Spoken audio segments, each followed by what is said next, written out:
I was caught up in a hero summoning LN7. Dear Mom, Dad. How should I say this? I have a big report to make today. Well, I'm embarrassed to say this, but spring has finally come to your son. I finally have a girlfriend for the first time in my life. It was the girl I had mentioned many times in my diary, the person who saved my cowering heart, Kuro. It hasn't been that long since we became lovers, but how should I say this? I'm feeling a lot of changes, such as my heart skipping a beat by Kuro's smallest gestures, and the scenery we see together feeling so refreshing. It's just, I'm still groping around, not really knowing everything, but well, I think that's fun in itself too, but I'd like to get some advice. I wonder if Mom and Dad were still alive today, would we have a conversation like this and would I be able to hear about your experiences? Mom is quite petite, so I wonder if Dad had trouble being aware of everyone around him. Now then, I know I'm getting off topic, but I'm finally going to give my big report. No, of course, having a girlfriend is something big, but I think this one is more than that. I've thought about this a lot of times, and I'm thinking of going to live in this world. I haven't told anyone else about this yet, except one person. I have some issues I need to settle, and I don't feel like talking to the others about this until they're settled, so I haven't told anyone yet. The person I have talked to about this is the god of this world, Shiro-san, who I have written about before, but again, it isn't a simple matter, and it seems that my request isn't going to be easily met. Apparently, in order to get the ending I want, I have to clear some kind of ordeal that Shiro-san would prepare for me. The details will be given to me at the end of the 1-year period, but to be honest, thinking about it is making me quite anxious. Now, I trust Shiro-san and I don't think she'd make an unreasonable ordeal, but from the atmosphere Shiro-san had around her, I felt like it's not something that can be cleared easily. Well, I still have a lot of time to think about this matter, but I thought I should report about this matter to Mom and Dad. There are also other issues that I need to think about, but I think I will probably write about them next time. I hope that the next report I write in my diary will be a happy one. The 13th day of the Earth month. Morning time, it was still a little early for breakfast, and I'm currently troubled about something. Kaido-kun. Kuro, who was sitting on my lap with a bag of baby Castellas, today's cream-filled, in hand, seemed to have noticed this and asked. Feeling somewhat nervous under Kuro's gaze, I spoke. There's actually something I need to tell you, Kuro. Currently, what I have in mind was, yes, it's Isis-san. I got a confession from Isis-san. And my response to her was put on hold. Being a Japanese, I feel like I should decline Isis-san's confession because I now have a girlfriend named Kuro. However, rejecting Isis-san, who holds such straightforward feelings towards me, isn't something I want to do. The important factor here is the common sense of this world. In this world, polygamy is the norm and men marry more than one woman. However, that isn't just something I can accept and get used to, and that's why I'm having a hard time with this. And above all, if I were to accept polygamy and respond to Isis-san's feelings, I was concerned about what Kuro would think. It takes quite the courage to speak up about this matter, but not telling her about this isn't an option. So, while I was alone with Kuro, I decided to tell her about Isis-san's confession, my pending response, and my feelings towards Isis-san, who I began becoming attracted to. I was quite nervous as I awkwardly explained the situation to her, but Kuro did not interrupt me, and continued to listen in silence. After I finished telling her the whole story, I let out a calm sigh. That's how it is so. Kuro. What do you think? Feeling as if I was a defendant waiting for the judge's verdict, I asked her, to which Kuro faced me with a smile. That's nice. To be liked by Isis that much, as expected of Kaido-kun. Ara. Her reaction's kinda different from what I had expected. I thought I'd be scolded for being unfaithful or something like that, but doesn't it seem like she's Pleased instead? Kuro. Are you okay with that? Eh? About what? Like I said, even though I'm lovers with Kuro, don't you feel like being in love with Isa-san too is being unfaithful? Why? If Kaido-kun and Isis became lovers, I would be happy too. Ah, I see. Come to think of it? Kuro tilted her head, seemingly not understanding what I was talking about, but then something seemed to occur to her, as she put her hand on her chin and began to think. After a moment of silence, Kuro turned her gaze back to me again and spoke. If I remember correctly, it's normal to marry only one person in Kaido-kun's world. Right? Yeah. Of course, there have been instances of people having a second marriage, and there may even be polygamy in other countries, but at least, in Japan where I have lived, monogamy was the norm. When Kuro confirmed that, I nodded. She crossed her arms and tilted her head. I see. So that's what you're worrying about. So, I thought I'd ask Kuro's opinion. I don't know much about Kaido-kun's world because I've only heard about it from Shiro and the people who used to play the role of hero, but Kaido-kun, did you know that boys here marry more than one girl? Yeah. I've lived in this world my whole life.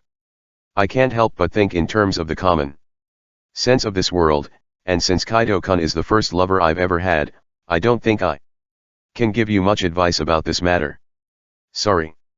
Kuro knows a certain amount of things about my world, and she seems to have guessed right away what I'm troubled about. However, since Kuro is a resident of this world, she seems to have a way of thinking that is more in line with this world. It's true that my way of thinking is more inclined by the norms of my original world, so I understand how she feels, but it seems that the way we perceive love and marriage really is different.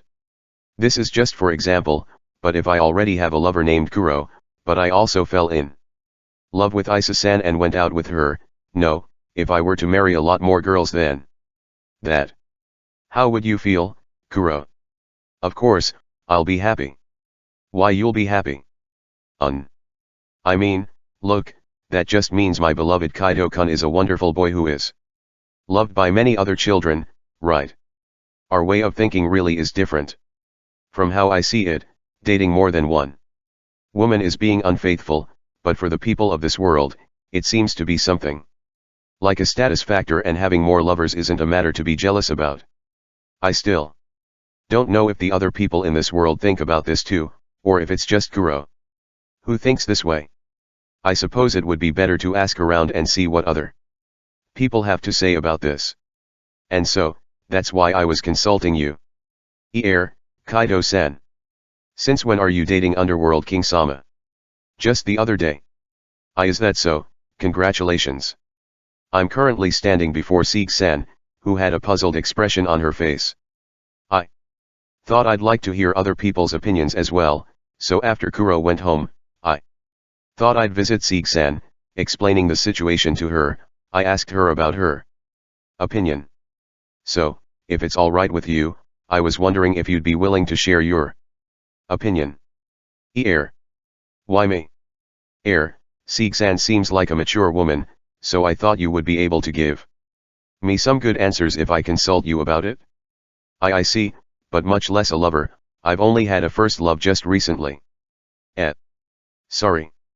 The latter half of your words are kinda muffled, so I couldn't quite hear you. It's nothing. I'm not sure if my question was too abrupt or not, but Sieg-san looks kind of troubled. Of course, I don't intend to force her to answer about all sorts of stuff, but the first person who came to my mind when I thought of someone I can talk to was Sieg-san. Of course, I still intend to figure it out on my own in the end, but if possible, I'd like to discuss it with you for a bit. I'd like to have some advice. Let's see. Sieg-san. And no, the difference in common sense between your world and Kaido-san's world, it may have been partly due to the fact that there are many women in this world, but I think it's also due to the fact that there are many long-lived species existing here, just like my kin. I see, there certainly are many people in this world like the elves who are long-lived, and even those who didn't have the concept of lifespan at all. That's also probably why, other than the humans in this world, the people of this world are quite calm in regards to the flow of time. Even if you're married to many women, they must have some kind of wider range of senses in terms like how long they haven't talked for a long time and how they haven't seen each other lately. Of course, exceptions do exist. For example, my father was only married to my mother, but people like him are quite rare. In fact, people even call my father an eccentric for it. I see. I also greatly feel like men are supposed to marry lots of women. I guess that's really something that is obvious for the people in this world, huh? I wonder if it's okay to like Isa-san too, without worrying about it? No, it would be like putting the cart before the horse if I just decided to be ambiguous about it and end up making Kuro and Isa-san sad, so let's not slacken and properly think about it. There's something I'd like to ask, just for reference though. Yes, what is it? If, for example, this is just for example, but if Seek-san and I were lovers, that would make me happy. And no, please continue. I decided to ask Seek-san the same question I had asked Kuro. And even though we're lovers, I was loved by another woman, and I also love that woman. How would Seek-san feel? I would be very delighted to see that Kaito-san is liked by a lot of women. It seems that is really what she would think, huh? The idea that it's pleasing for a man to be liked by a lot of women isn't just Kuro's, as Seek-san also seems to have the same thoughts, and I felt a little bit comforted after hearing that. Thank you very much. Hearing your thoughts really helps me. No. It's just if you want to ask for advice for that, wouldn't it be better for Kaito-san to ask for the opinion of the same gender? I see. You're right, thank you very much. As I thought, I'm glad I talked to Seek-san about it. It's not that big of a deal. Indeed, if you're going to talk about these kinds of problems, it's easier to talk about various things in depth with someone of the same gender. And just as I heard her mention it, I thought of the best person to talk to. That's right. Let's consult with Orchid. Orchid is married, have a gentle demeanor and is easy to talk to. I wanted to consult with Orchid as soon as possible, so I was thinking about checking Orchid's schedule, when I heard Seek-san quietly mutter something which I couldn't quite catch. This could also be a chance for me. I suppose I really should be a little more proactive, huh? Regarding my reply to Isa-san's confession and the difference in common sense between my world and this world. At Seek-san's suggestion, I came to visit the royal palace to consult Orchid, someone of the same gender. I'm sure he must be busy with lots of things because of his status as the first prince, but to my surprise, he made time for me that afternoon immediately after I sent him a hummingbird. I can't thank Orchid enough for this. I see, I think I can understand what Kaito is troubled about. I told Orchid the same explanation I gave to Seek-san, in a tasteful private room that isn't lavishly decorated with all sorts of stuff, but is simple and elegant. Thereupon, Orchid told me he understood what I'm troubled about, but he looks like he heard something complicated. I wonder what I should tell you though. To be honest, I think cultural differences are a big part of it.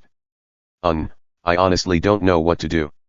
Kaito may know about this already, but I have been married to 3 women. One is a human, one is elven and the other is a half-elf. I knew that Orchid had 3 wives, but I didn't exactly know much about them. All of them technically seem to be of different species, but I wonder if the relationship between his fellow wives doesn't get stormy. When I asked him about that, Orchid calmly smiled and shook his head. No, my wives are all very close to each other. So close that I even feel like I'm being the odd man out when I'm together with them. Well, we are talking about beings that possess a heart here. There are people who they would be agreeable with and people they don't, but I don't think jealousy is within their hearts. Wouldn't that be, because Orchid loves everyone probably? It might be embarrassing for me to say this, but it might certainly be as you said. In the public's eyes, there's a clear distinction between the standpoint of the legal wife and the concubines, but I don't see the point of having differences in showing my love for them. I see. There's no point in having differences, huh? It certainly may be as he said, and that could possibly be the biggest difference in their mindset compared to the mindset of the people of my world. In this world, you don't have to choose one, or even make distinctions of who is number one. It's an open-minded world where the idea of liking everyone is accepted, so there's no need to have differences in treatments, and fellow wives wouldn't have stormy relationships with each other. Though I say all that, I'm also still inexperienced with this topic. I may not be able to give Kaito solid advice. That's why, how about we ask father about it? Rise-san. Yes, father has 10 wives and he has a good relationship with his spouses. I think you can get better advice from him than I can. Rise-san has 10 wives? That's amazing. No, he certainly looks like an Eichmann. He's also a king, so I guess he would obviously be popular, huh? After announcing this, Orchid rings a small bell on his desk. Thereupon, a butler came into the room and asked the butler to give a message to Rise-san. The butler immediately bowed and left the room, and returned about 10 minutes later. Thankfully, Rise-san seemed to have responded that if we're fine with talking with him while he's doing his official duties, he could talk with us, so along with Orchid, we decided to head to Rise-san's office. Walking down the wide royal corridor, we arrived at Rise-san's office, which is located almost at the far end of the hallway. After Orchid knocked and asked permission to enter, we entered and saw Rise-san sitting in front of a desk with a large stack of papers, moving his pen and occasionally stamping with his seal. Excuse me. I'm sorry to bother you at this time. Seeing Rise-san, who looked busy, I called out to him and apologized for intruding.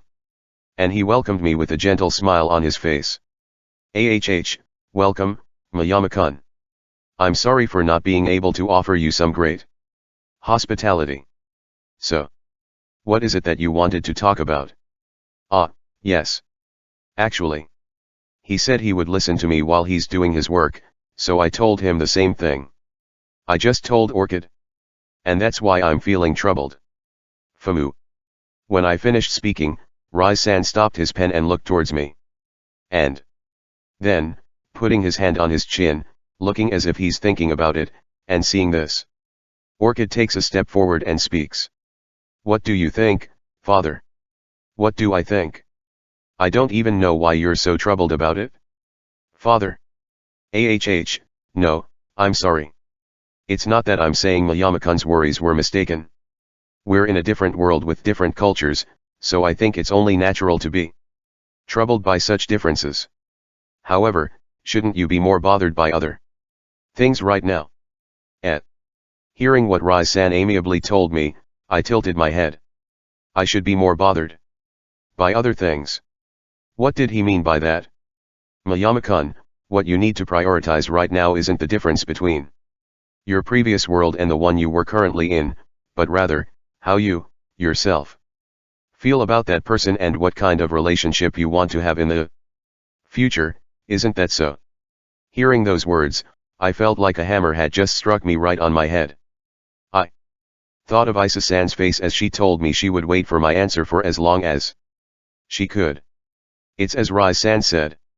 My priority right now should be how I feel about Isis-san. Seeing me stunned, Rise-san chuckles before he lightly scratches his own head.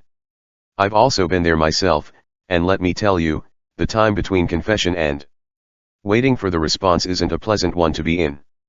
I don't know who this person who has feelings for you, and I wouldn't ask, but don't you think she must be feeling uneasy inside? I understand that you are being sincere. However, I think that you are still young. Sometimes, I think it would be better if you forcibly pulled the woman to you. Well, these are only the things I could tell you other than about the differences between the different worlds. But doesn't it seem like you already have budding feelings for this woman? Yes. Perhaps, I was just running away. I may just be using the difference between the common sense of my world and this world as an excuse. Perhaps, I was trying to distract myself from Isa-san's presence, which was growing in my mind. And by bringing up the differences between the world I was in and the world I'm currently in towards the discussion. What I had in mind was just for someone to affirm my thoughts and encourage me to move forward. I will be rooting for you, Mayama-kun. Rise-san. If you were thinking about that, you must have already decided what to do with yourself, right? Then, you should take the path that you think is best for you. If you love this person, then you can just walk beside them and fill up the discrepancies within your awareness. Yes. I nodded, feeling really grateful for the words that gently, but powerfully pushed my back, as if they could see right through my heart. I'm glad I consulted with him. Just as I'm feeling that way, with a calm expression on his face, Rise-san continues to speak. Please make Lilian happy. Yes. Lilia-san. Oya. Am I mistaken? I was certain that. Seeing me tilting my head at what he said, Rise-san looks as if something was different from what he expected.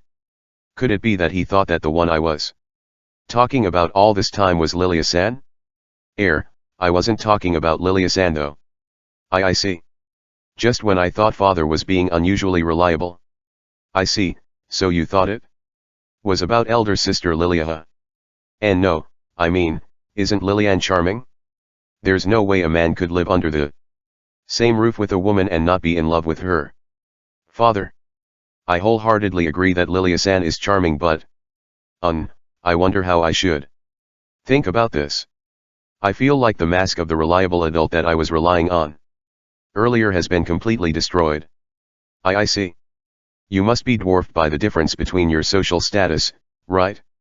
However, it's alright, Mayama-kun. I'm on your side. And no, like I said. Or could it be, don't tell me. Lilian. That cuteness incarnate Lilian. You don't see her as a love interest.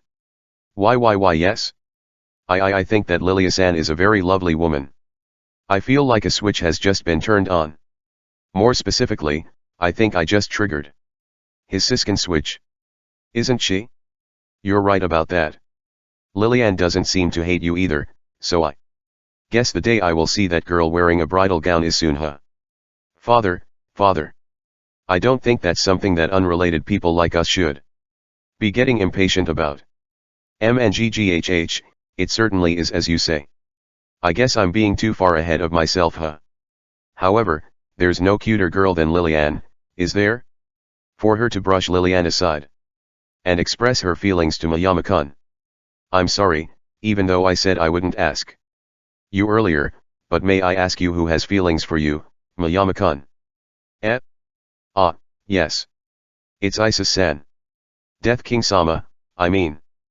Please accept my apologies. Why? Even you, Orchid?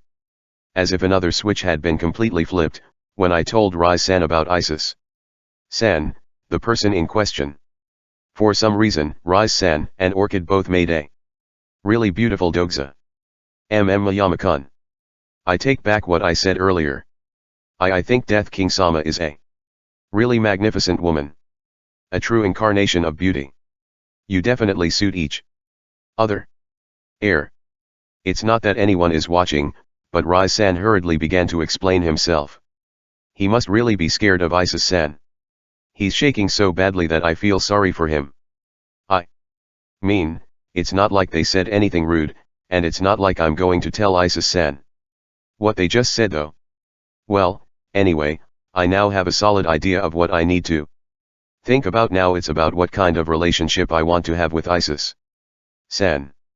The night had fallen, and it can be said that it was already midnight.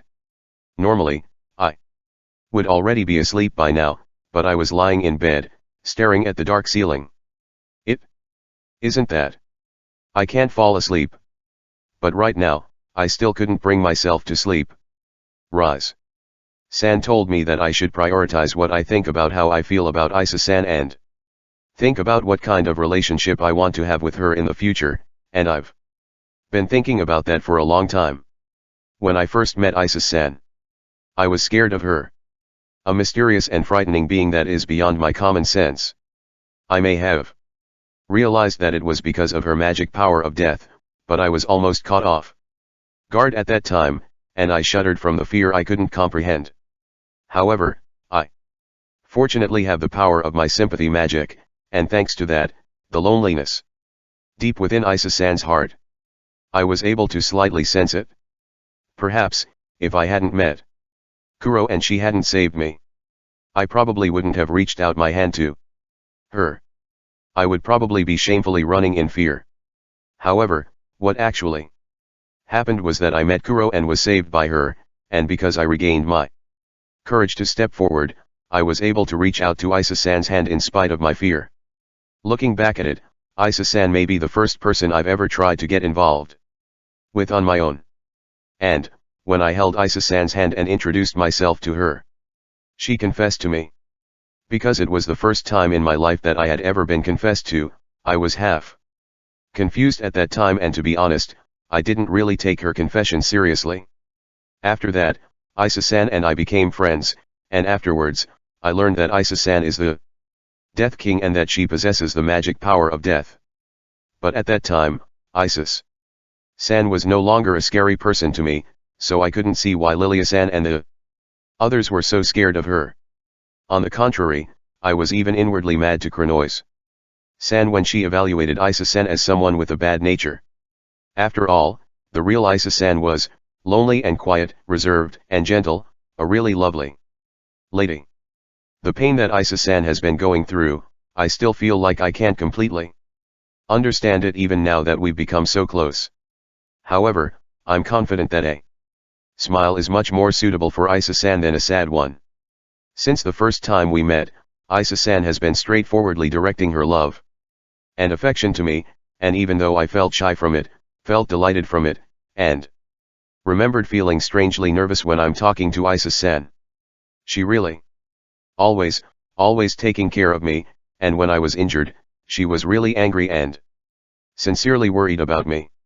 No matter how insensitive I am, I understand that the affection Isa-san has for me is very strong. However, that affection isn't something that is forced on me. When I asked her to hold off on responding to her confession, or when I asked where Isa-san's castle is, she always paid attention and respected my circumstances. Being thought about that much, there's no way I wouldn't be happy. Yeah, that's right. I'm feeling glad that I'm receiving Isa-san's affection. I've never had any experience of being popular, so I had no idea how to respond to her confession, and because I strongly felt that I love Kuro, I've kept it ambiguous for a long time. It may be as Rai-san told me. The answer may have been in me right from the start. If this was the world I was in, if I really had to choose only one person, I think I would have chosen Kuro. I would have been heartbroken at the thought of Isa-san feeling sorrowful, and I may even cry, but even if it's painful, I would still need to make a choice. However, the world I'm in now is different. This is a world where I could choose to like both of them, a world where I could make such a gentle choice. And just as Orchid said, in this world, there's no need for me to have any differences in my love for them. Then, the only thing left is my feelings, but even that has already been answered. I'm not averse to Isa-san's love. I enjoy spending time with Isa-san. I felt my heart beat for Isa-san's gestures. How I feel about Isa-san has long since appeared in my heart before I could even think about it in my mind. I see. I love Isa-san. Feeling as if I found the answer within the darkness, I felt as if I instantly felt better. Yes, there's no need for me to be puzzled. I love Isa-san, I want Isa-san to keep smiling, I want her to be happy. I want to make her happy. Alice, you there? Yes, you called. I have a few things I'd like to ask and some things I'd like to discuss with you. Raising herself from the bed where she had been slacking around, Alice muttered. And with a small smile, she dramatically curtsied. You don't need to be so reserved. All you need to do is say those words, give me what I need, and I will set the stage perfectly for you. Alice's intelligence is beyond normal. Perhaps, Alice already has an almost perfect grasp of what I wanted to do.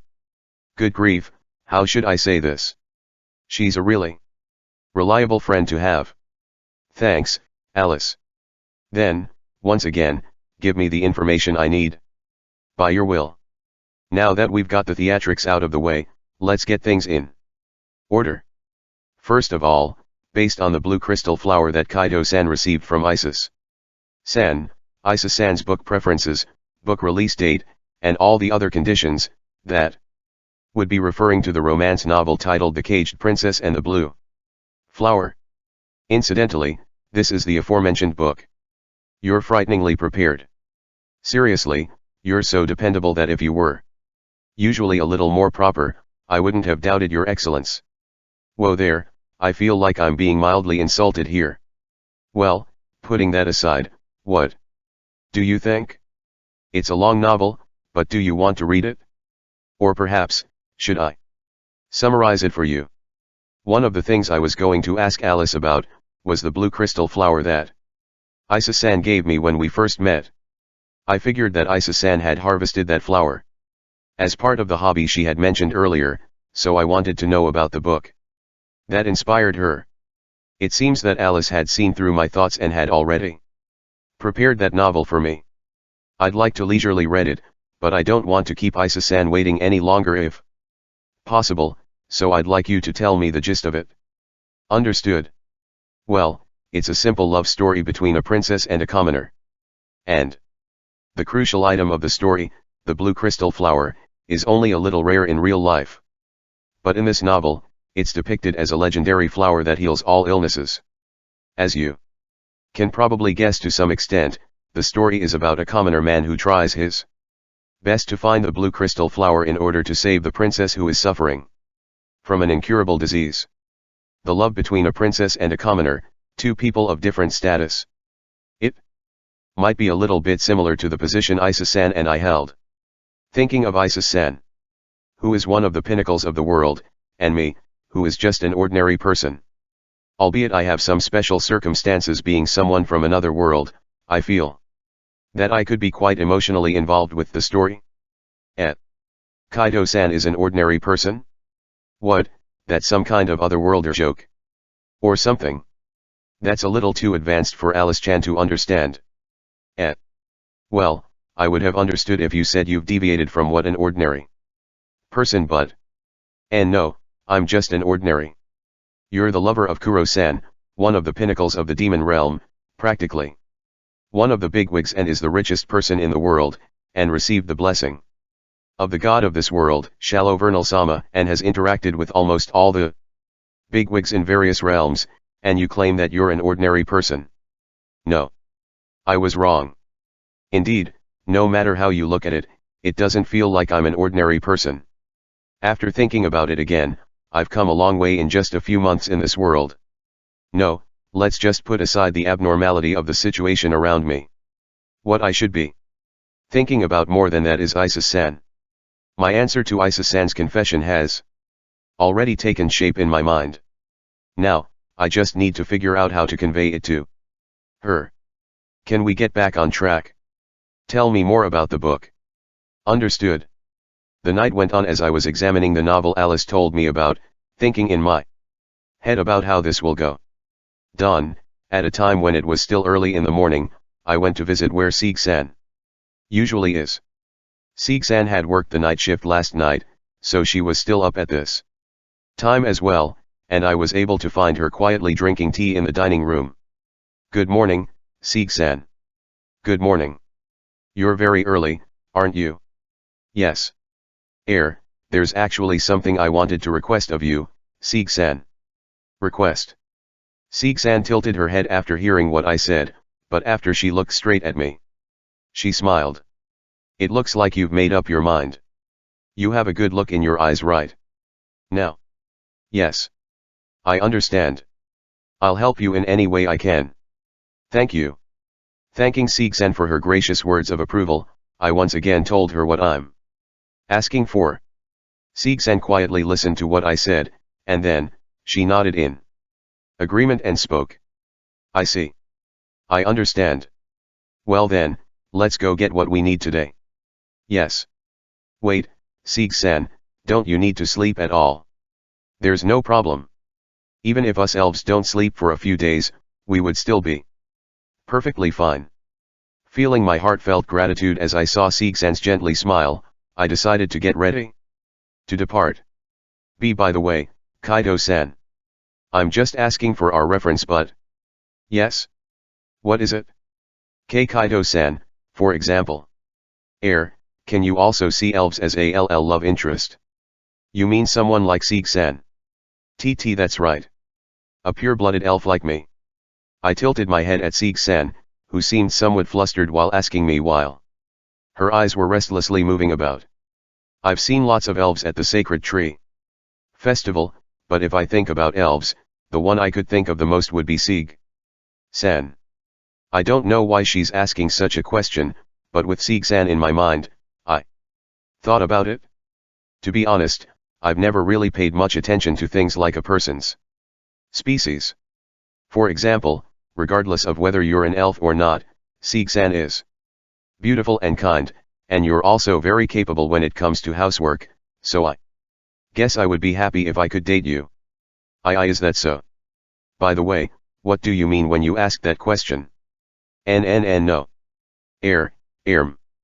It's for that. It's for future reference.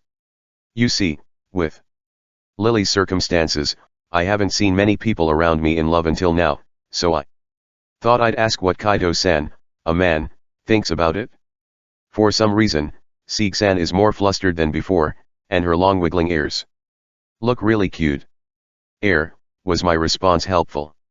Yes, thank you. I'm relieved that I also have a chance. Your voice sounded smaller on the latter part of what you said, so I couldn't hear it. I said nothing. The 15th day of the Earth month. I am currently standing in front of the east gate of the royal capital of Symphonia. I wonder how they made this wall though. Piled up stones, bricks. Although I don't know enough about it to recognize it just by looking at it, the massive and solid wall, and the big gate are quite majestic when I look at it again up close. Since the protective wall surrounding the royal capital is equipped with a barrier magic, so basically no monsters can come near it, and the gate is said to be almost always open. The only exception to this are the wyverns and other monsters that have a certain level of power and can fly, but putting aside the monsters from the demon realm, there are almost no monsters with that level of flying ability in the human realm. Lilia-san's mansion, just like other nobles' homes, is located near the center of the royal capital, so I haven't been near the gates that much. This is my first time being within the vicinity of the East Gate, and I heard it's usually busy with peddlers.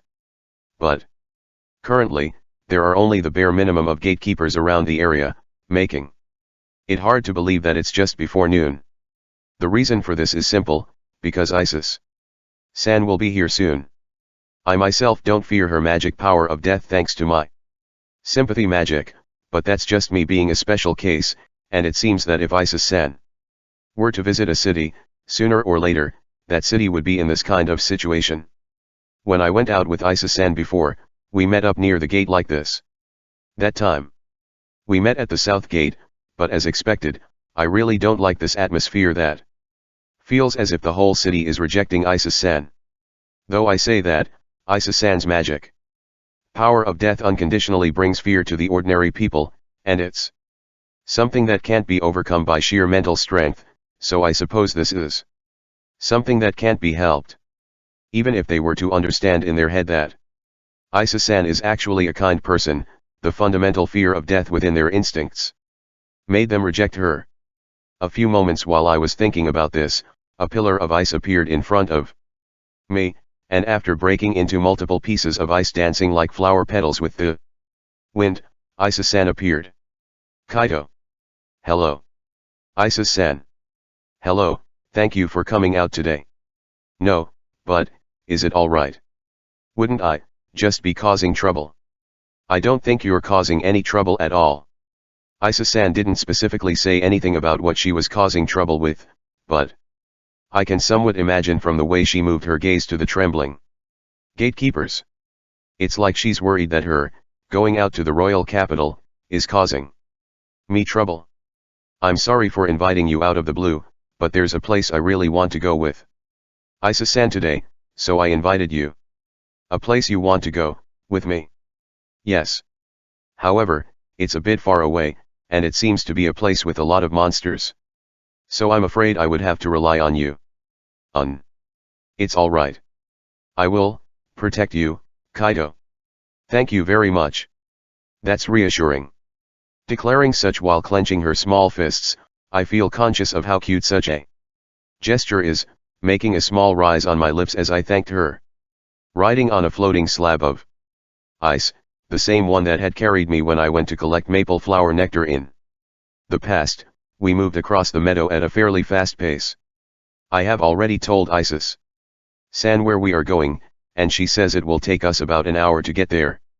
If Isis-san gets serious, we could probably get there faster, but since we are in no particular hurry, I suggested that we take our time and enjoy the scenery, to which Isis-san agreed, moving at a moderate speed. Well, it's still faster than a car. I don't know if she had placed some kind of magic barrier around us, but I don't feel the strong wind hitting my body, and the warm sunlight and breeze gently caressing my cheeks feels good. I'm glad that the weather is fine today. It has been quite warm recently. Speaking of which, in this world, are there such things like seasons? I mean. Would there be warm months or cold months? If I were to compare it to Japan, the current climate would be about as warm as spring, but does this world also have 4 seasons? The light month is the warmest, and the sky month is the coldest. In the demon realm though, it's different in every region. Then, the current month is the time where the temperature is rather moderate. The 30th day of the sky month was the day I was summoned to this world. The temperature around that time until New Year's Day was around the same as autumn. So it seems this world doesn't have as much temperature difference as Japan. I don't mind the cold weather, but I'm not really a big fan of hot weather since I tend to sweat easily, so I've been very comfortable in this world while the temperature was around spring and autumn. In the human realm, the Symphonia Kingdom has a climate that's comfortable all year round. I've heard a little about that. That's also part of the reason why crops grow well here, right? Alice told me about the characteristics of each country when I visited the Archlesia Empire before. She told me that the Symphonia Kingdom has a stable climate throughout the year, and combined with Lilywood-san's blessing, the country is so rich in nature that it's dubbed as Symphonia of Food. That's why Symphonia Kingdom is popular as a tourist destination. It's just that, the distance between each town were too far, and there are a lot of mountains and forests, so it seems to be a bit of a challenge to get around. I see, so that's why flying dragons is the most common mode of transportation around here. As we were leisurely chatting while moving along, it seemed like Isa-san suddenly remembered something and spoke. Speaking of which, why are we heading to a distant mountain? Do you need to harvest something again? No, I suppose so. Something like that. Kaido. Are you hiding something? That's not the case at all. If Kaido doesn't want to say it, I won't ask. I'm sorry. I'll tell you about it later. Alright. No, I had already expected her to ask this question, and I actually had thought about my answer to it, but after getting easily found out, I was so shaken that I wasn't able to skillfully answer her question. Fortunately, Isa-san didn't ask me any more questions, but I had to be a little more careful or I would risk being found out before I could accomplish my goal. By the way, how did you know I was hiding something from you? It was written on his face. I've been told that by a lot of people. Am I really that easy to understand? A little bit. I've been told by many people since I came into this world that my emotions could easily be seen on my face. As for how exactly it was that I'm easy to read, it seemed like even the kind Isa-san can't support me on this matter. I wonder how. I can change this. After a few minutes of travel, we arrived at the mountain, which was our destination. Alice told me that it was about 1,200 m above sea level and rarely visited by people. It's a beautiful mountain. What are we doing here? I was thinking of climbing the mountain. Then. I will. Please wait. Hearing my words about climbing the mountain, Isa-san tried to manipulate the floating slab of ice, but I stopped her and got off the ice. If it's possible, I'd like to do the climb myself. If that's what Kaito wants, that's fine, but is that alright? Maybe. To be honest, I have no experience in mountain climbing.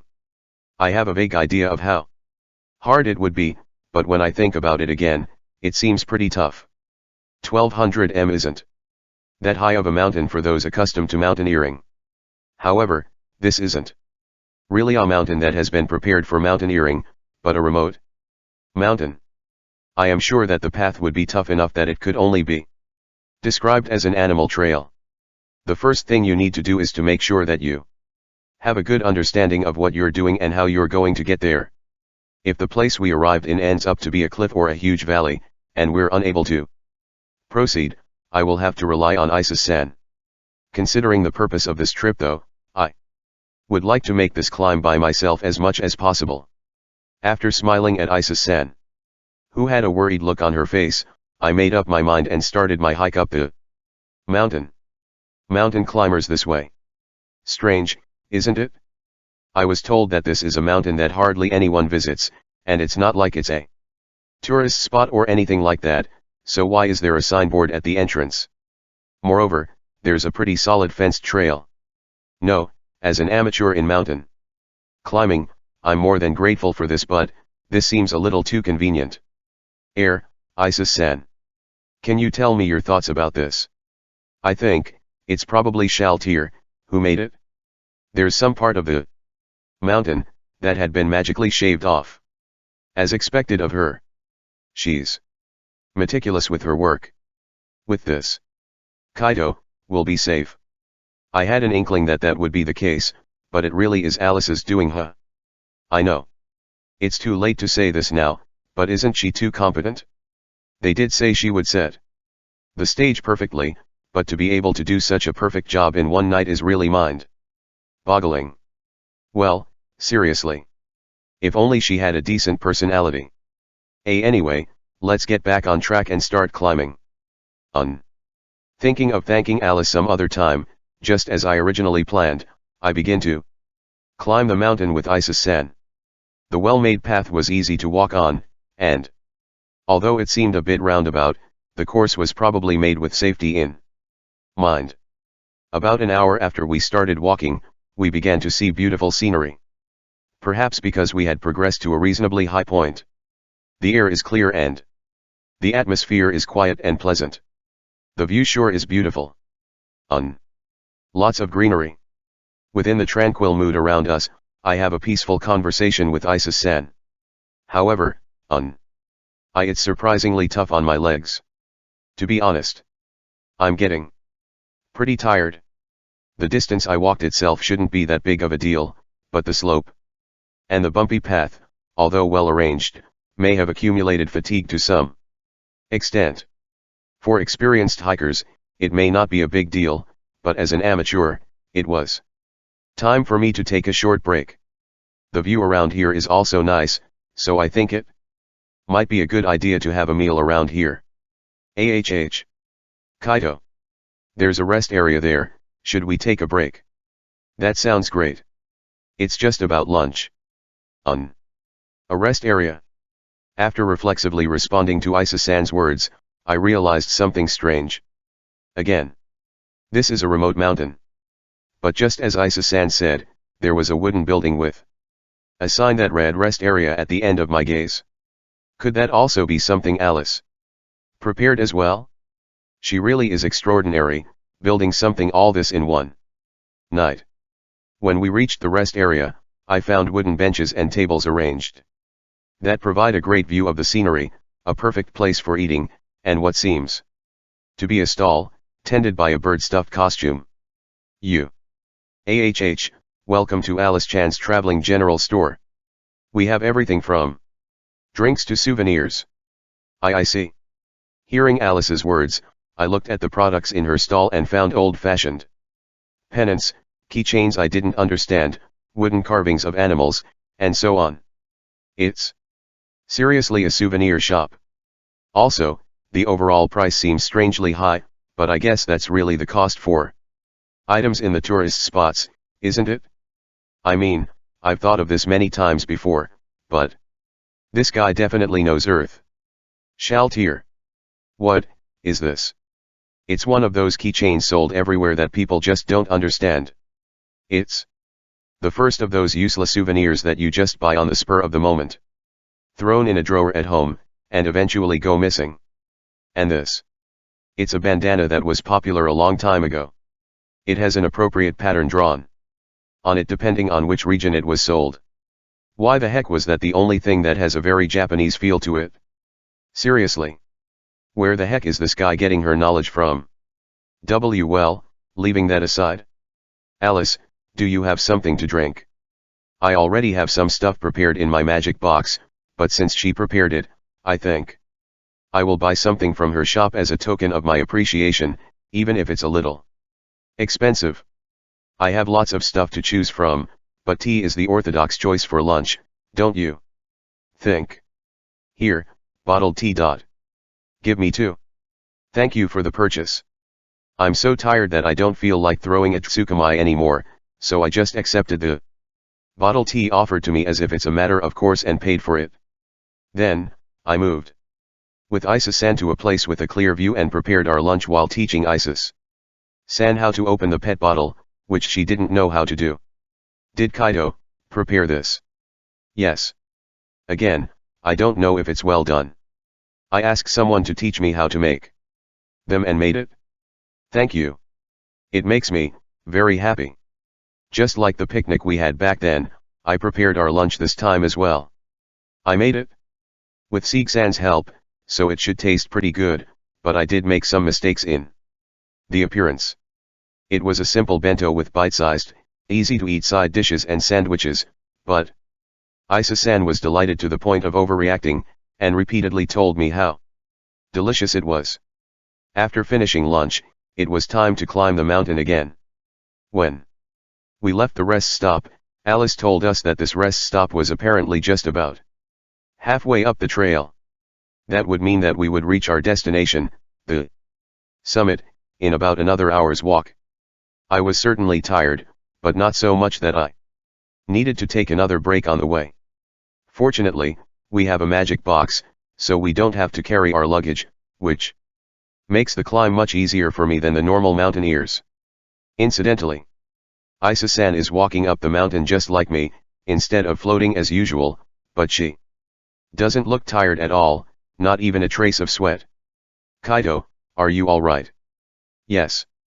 Fortunately, thanks to Alice, the path isn't too rough and I'm not that tired.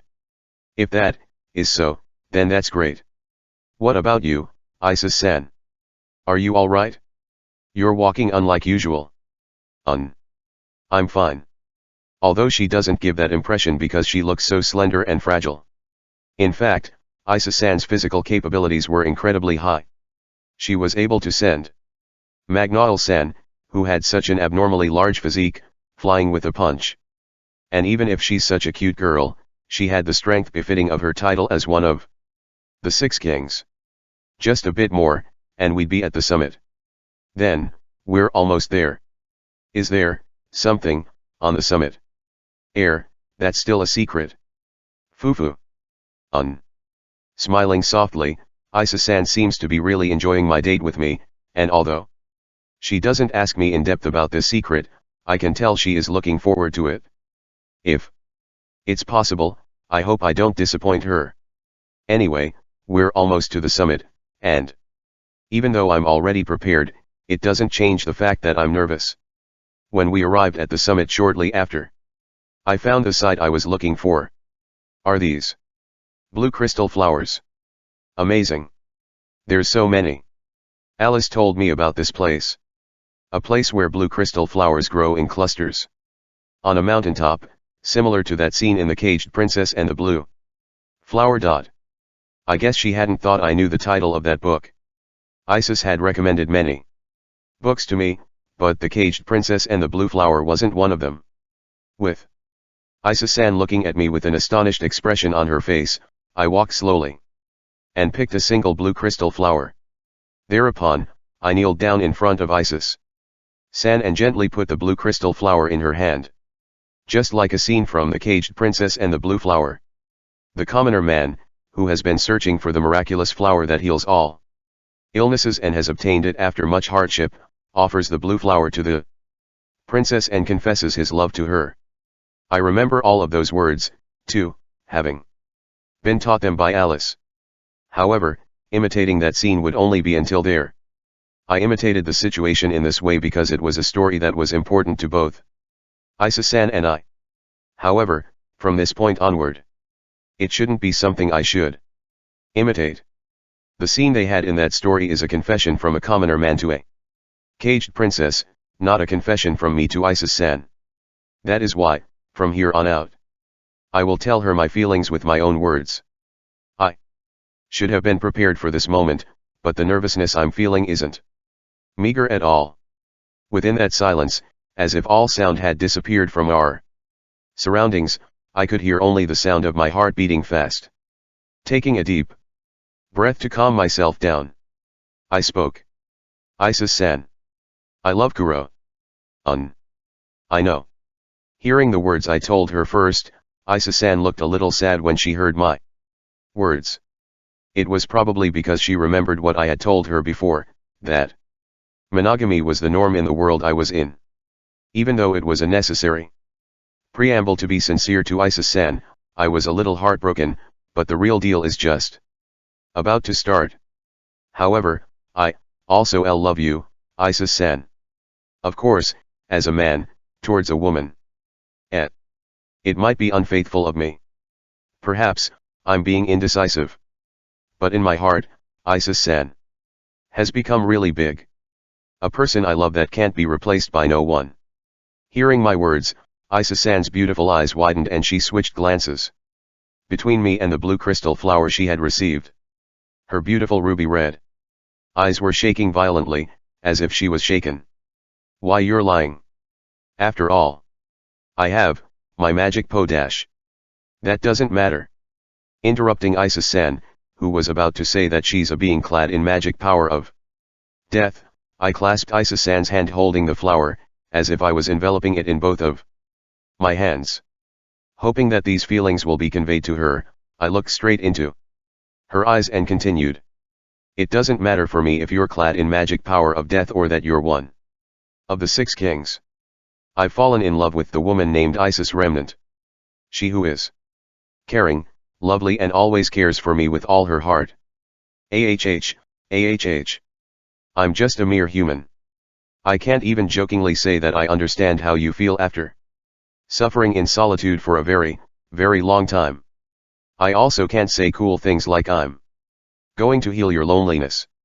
However, I can promise you this. As I looked into Isis-san's tear-stained eyes, I said these words with all my heart. I will never make you regret having fallen in love with me.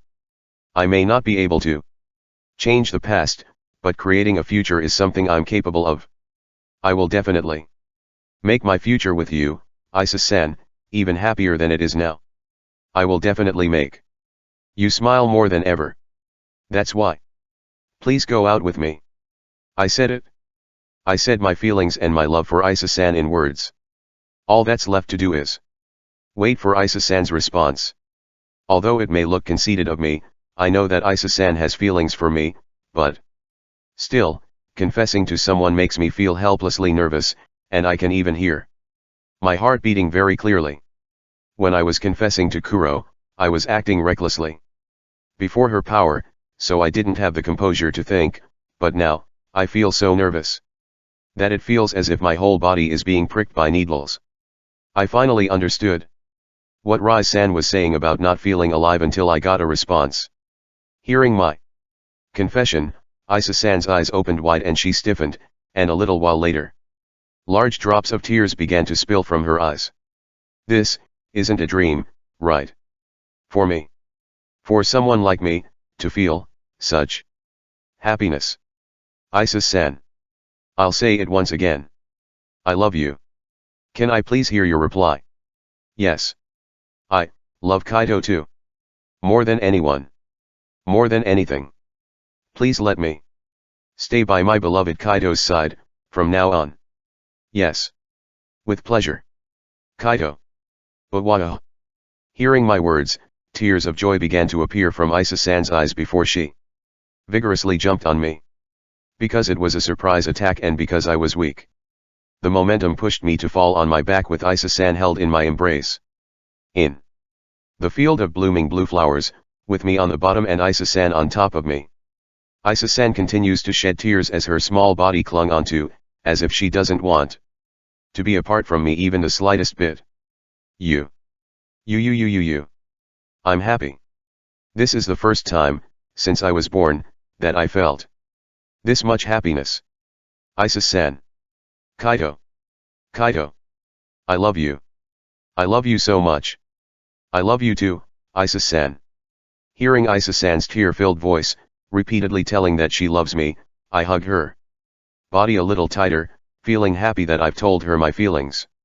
Thereupon, Isis-san responded to my movement and gently raising her face, she closed her eyes.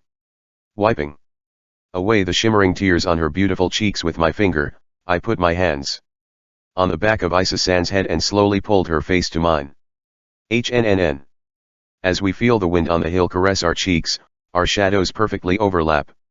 Sharing our feelings with each other, and ended up losing track of time.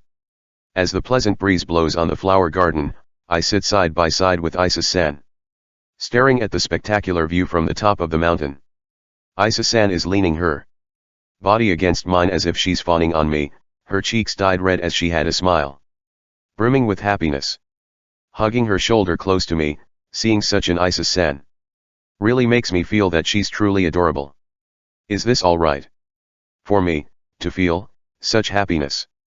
Of course, it's all right. Besides, it's not like this will be the end. I will make you even happier than before. I'm sure of that.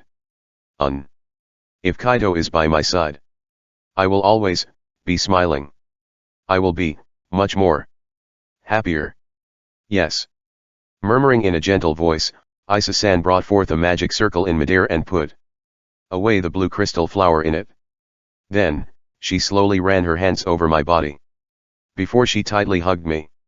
As I feel happiness along with embarrassment from feeling the warmth of Isis-san's entire body glued onto mine, Isis-san mutters in a gentle voice.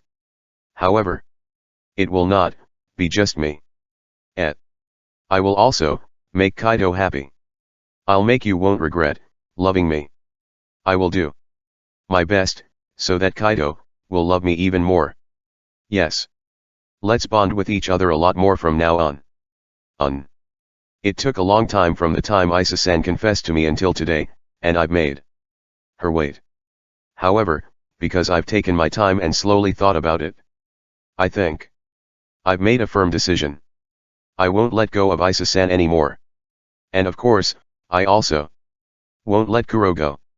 I love both of them, and even though I think the answer I gave them was such an indecisive one, I feel that it was a gentle answer filled with happiness. Kaito, will you come visit my home again?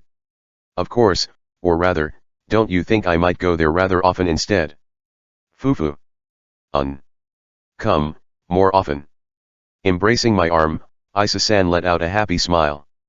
I strongly vowed, along with the love that swelled within my heart, that I would never let her smile disappear. Kaito. Yes. I love you. It took me a long time to get to this point, but I was able to successfully tell Isis-san about my feelings for her, and we became lovers. I think a smile really looks great on Isis-san, and seeing her smile makes me feel happy. That's why, from now on I sincerely want to protect the smile on her face. Then, the countries in this story are modeled after the cities in the demon realm. Then, there's a large city in the east, where the materials needed to make illumination magic tools were numerous, so it was called The city without night. The 16th day of the Earth month. Having become lovers with Isis-san, I came to her castle and was reading books with her. Since our relationship has developed from friends to lovers, I guess I've really become more relaxed by her side, so I'm able to come visit Isis-san more casually than before. Like this, I'm less likely to be surprised or nervous about sudden things, so I was finally able to calmly interact with her, making me feel like I've become more charming of an adult. Keiito. Oya. Hey, are you alright? Why yes. I'm alright. I take back my previous statement.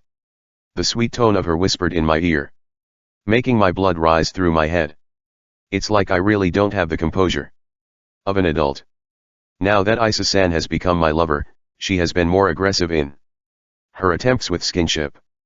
In other words, we have gained more opportunities to be in close contact with each other, or rather, she has begun getting so close with me, in a state with clear defenselessness, which stirs me quite a bit. I mean, even now. How should I say this? The two of us were wrapped up in a single blanket, in a position that is very mentally straining for me. Kaito. Are you not cold? Yes. Or rather, it feels warm. What about you, Isis-san? Because Kaito is by my side, not just my body, my heart, also feel warm. It all started when Isis-san prepared a blanket out of concern for me, a human. With Shiro-san's blessing, even in this ice castle, I didn't feel freezing cold, and at most, I feel that the temperature is a bit cool. But not wanting to let her kindness go to waste, I accepted the blanket. It was good if it was just that, but Isis-san snuggled up to me as if it's a matter of course, wrapping herself in the same blanket. The warmth of Isis-san's body and the warmth of the blanket itself, and on top of that, Isis-san's face is right next to mine, so I could occasionally feel the warmth of her breath on my ear with each of her exhales. I don't even know which one of those is causing my face to get hot anymore. However, I may be feeling embarrassed being in this situation, but of course, I'm also feeling happier being held in her embrace.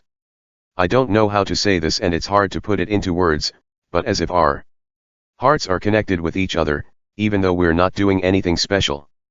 I feel like I'm surrounded by an overflowing amount of happiness just by being with her. I'm just going to stay at Isis-san's castle for one night this time.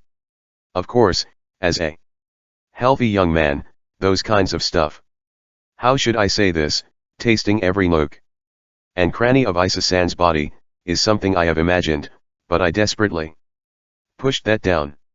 No, I'm going to be honest here. Even if I were to do so, Isis-san would probably happily receive me, but well, how should I say this, I feel like this is just some meager vanity of mine. It's not like I'm saying that a pure and honest relationship is supreme, but I feel like it was too soon for that, especially since it has only been a few days since we started dating. Isis-san doesn't have a lifespan, and maybe it's partly because she's already lived tens of thousands of years. The same was also true for Kuro, but I feel like their love is so pure and straightforward. She wholeheartedly affirms me, making me feel happy as we pass our time together. Maybe that's why, as far as that aspect is concerned, she's always been willing to respond to me if I wanted to. That means, it's safe to say that the timing for that is up to me. And because of that, to be honest, that's something that is very difficult for me to reach my hand to. Before her really pure affection, there's no way that the virgin me would know the timing for that. Even though it's too soon, I don't want it to seem like that's the goal, though I said that though, I definitely don't think I can bear being stuck in endless meandering. That's something I just don't want to stay the same.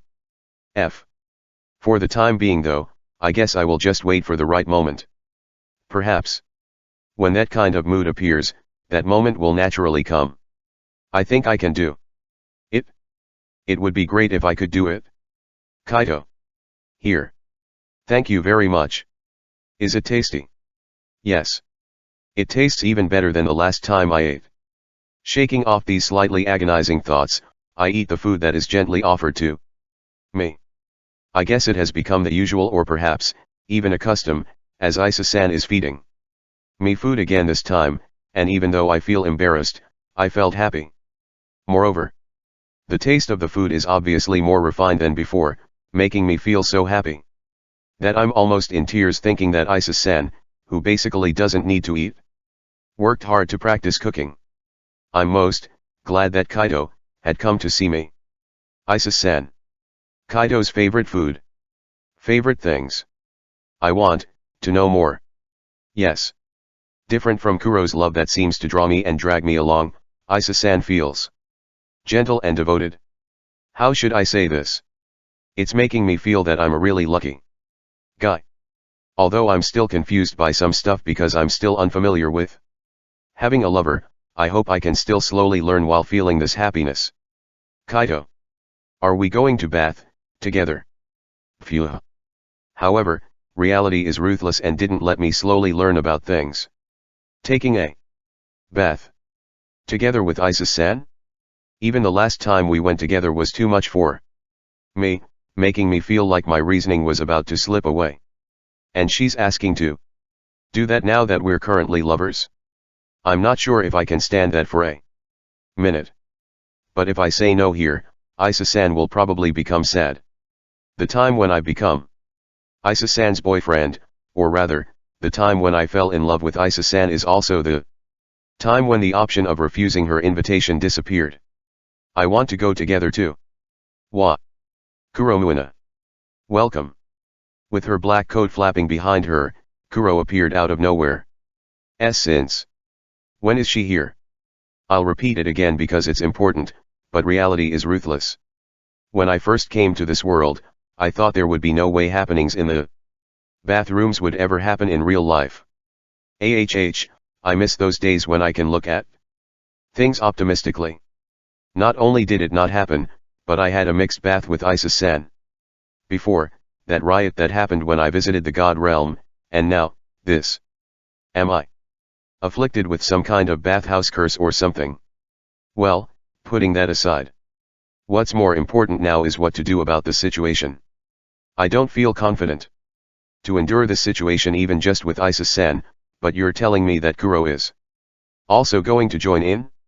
Moreover, unlike that time in the God Realm, the two of them are my lovers. The heck is this? Are they trying to kill me? Isis, good evening. Yes, here, a souvenir.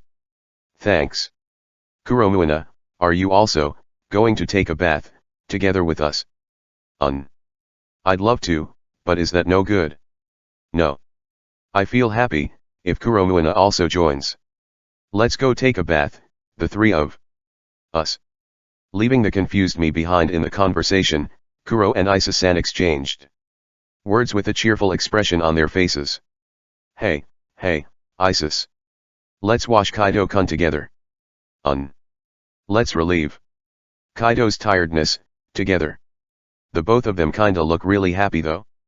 Doesn't this look like I can't say no to this anymore? I heard from someone that as long as one is alive, their life would be filled with trials and tribulations. But I guess you could say my troubles are quite luxurious, huh? I'm even starting to think that it would be easier to just take the offensive and reach my hands towards their bodies, but that's no good. That is an important act, not only for me, but also for Kuro and Isa-san. I can't just do it because I'm swept away by the situation. My body is trembling. Is this because I'm trembling from excitement? In front of Kuro and Isa-san as they happily talked, the door to the bathroom looks awfully heavy. Bring it on. I'll show you.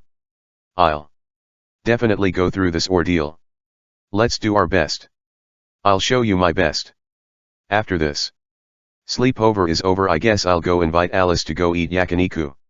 It may be abrupt, but when humans reach the limits of their mental strain, it seems that their thoughts can go into hyperspeed mode.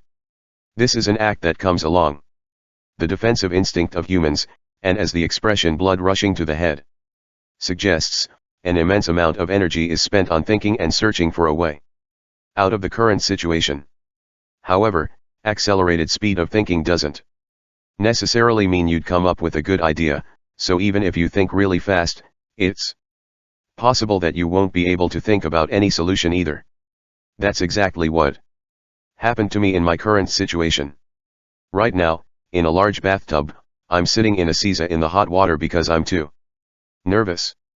But even though the water is supposed to be comfortable, it feels a little lukewarm because my body temperature is rising so high. No, seriously, it feels like I'm going to overload here. Phew, wow, that feels good. It feels warm. Free myself from obstructive thoughts. Become one with innocence. I'm just a rock. Invulnerable from all that is happening. I'm a thoughtless inorganic being. My heart holds no thoughts. Muyu. Kuromuina. As I thought, Isis really has bigger breasts than mine. Really? I don't think it's that different though. Stop, stop. Why are you suddenly comparing your breast sizes? Moreover, in the tropes written in light novels, this happens when the men's bathroom is separated from the women's bathroom, and such conversation could be heard across the wall. But these two are seriously doing that in front of me. But Kuromuina, you can just change it, no matter how big you want. I could certainly do that, but this form is already my basic form, you know? Look, it's a little smaller than Isis, right? However, Kuromuina's breasts are smooth and soft. Ahaha, even Isis's breasts are very soft and feel good to touch. I've thought of this last time, but I'm really glad that this hot spring is filled with steam. No, well, if I'm going to be honest, I also think it's a bit regrettable. The sight of Kuro and Isis-san soaking in the hot water would probably make people looking at it gulp at the sight, and it would have been a really awesome sight to see. But the particularly dangerous one would be Kuro. She moves more than Isis-san. So if I get careless, I feel like something would stand tall. Ara. Kaido-kun. Kaido. Are you alright? Hui? Ah, yes. I'm alright. It feels good, isn't it? The onsen, I mean. As if they were worried about me remaining silent for a long time, the two of them called out to me, and I replied to them with words clearly filled with nervousness. A wide bath feels nice, isn't it? AHH. That's right.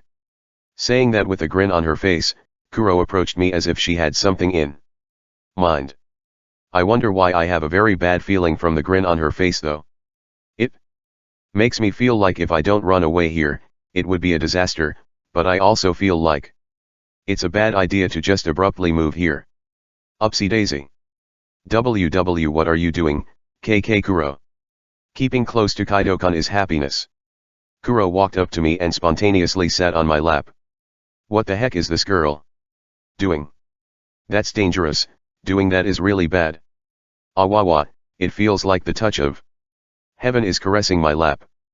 I've never felt better about sitting in a seiza than I do right now. I mean, if I loosened up my seiza right now, I felt like my body would completely react and a certain something would poke Kuro, and that's something I can't let happen. Kuromuina. Not fair. She's not being unfair. She's not being unfair, alright, Isis-san. So stop, please stop. It's impossible. Any more than this is. Shuddering as Isis-san approaches me. Saying such disturbing words, but I can't move because Kuro is on my lap. However, the screams from within my heart were futile, as Isis-san went the opposite direction from Kuro, slithering her hands in front of me, attaching herself to my back. You're right. Being like this makes me feel really happy. Isn't it? What the heck is with this happiness deluxe sandwich? Are they trying to kill me? Are you trying to completely obliterate my reason? From behind me were twin hills being flattened on my back, and from in front of me were soft buttocks, changing shape upon contact with my lap. Rather than having my mind whittled away with a file, it's as if my sense of reasoning were cut in half with a giant pair of scissors. I felt like an adolescent middle schooler that's almost near passing out, but the damage dealt by the previous mixed bathing, that mixed bathing back in the god realm, And today's mixed bathing had accumulated, and it felt like the mental fatigue seemed to be rushing in all at once. Ara? Kaido-kun. Kaido. The stormy and confusing thoughts swirling in my mind before had gone completely silent, and I felt my consciousness getting farther. I see. This is probably that enlightenment thing. No, I'm mistaken. It may just be me being completely overpowered by all my worldly desires. Thinking about all that, I completely overheated, and passed out. Along with a heavenly or perhaps, hellish, indescribable feeling of happiness, I regained consciousness. Ugh, NNGGHHH. Ara. I was. AHH?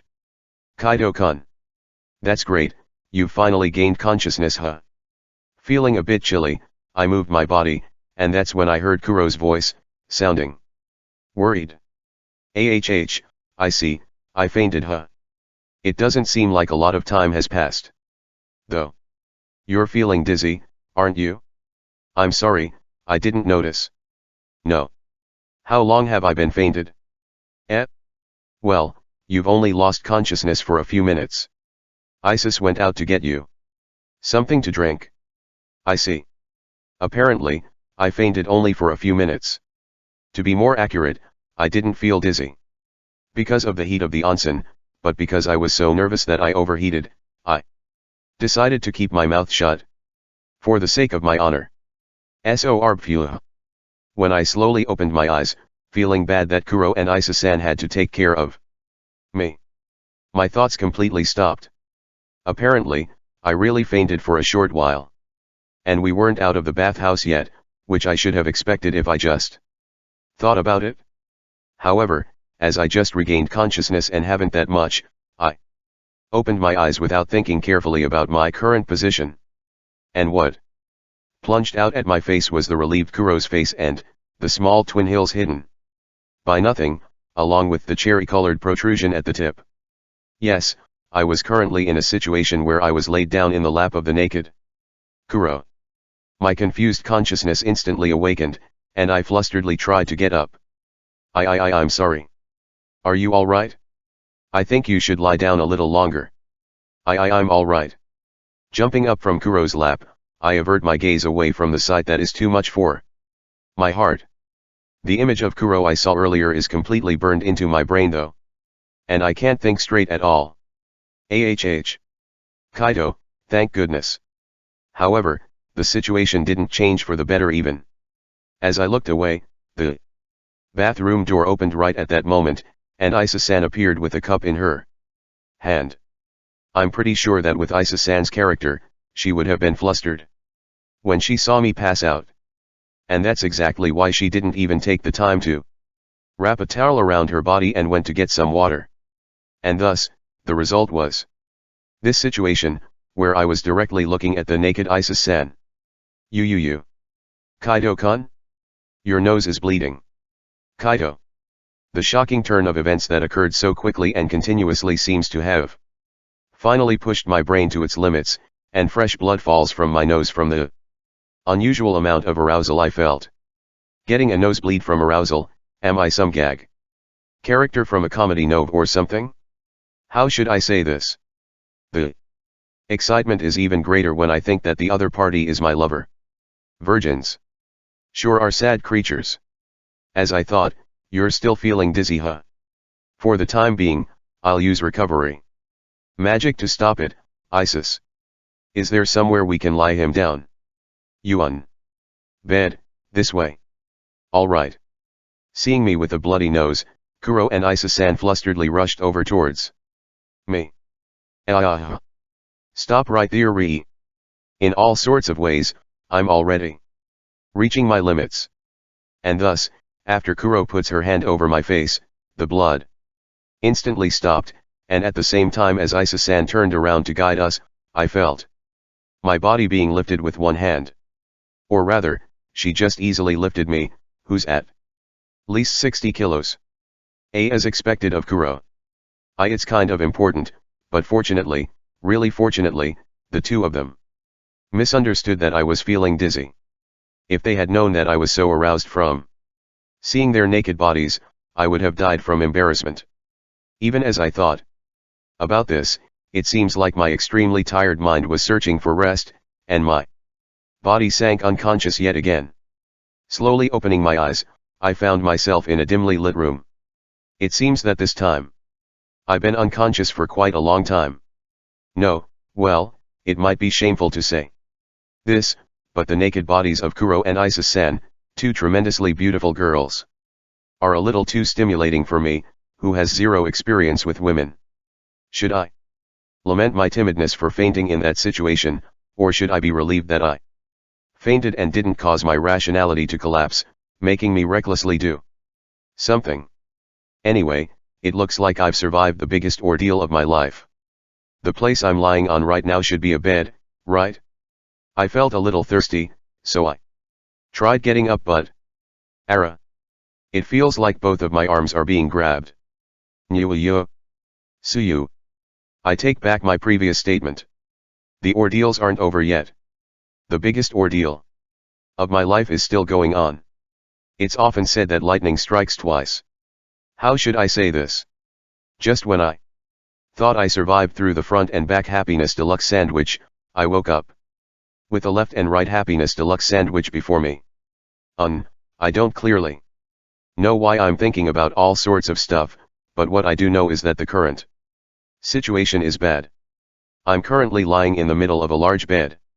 I was worried that I was also sleeping naked because I passed out in the bathroom, but I was relieved to see that I was dressed in what felt like a bathrobe. That's good, but sleeping on my right is Kuro and sleeping on my left is Isa-san. And both of them are holding my arms. After my eyes adjusted to the dark room, I moved my gaze to see that Kuro was wearing a large shirt while Isa-san was wearing a baby doll, looking really defenseless and sensational at the same time. This is bad.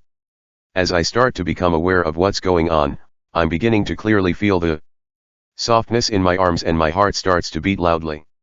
Kuro's breasts are modest in size, but they have a pleasant elasticity to them, and I can clearly feel the texture of her breasts on my arm. Isa-san's breasts are bigger than Kuro's, they're very soft and they're making me feel like my arm is caught between two machas. And they're seriously dangerous. I think I'm going to get a nosebleed again. Nyuo. Even in the current situation, I feel incredibly nervous, but as if to deal the final blow, Kuro shifted in her sleep, and reached out her hand towards my body. And then, as if she's aiming at the gaps, her hand enters my bathrobe, reaching near my waist. Around the area near the dangerous zone. That's bad. That's really, really bad. I'll just move away her hand a bit. Wait, it won't budge. She's supposed to be asleep. But why can't I move it at all? I can't say it's wrong to wake her up because of this. If I don't move her hand, it would turn the scene into something that isn't family friendly. I need to wake Kuro up. Kuro. Please wake up. HNNN. Fayu, Naga. Kaido-kun. Gee good. I'm sorry that I walk. When I called out to Kuro while moving my arm she's holding, Kuro slowly shook her head and opened her eyes. I was relieved to see her wake up for a moment. But a tremendous chill ran down my spine, and cold sweat began appearing behind my back as I looked into Kuro's sluggish eyes. Was that feeling just now a premonition for incoming danger? From my past experiences, it seems that my body has figured out what's going to happen next. However, even if I try to escape, my other arm is hugged by Isa-san, making me unable to move. Thereupon, Kuro's hand reached out to the back of my neck. Chayuo. HNNN. Nhu, Shuyu, Nuao. Her lips pressing against mine, her tongue inserted into my mouth freely and viscously, as if to taste everything in my mouth. I desperately tried escaping from the deep kisses that are so thick that my brain feels like it's melting, but obviously, my body won't budge. Kuro doesn't usually sleep. She doesn't need to sleep. But after we became lovers, she began to sleep with me. It's also an expression of affection. That she's willing to show me her defenseless, sleeping face, and I'm incredibly happy about that, but I feel like Kuro is really bad in the mornings. This is specifically the second time, but when she finds me while she's still sleepy, she seems to immediately move on to kissing me, and in both the first time and this time, I couldn't even resist and ended up receiving her passionate kiss. To begin with, it's fair to say that I hold strength that isn't much better than average. So no matter how sleepy she may be, Kuro's still one of the strongest beings in the world and I wouldn't be a match for her. In fact, even now, the hand that was holding the back of my neck completely blocked my movements. No, I guess I should be thankful that she was using a moderate amount of force here and that my neck isn't snapped like one of her cookies. Chayu. HNNN. Kaido-kun. Shayuak. Ara. Kaido-kun. Along with her passionate kisses, she whispered her love for me with her sweet, melting voice, pushing my thoughts to the verge of conducting passionate rampage.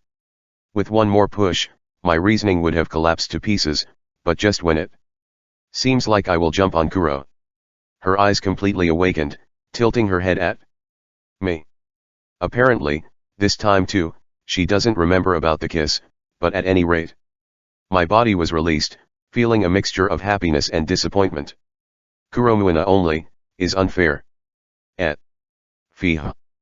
What the TTT that voice just now, could it be? Just when I thought I was free of Kuro's kisses that seemed to uproot and crush my reason, I heard a familiar voice, and just like a rusty tin doll, I turned around. Thereupon, I found Isis-san. I don't know since when she was awake, but she's sitting up on the bed with a slight blush on her cheeks and an expectant look in her eyes. Isis-san?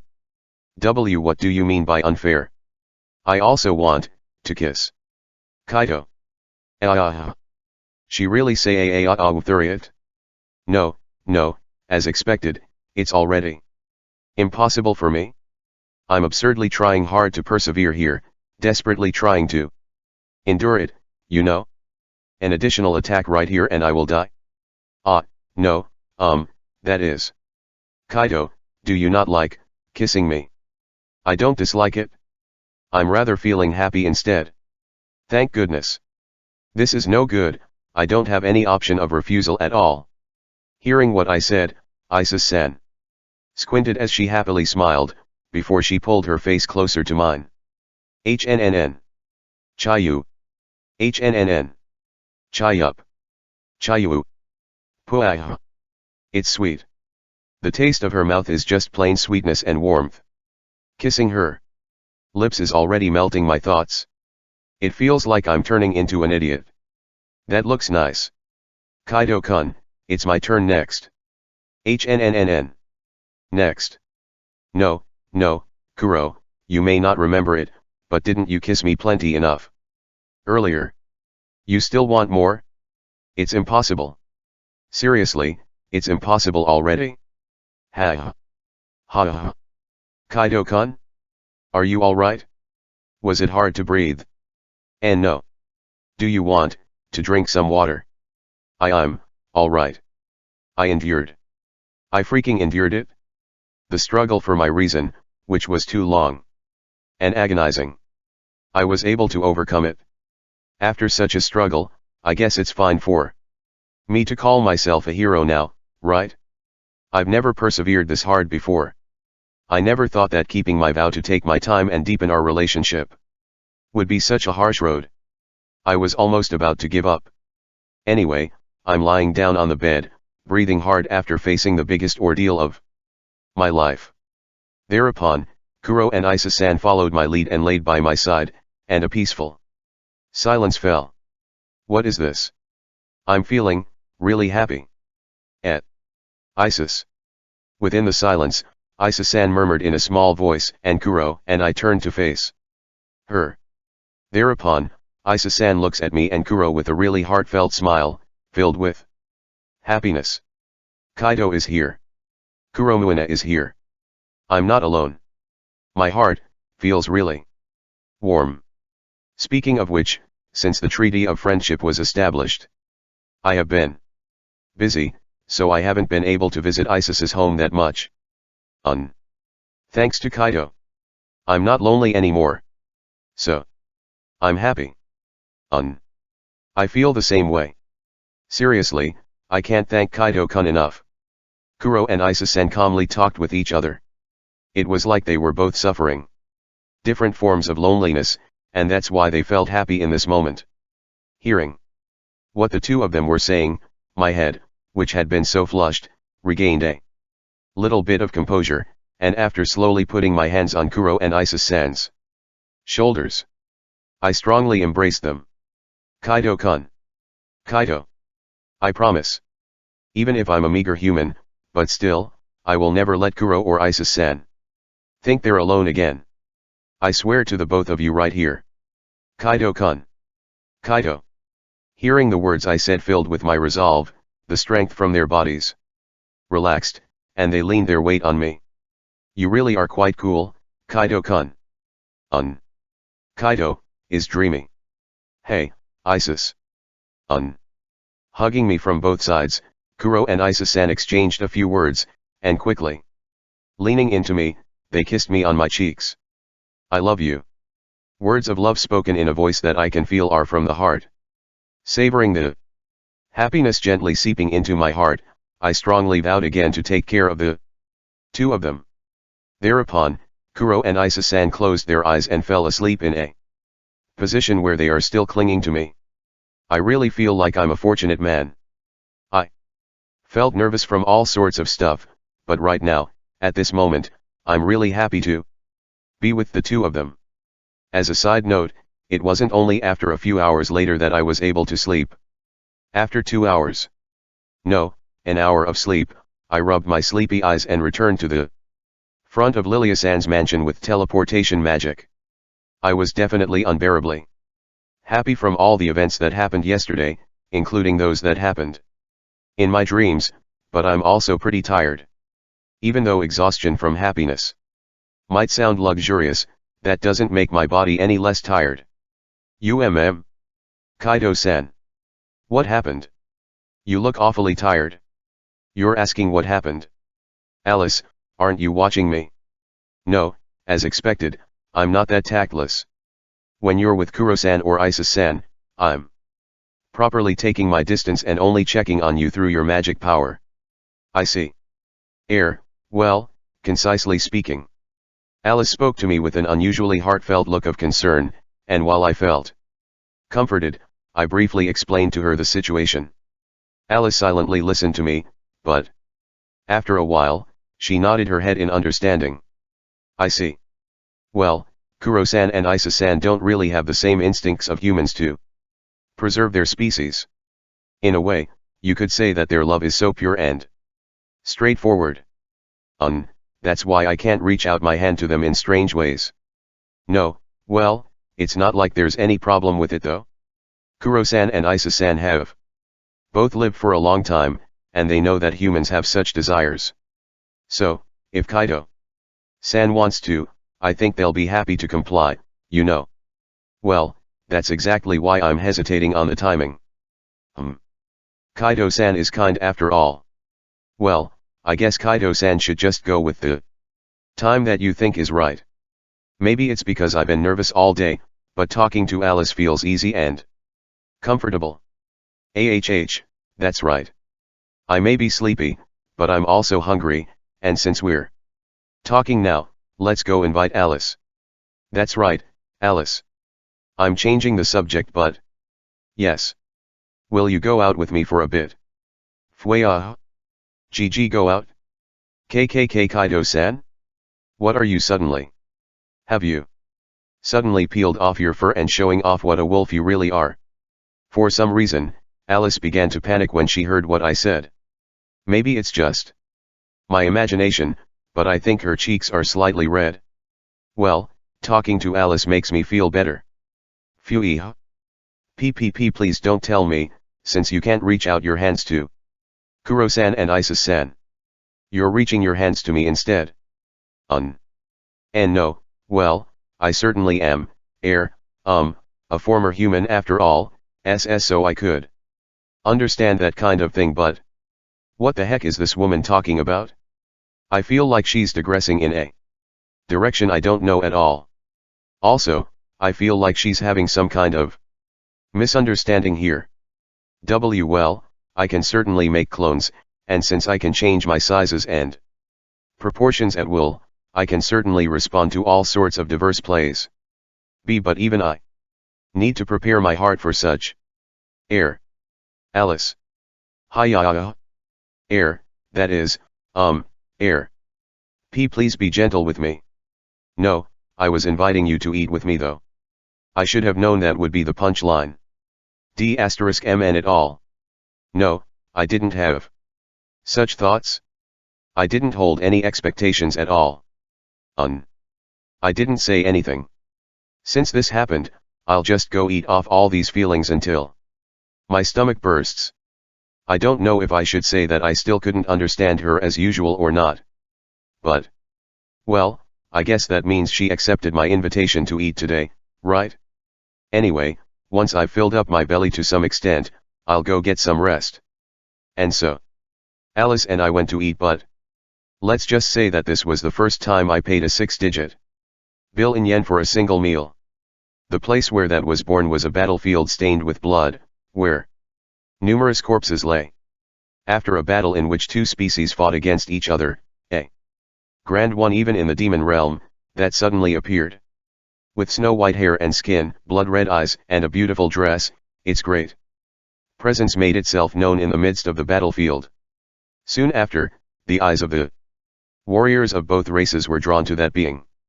However, it wasn't that their eyes were involuntarily drawn by the being's beauty, but instead, they reflexively turned their heads to the presence that was so repulsive and sinister. Immediately afterward, jet black magic power was released from the being. What the being had released wasn't magic, just magic power, and it wasn't released with hostile intent. But with that single act, tens of thousands of lives that had gathered on the battlefield died. Floating in midair clad in pale blue light, the being turned its gaze to its surroundings for the first time. Numerous corpses laid around her, unaware that it was even they who had taken all these lives. The girl with an innocent-looking face muttered, "Lonely." That was the moment of birth of Isis Remnant, she who would later be called Death King, and at the same time, the first words she uttered in her life. The young girl in a blue dress floats through the land of the demon realm. With the feeling of loneliness welling up in her heart, she seeked out others. Soon after, the girl found a small monster. Her face breaking into a smile, the girl approached the monster, only for the monster to quickly die out. Why? Picking up the corpse of the monster that suddenly died without a word, she looked around her. Why did this monster die? Why are the surrounding plants and trees withering? Why is the ground cracking and turning black? The girl was indeed a newborn being. However, as she was born from the magic power of the dead, she was born with a certain amount of intelligence. That is why it didn't take her long to realize that it was her fault. Several years had passed since the girl realized that she was a being who had been spreading death. Even as the feeling of loneliness festers in her heart, the girl has yet to be touched by even a single warmth. Alone and lonely, she lay on her knees in the desolate wilderness. Her body doesn't require food or sleep, but for some reason, she was terribly sleepy at that moment. As she closed her eyes, her consciousness sank as if drawn to something. And then, she had a dream. In the lonely world, where the sky was covered with thick clouds and the empty snowfield was covered with black snow, there was only one shadow in the world that projected the girl's heart. Someone in a tattered robe, with a body shape similar to her, though her face was not visible. Who are you? I am you. Me. We are the incarnation of death. A being who reaps life, scattering despair around us. You need not seek warmth anymore, for the day you'll acquire it will never come. The girl clad in shadows spun her words in exactly the same voice as her. Though she herself hadn't said it out loud, it was a thought that she had been harboring in her heart for the past few years. You're wrong. What I say isn't wrong. What we're clad in is the magic power of death. Magic power, of death. Yes, we are the incarnation of death. The magic power we're clad in reaps lives, a cold, malevolent force that extinguishes the flames of being souls. Who is it that would accept a being like us? Is this really just a dream? The girl questioned, but the other girl, all too aptly, continues to speak of the darkness that has begun to emerge in her heart. That isn't the case. I just haven't met them yet. Is that so? If that's how you feel, then so be it. However, do not forget this. There will be no one who will accept us in the real sense of the word. Expecting something that doesn't exist will only hurt us. That's something you must not forget. And with those words, the girl woke up from her dream. She was asleep for only a few minutes. But after waking up, the landscape around her seemed much colder and lonelier than before. A few more years passed, exactly 10 years after the girl was born, and before such a being appeared. Hello there. Are you that girl I've heard so much about? Who? My name is Kuromuina. Nice to meet you. A conversation with the brightly smiling Kuromuina. For the girl, it was the first time in her life. That is why the girl's heart was filled with joy and sadness at the same time. Don't go any closer. Why? If you get closer, you will die. The first person who didn't run away from the girl and converse with her. Not wanting to kill such a person, the girl spoke words of warning. But Kuromuina, after lightly smiling at her, approached the girl without stopping. Don't approach. It's all right. I won't die. You won't kill me. While telling her this in a gentle voice, Kuromuina approached her, and gently embraced the girl with a look of mixed fright and loneliness on her face. See, it's all right, isn't it? You.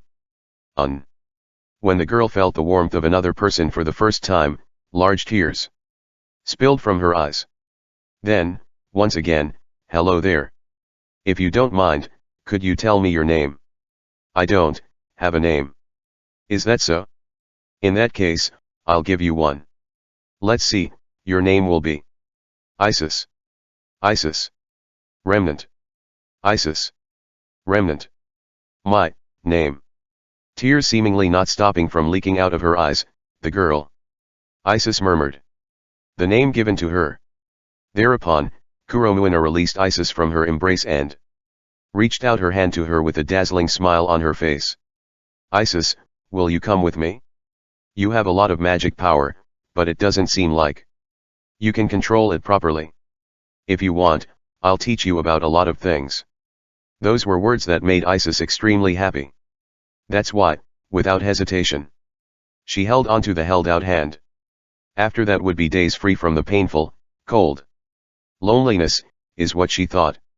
Yes, Isis had forgotten. Accompanied by Kuromuina, Isis came to her house, spontaneously laid down on the bed in the room given to her and closed her eyes. It was as if someone was calling her, making her feel extremely sleepy, and there, that appeared again. In the field of black snow, in a place where another version of herself, clad in black robes, stands. So, you've come again. What you said back then, it was a lie. Kuromuina, she accepted me, she reached out, her hand towards me. You really think so? What do you mean? While Isis happily told her this, the other Isis asked back in the same cold tone as before. As if to say that Isis is mistaken. Indeed, Kuromuina had reached out her hand towards us. However, does that really mean she accepted us? Kuromuina did. She accepted me. We can't kill Kuromuina. Kuromuina would always be stronger than us. That's all there is to it. What are you trying to say? Before she knew it, Isis found herself raising her voice. She doesn't know why, but the words of the being in front of her were bothering her. If you still haven't realized it, that's fine for now. However, don't forget. Kuromuina is not the one we wanted. You may only feel a slight discomfort at first. However, the more time passes, the bigger that discomfort will become. What would you even know? I would know of it. You are me, and I am you. That's why, I would know. You'd be happy not realizing this, for realizing this would make you suffer even more. I won't. Is that so? If that were the case, that would be great. Those lonely words echoing on her ears, Isis regained consciousness, with an unexplainable thorn in the back of her mind. After being picked up by Kuromuina and becoming a member of her family, happy days for Isis continued. She met and spent her days with family members who weren't afraid to talk to her, just like Kuromuina, and the days she spent with them were filled with the warmth that she wanted. Kuromuina has a warmth that gently embraces you. Ain, who is firm and dependable. Megiddo, who has a rough but open personality and is easy to talk to. Lilywood, who she had hit it off with and became like best friends. Magnoel, who speaks stiffly but knows a lot of things and can teach her many things. Sway, a magical puppet created by Kuromuina that has a sense of self and is capable of growing. Ozma, a laid-back person who isn't really part of the family but spends time with them. And the newest addition to the family, Shaltir, a mysterious girl from another world. Every day she spent with these family members is boisterous, but full of happiness. However, for some reason, there were times when she suddenly felt loneliness she couldn't quite express. Whenever she felt this, she would fall asleep, and dream of her other self. We sure meet a lot lately. What you had said, everything is wrong. I'm really happy. Is that so? Then, why did you come here again? That is, because, you called me here. After her abrupt sleepiness would always come this dream, this conversation with her other self.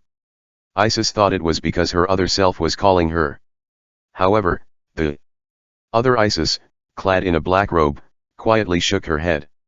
You're mistaken. I haven't called you here. You came here by your own will. What do you mean? What we're currently in is the deepest place in our heart. Calmly pointing to the skies, the other Isis spoke in a voice that even sounded gentle. As if guided by his movements, Isis looked up at the sky and only saw dark, thick clouds. You said you are happy. We are indeed happy, but deep down, our heart is still covered by thick clouds. Not a single ray of warmth had reached us. What are you saying? I don't understand. I have no idea what you're trying to say. It was just as I told you before. You were realizing the things that we'd better off not realizing. No. This is something you've realized all along. That's why you feel lonely. Even when you're with Kuromuina and the others. I don't know. What are you trying to say? The words of the other Isis, the dark, enclosed skies. It brings about an irresistible sense of frustration to her mind, making Isis scream. In response to such an Isis, though, the other Isis spoke to her in a calm, gentle voice. Please don't get me wrong. I'm not trying to hurt you. The two of us aren't separate entities. You and I are both Isis remnant. Your happiness is my happiness. And what makes you sad also makes me sad. Then, why do you keep on denying my happiness? I don't think either of us is the leading self or anything like that. Both of us are Isis remnant. Everyone has feelings deep inside them that they don't want to show to others, feelings that you keep on turning your eyes away from. The reason why you keep on meeting me, the reason why you keep on coming here is because you keep on turning away from your true feelings. My true feelings. Tell me then. Why is it that even though I'm happy, that I keep on feeling lonely? What is it that I kept on looking away from? If you can keep your eyes averted, you will definitely be happy. But if I had noticed this, you would have noticed it someday. No, it seems like you're already on the verge of realizing it. In that case, maybe I should just tell it to you here. Saying this, the other Isis looks up at the dark cloud-covered sky. Her hair as white as Isis' hair spilled out from between the gaps in her robe, swaying along the occasional breeze. This is happiness, isn't it? We have a family, we all laugh together. Thanks to what Kuromuina has taught us, we've been able to suppress the magic power of death. Even if only to a certain extent. With Kuromuina. With everyone. Surrounded by family. I am. However, Zwei was afraid of us at first. With those words, the black snow that continued to fall around them seemed to gain momentum. Feeling as if her heart was rapidly cooling down, Isis' eyes opened wide. And she looked at her other self. Indeed, it was just as the other Isis said, the Zwei created by Kuromuina had been terribly afraid of Isis when she was just created. Let alone talk to her, she did not even try to approach her. However, that was in the past. Now, Zwei talks to Isis just as she does to the others and adores her as a family member. That is. But, now. It's alright now, because she's learned how to clad herself in magic power. Enough to resist our magic power of death. AHH. In the end, that's all there is to it. Astonished, Isis stiffened. It's as if the place where she now stands is crumbling beneath her feet, feeling helpless. Yes, she had realized it, what exactly her other self said that she was better off not noticing. Kuromuina held out her hand to us. However, that's only because Kuromuina is stronger than us. Lilywood and the others call us their family. However, that's only because Lilywood and the others are capable of resisting our magic power of death.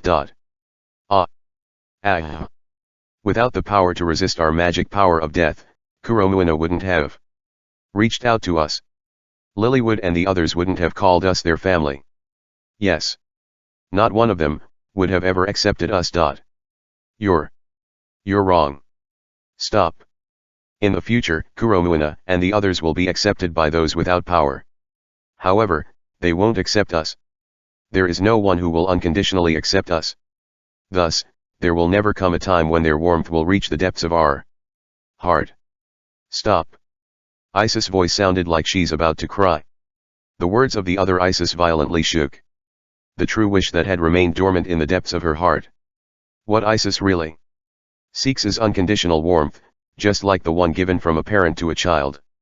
Happiness that seemed to envelop her body. However, such a thought kept on following Isis. She kept on thinking about the future. No matter how well she meets someone she gets along with, the thought that if they don't have the power to resist her magic power of death, they wouldn't have accepted her won't go away from her mind. Why don't we just compromise? There's no one who will unconditionally accept us. So, why don't we be content with what we have? If you can keep looking away, you're better off just keeping your gaze away. Otherwise, we will continue to suffer for a long time to come. The other Isis told her in a gentle voice. As the other Isis herself said, it's not that she wanted to make Isis unhappy. That's why I propose this. Keep on turning her gaze away from her true wish and give up. It might just be that we haven't met yet. You'll never meet such a person. Ever. That's not true. I'm sure. I'm sure. They must be out there. I understood it. I am also you after all. That's why I knew you wouldn't give up. However, I don't think we'll ever find someone like that. No further words were exchanged between the girls. Only the black snow that continued to fall increased in amount, freezing the depths of their heart. The only thing that was left was a cold, cold snowflake in the depths of my heart. Isis, remnant, has chosen a thorny path, not to compromise with what she has now, but to continue to search for what she truly seeks, turning her back on her own heart. That tells her that she will never find it. She began to frequently stroll around the demon realm. In name, it was for her hobby, to collect items that appear in the books she likes. However, its real purpose was to find a being who would accept her unconditionally. It could be described as something like a battle. 1,000 years have passed since she began her search. The concept of peerage, holding high-ranking demons and the Six Kings, created by Shaltier's proposal, became well known in the demon realm, and Isis also became widely known as the Death King. At the same time, her family members that came to be known as the Six Kings became independent from Kuromuina and moved to different parts of the demon realm. It was lonely and painful for Isis to live apart from her beloved family. But it was also a good opportunity for her to search for the thing she hadn't found yet. 5,000 years have passed since she began her search.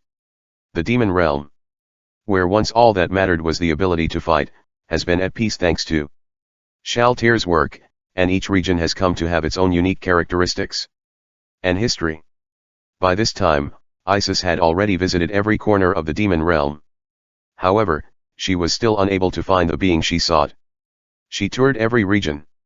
She saw demons of all races. However, the only thing she felt from those who fled in fear of her magic power of death was always a clear rejection. When, at the urging of Lilywood, who had been close since their days living together, she built a castle in a place called the Land of the Dead, the loneliness she felt had grown to the point that she felt helpless. How many times had she shed tears? How many times had she embraced her body, which trembled with loneliness?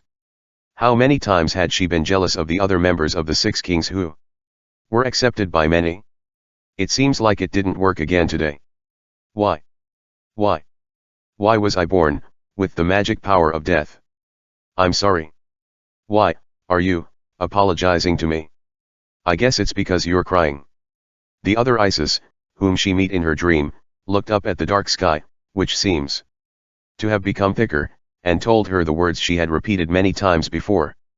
You're not giving up yet. Perhaps they still haven't been born yet. Is that so? I think that's not possible though. No one will accept us. You're annoying. Shut up. If she had been able to, it might have been easier for her to give up, to compromise. However, Isis could not give up what she wished for. Ironically, this made her heart suffer even more. 10,000 years had passed since she began her search. The feeling of resignation grew and grew, and Isis gradually stopped going out of her castle. She spent her time alone in the spacious castle, reading a large number of books she has collected throughout her travels around the demon realm. The words of the other Isis, that there would be no one who would ever accept her, weighed heavily on his mind. Still, she couldn't completely give up, and just the number of times she went out didn't go down to 0. 20,000 years had passed since she began her search. The world drastically changed. The invasion to the human realm by the demon lord led to the treaty of friendship between the 3 realms, and the expansion of the world she had been living in. Therefore, it would be inevitable that she would harbor hope in the expanded new world, but she wasn't accepted. While the other members of the 6 kings were accepted and their sphere of activity had expanded, she alone was rejected. What she got was the fear and awe of being the most terrifying among the 6 kings. As one would have roughly expected, she also wasn't able to find what she wanted. Why? How come? I was, just. Why don't we give up already? We had worked hard enough. We traveled around the human realm, even met people from another world, but still, not one of them had accepted us. That's why. No. Staying lonely like this. I won't give up. Is that so? On the snowfield with a black blizzard blowing around her, Isis and the other Isis shed tears. Trembling with loneliness, they despaired about their circumstances. Yet they continued to struggle, unable to give up hope. Could that be, perhaps the reason why? Because they did not give up everything. There, the miracle that they had been waiting for, finally appeared 1,000 years later. The being that Isis had been waiting for. A being who was not strong enough to resist her, and yet accepted her. Upon meeting Mayama Kaido, a great change happened to her.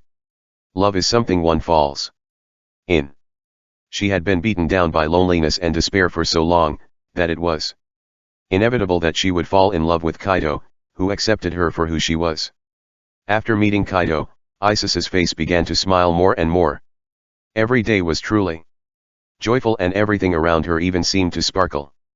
When she heard that he accepted her feelings and asked her to be his lover, she felt so much happiness that it was difficult to express it in words. whenever she spent time with her new lover. And smiled from the bottom of her heart, which should have been frozen, was filled with nothing but warmth. In the midst of such happiness, which could be called the peak of her life, Isis had a dream for the first time in a long time. Staring back at her was the other Isis, whom she had met many times before. It doesn't matter what you say anymore. Kaito is my destined person. Together with Kaito, I will be happy. No. I will show you that I will be happy. Saying this, Isis' eyes were filled with a strong and definite light, very different from when she was shedding tears while shaking with loneliness. I'm not the only one receiving it from Kaito. I will also give Kaito happiness. I'll show you that I won't make Kaito regret that he loved me. Together with Kaito, I will be happy. If I'm together with Kaito, we'll definitely achieve it. Looking back, it seems that all along, Isis's heart may have remained weak. No matter how powerful she was, her heart was that of a lonely, trembling child. But now, thanks to the presence of Mayama Kaito, Isis has gained a firm pillar of strength. Therefore, with a strong and unshakable will, she confronted the other Isis who has been denying her until now. That's what I think so too. However, what came back was not a denial, but an affirmation. Fufu, why are you surprised? It's just as I told you, it's not that I wanted to make you unhappy. I am you, the both of us is Isis. Your happiness is my happiness. As she calmly told her in a clear voice, the other Isis took off the hood of the robe that she had been wearing, and there Isis found a face exactly the same as hers, smiling happily from the bottom of her heart. Look, the clouds above us have cleared up. Indeed. Just as the other Isis had said, when she looked up at the sky, which had been dark and covered with thick clouds, had turned into a dazzling blue sky, and warm light was shining into the snowfield. Kaito had illuminated us. He brought warmth to the depths of our heart. Kaito is amazing. I don't need to reject you anymore, and there's no need for us to meet like this. Are you going to disappear? I won't disappear. I am you, and you are me. Blending into one, as Isis remnant, we will live together with Kaito from now on, seeing the same things, having the same feelings. The other Isis said, saying that her role is now over and that she will return to her original form from now on, living together with her. Thank you. What for? For taking on a thankless role all these years. You're weird, thanking yourself. Fufu. I suppose. Unlike in the past, Isis was able to have a more relaxed mind, and so, she realized. The other Isis in front of her had been denying her own wish for a long time, and when those times came, trying to lighten the pain in Isis' heart, she went ahead and insulted her. Illuminated by the warm sunlight, the two Isis brightly smiled. After leaving Alice's general store, I walked leisurely back to Lilia-san's mansion. I'm kind of feeling a sense of déjà vu. It seemed a little strange, but as I wasn't able to think of any particular cause for this feeling, I concluded that it must have been my imagination and just proceeded with my steps. But at that moment I felt something out of place, far exceeding what I had been feeling just now.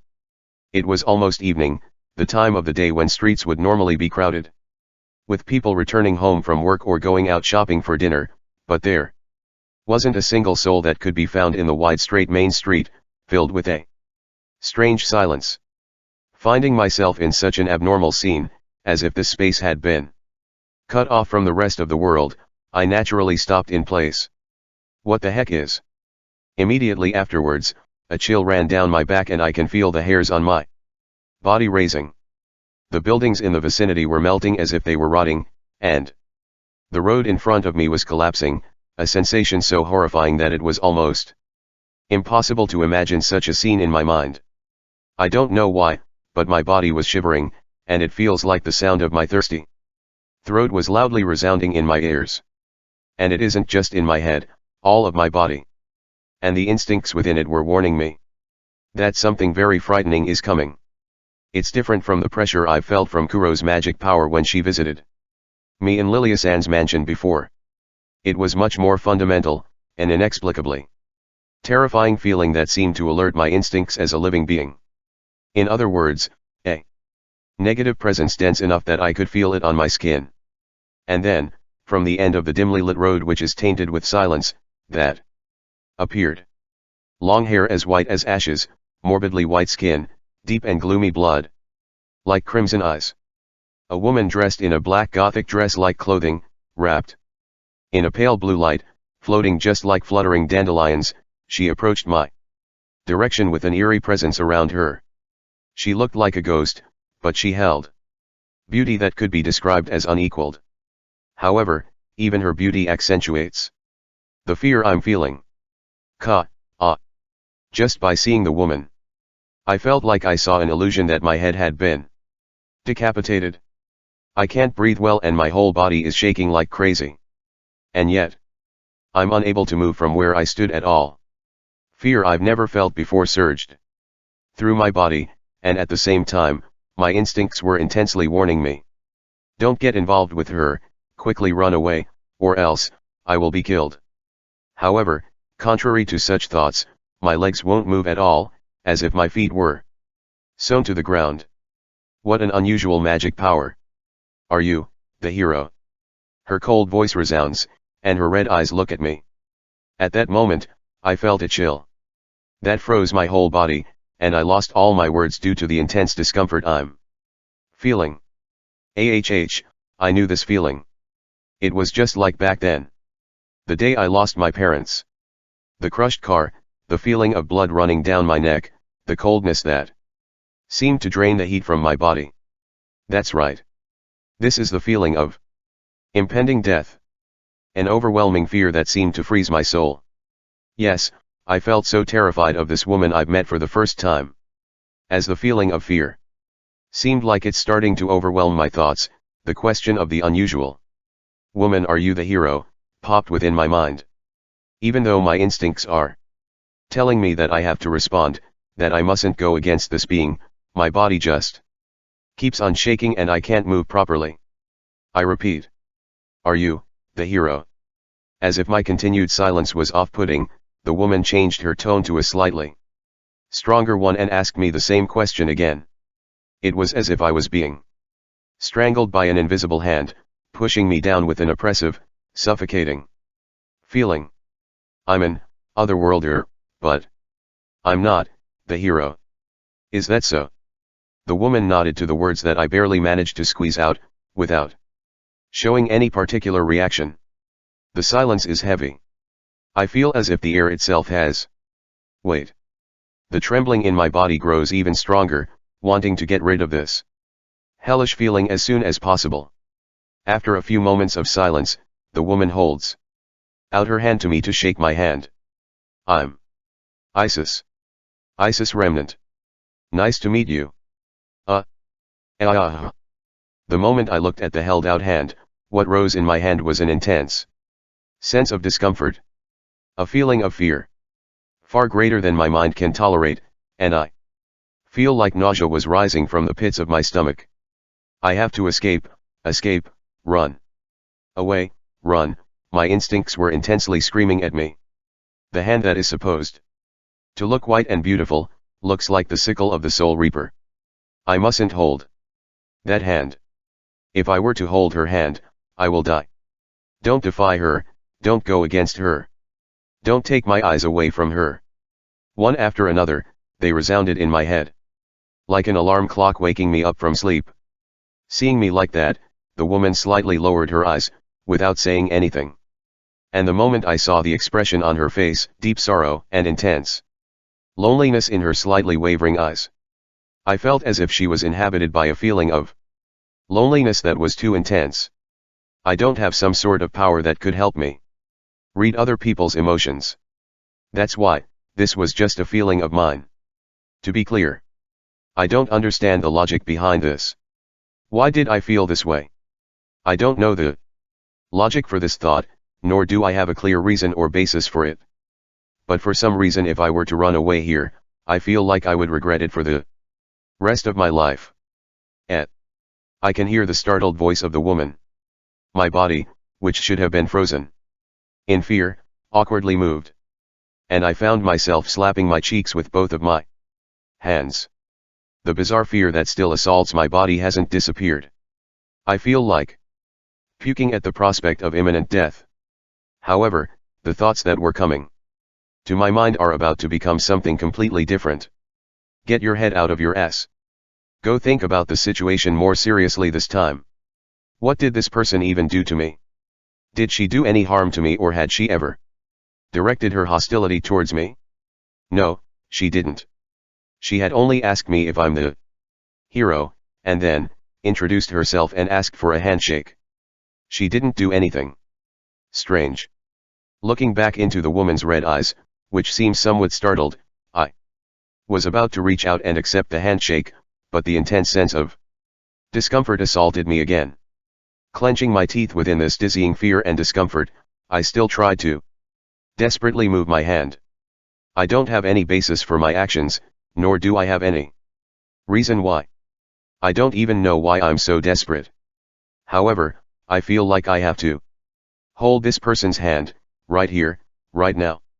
If I had been in the same situation before I came to this world, I would have definitely ran away.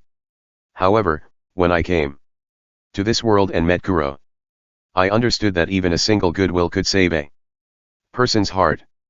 I've learned how glad I am to have her reach out to me, even if I'm hiding deep within the darkest depths of my heart. For this reason, if I'm the only one who can reach into the depths of this person's heart at this moment in time, then there's no way I can run away from here. I'm sweating profusely and my body is shaking like crazy, but if I'm shaking, that means it isn't that I can't move. Then stop shaking there like an idiot, and get moving. I don't know if it had been answered because of the scream within my heart. Clenching my teeth so hard that my lips were bleeding, I desperately tried reaching out. Little by little, my hand moved towards the woman in front of me. At that moment, the discomfort I felt became even more intense, and for a moment, I felt like I was going to lose consciousness, but I bit my lip hard to hold onto my awareness. Even as my hand was shaking, and even though my body was shaking, I didn't stop. The fear of death assaulting my mind is too intense. I want to escape. Even as this feeling grows stronger and stronger though, I still try to reach out my hand. Little by little, an incredibly small distance at a time. I tried to hold the woman's hand at a pace so slow that it took me several minutes for my hand to move a single centimeter. Whether I'm feeling nauseous and consciousness dimming, whether it's sweat or tears flowing down my face. What kind of face I'm making right now? I don't know any of that. Why am I so desperate? Why do I need to feel this much pain, reaching out to this woman, whom I have never met before? I'm just an ordinary guy with no special power. Therefore, moments like this make my weakness pretty clear. Even at this very moment, I'm afraid of this woman in front of me. But still, I don't know why, but I just couldn't bring myself to choose the option of giving up. How much time passed? Anyway, my hand reached the hand of the woman who had spent a ridiculously long time waiting for me to hold it out the whole time. The moment I held her hand, I was struck with a fear even more intense than before. And I fell to my knees on the ground, unable to stand. But, not yet. I still haven't spoken a word back to her yet. Get up, get up. I'm just feeling scared. Bring about my whole body, muster all the strength I can. Getting up, holding my wobbling leg with my other hand, I slowly turned my attention to the woman in front of me. The smile on my face as I looked at her looked forced, but I think it can't be helped. Still, I want to get along with her. Setting my mind straight to the thought of wanting to be friendly with her, I spoke. It's nice to meet you. I'm Mayama Kaito. As I told her this in a voice that is aptly described as me squeezing those words out of my throat, the girl smiled, and the intense fear that had assailed my body completely vanished immediately afterward. Not only that, but the surrounding Scenery changed to a snowfield, a blanket of silver-colored snow covering up my surroundings, and at the same time, the memories that I had somehow forgotten until now began to come back to me. Ara. Isis-san. You're both right and wrong. I'm sorry, Kaido, for trying to test you. Isis-san, who was wearing a black dress unlike her usual blue dress, said something I didn't understand, in a voice that seemed to resonate in my ears just like Lilywood San's voice did. What did she mean? The atmosphere around her also feels different from normal, but the woman in front of me, I think she's definitely Isis-san. You are Isis-san, right? You could say I indeed am, but you could also say I'm slightly different. However, I will be glad if you call me Isis. I understand. Isis-san. Where is this? With my power, I've connected your heart with mine. You can think of this as a dream. Earlier, I was trying to test Kaido a little bit, so you weren't able to remember some of your memories in a dream. I see, the situation itself was rather strange, but thinking about the strange events that have just happened earlier, it makes sense. Was that perhaps, in a way, a reenactment of my encounter with Isis-san? I see, it felt a little strange, but I guess that was because I was in a state where I couldn't remember things. I mean, Isis-san. So you're able to do stuff like that, huh? I'm a part of Isis' mind. It's not that one of us is the real one or anything like that. It's just that me and the other me blended together. If I were to explain it, you could say I'm the first Isis remnant. Wait, Isis. You could say that the self is another me. That's why, you could say I indeed am Isis remnant, but you could also say I'm different. Hey, Kaido. Do you know who I am? Her riddle-like phrasing makes me tilt my head back and think. She's indeed Isis remnant, but you could also say she's different. If I take her word for it, the woman in front of me is Isis-san, but not Isis-san. As I was thinking about this, something suddenly came to my mind. Could it be? You are her magic power of death. You're right. Though I suppose the most correct answer would be the memory of the being from the origin of her magic power of death. I'm sorry. I don't really get what you. It's alright. I'll explain it to you. That's why I called Kaido here like this. However, I want to walk with Kaido for a bit. Is that no good? The magic power of death. Or rather, the other Isis-san looked at me with a slightly anxious expression on her face. She had the face of the Isis-san I know so much.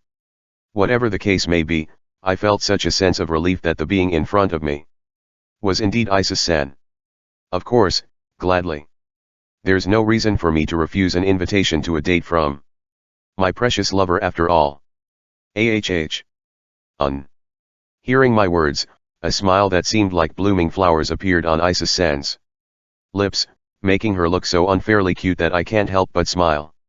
Thereupon, Isis-san held out her hand to me, seemingly expecting something, and I, sensing her intentions, took her hand in mine and started walking with her. How should I say this? This place is beautiful, isn't it? A world blanketed in silver snow. With the clear skies above us, it feels especially so. Kaido, have you not seen views like this that much? Yes, we didn't get a lot of snow where I lived. This feels rather refreshing. Fufu, I see. You seem happy, Isis-san. I'm very, very happy. Not only because I'm together with Kaido, but because I realized once again that Kaido is the coolest guy in the world. And no matter how you put it, you're exaggerating. Isis-san looked really happy from the bottom of her heart, praising me with a big smile on her face. Embarrassed by this, I responded while scratching my cheek with my free hand, to which Isis-san shook her head. That's not the case at all. After all, Kaido held my hand.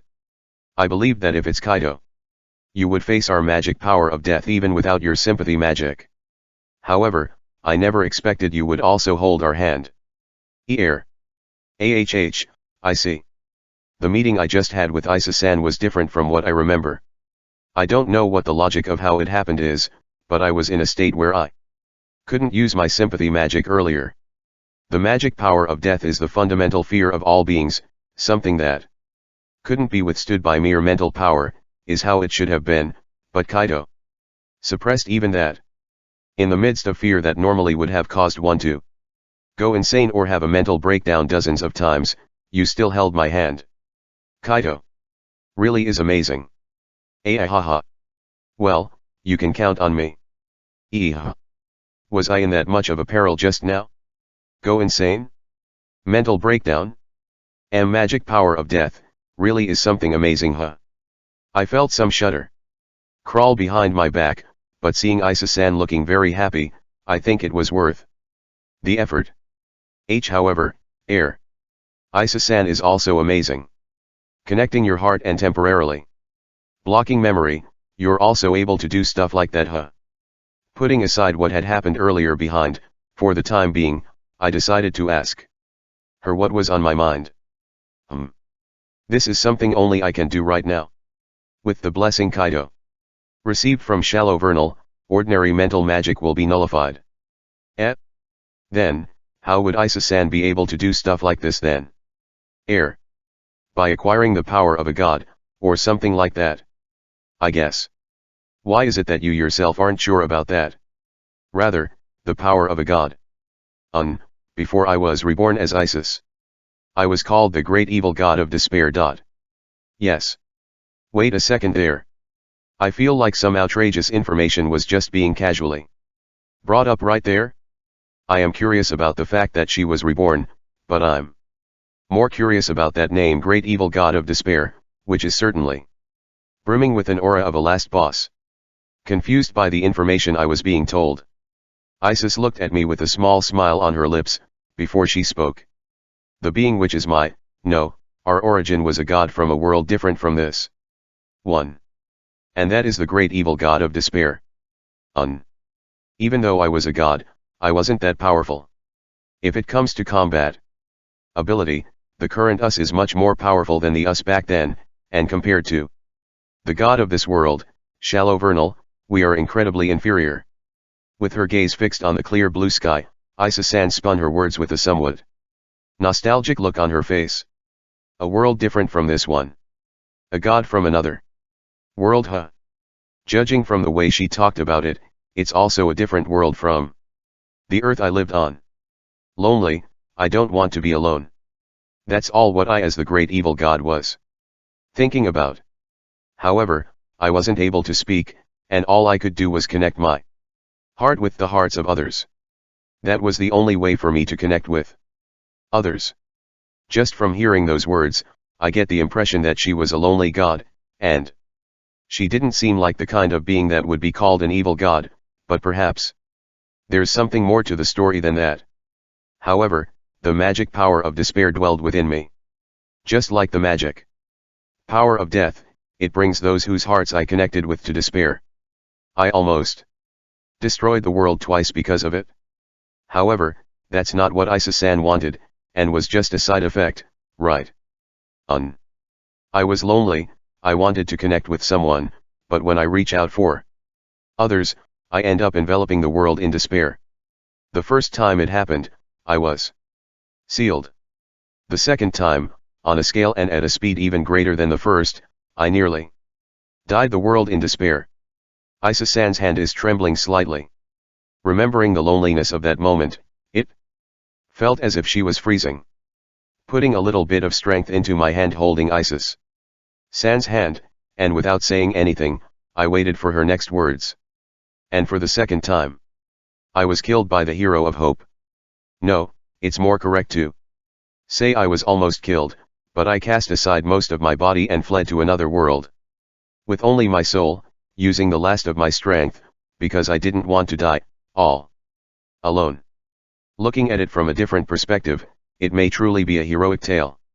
The great evil god who once nearly destroyed the world has returned, and the hero of hope has defeated them. However, the great evil god had no malicious intent to destroy the world, she was just lonely and wanted to connect with others. And the only way she could connect with others was by bringing them to despair. It's a very sad story. I couldn't watch Isa-san trembling any longer, so I reflexively hugged her slender body. For a moment, Isa-san looked surprised, but then she immediately smiled happily and pressed her face against my chest. After a short period of silence, being careful not to rush her, I slowly urged her to continue the conversation. And then, you arrived in this world.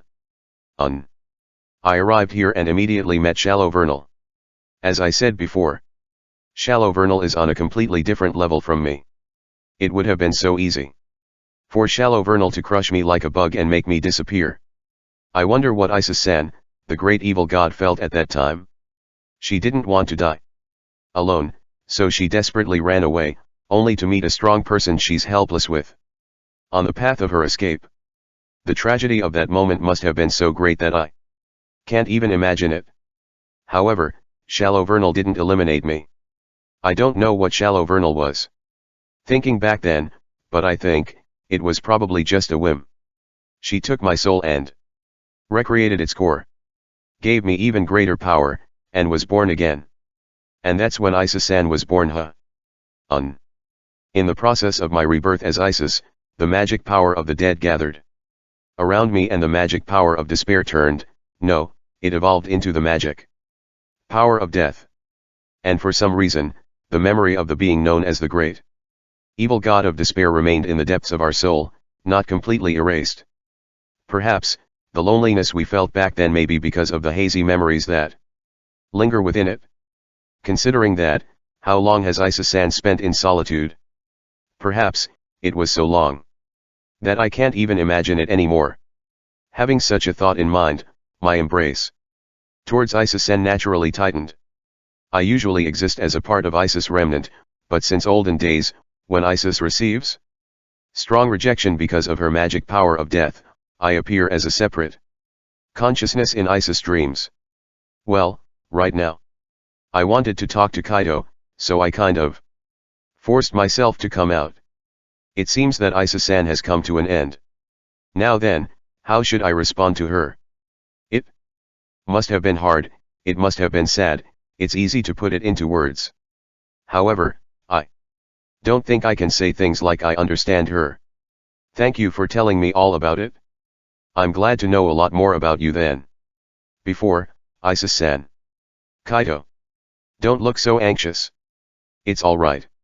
Even if I know you have such a past, my feelings for you won't disappear. Whether or not you have the memories of a great evil god, or not, whether or not your tone of voice is different from the usual Isa-san, you are definitely the Isa-san I know, the Isa-san that I love. AHH. Kaito. Kaito. Hearing Isa-san's words, she tightly hugged me, tears in her eyes. Looking at the anxiety on her face, I could already imagine what she was thinking. I think that Isis-san basically doesn't have self-confidence, or rather, she has experienced a dreary loneliness, which often makes her think in a pessimistic way. When she told me about the fact that her origin was this great evil god, she had such an anxious look on her face, as if she was afraid I would hate her for that. But well, that's an unnecessary worry. Something like that wouldn't change the fact that I love Isis-san.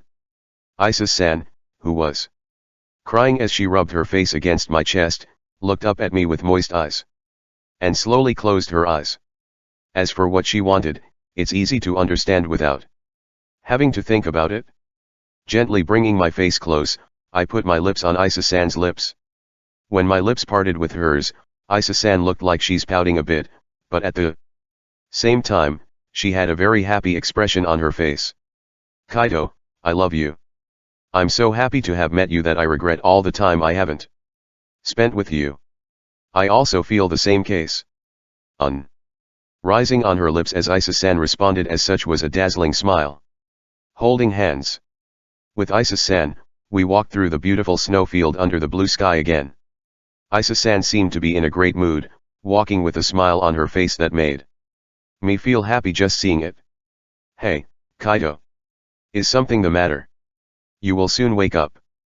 Then, I will be there with the other me as Isis remnant, just as I have always been.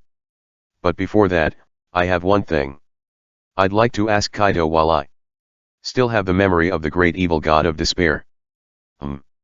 What in the world could she be requesting? The fact that she went out of her way of saying that while she still has her memory of the great evil god of despair suggests that it would be something related to that. However, according to Isa-san's story, Isa-san stared straight into my eyes and spoke with a serious expression on her face. I'd like you to tell something to the hero of hope. The hero who defeated me has now lost the strong heart she used to have. 2. Afraid to lose it, she kept on clinging too much on the bonds she once had, unable to move on. What do you mean? It's okay if you don't understand the meaning right now. However, I'm sure Kaito will save that girl's heart just as you saved mine. That's why, at that moment, I want you to tell her this: the you who had defeated me is much stronger than I am. Don't just cower there and protect the people you care about now. I didn't really understand the meaning or intent of those words. However, Isis-san told me that I didn't need to know about that right now. I understand. Someday, when I understand what you meant, I'll definitely tell this to her. After nodding with a bright smile on her face, Isa-san stopped and faced me with a small smile on her lips. It's almost morning, about time for you to wake up. I see. I'm a little sad to part ways with you, but you and Isa-san can continue to talk as much as you want, right? I will be in your care from now on, Kaito. Yes. I'm also in your care. Kaito. I love you. I love you so much. The 19th day of the Earth month.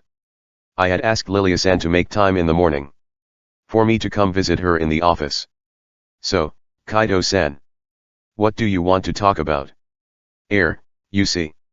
What I'm going to report to Lilia-san this time is that Kuro and Isa-san has become my lovers. Well, it's related to my private relationships, so it's not like I'm obligated to report it, but I thought I should properly explain it to Lilia-san before she becomes astonished after finding out later. I explained to Lilia-san, who was tilting her head at me, that after I became lovers with Kuro, and about how I was troubled by the differences between this world and my world, but in the end, I decided to adapt and became lovers with Isa-san too.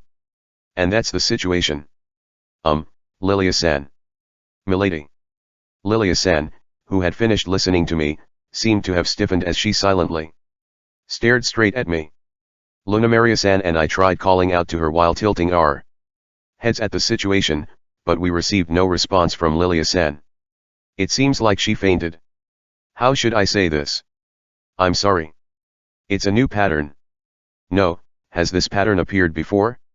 She had so many fainting variations that I'm not really sure.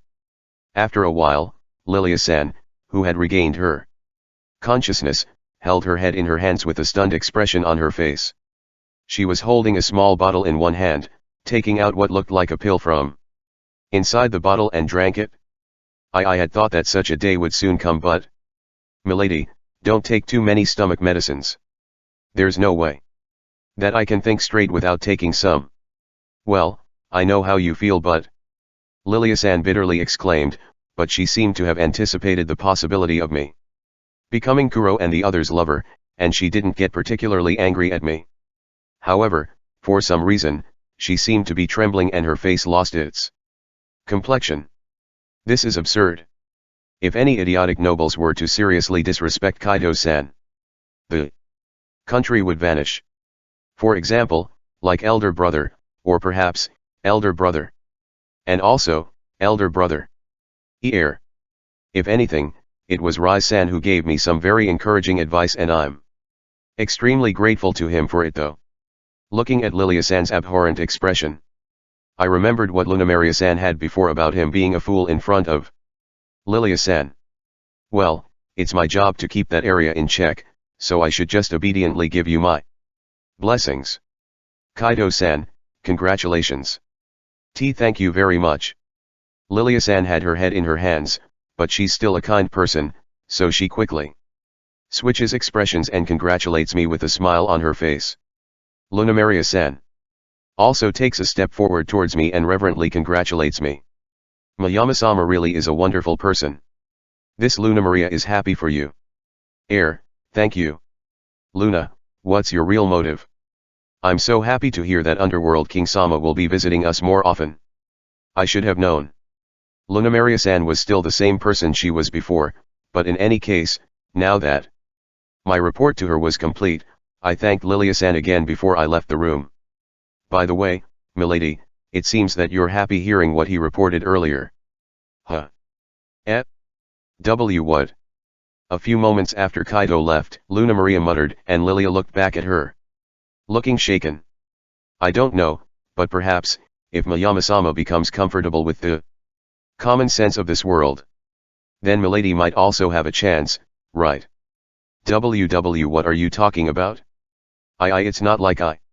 Speaking of which, I just got word the other day that milady has purchased some men's clothing before.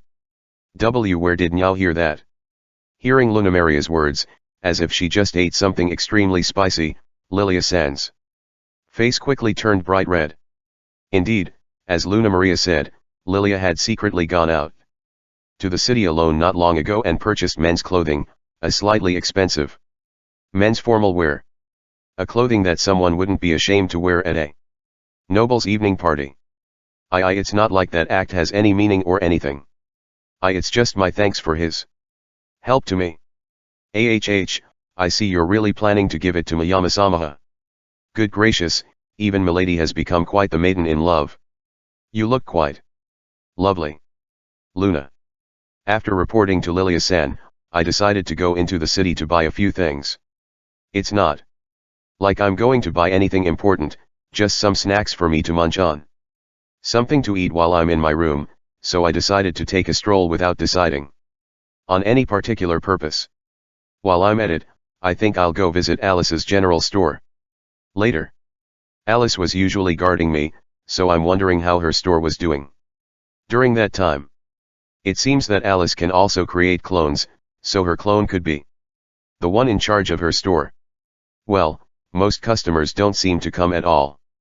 Thinking about this, I veered off the main street and entered a less busy street.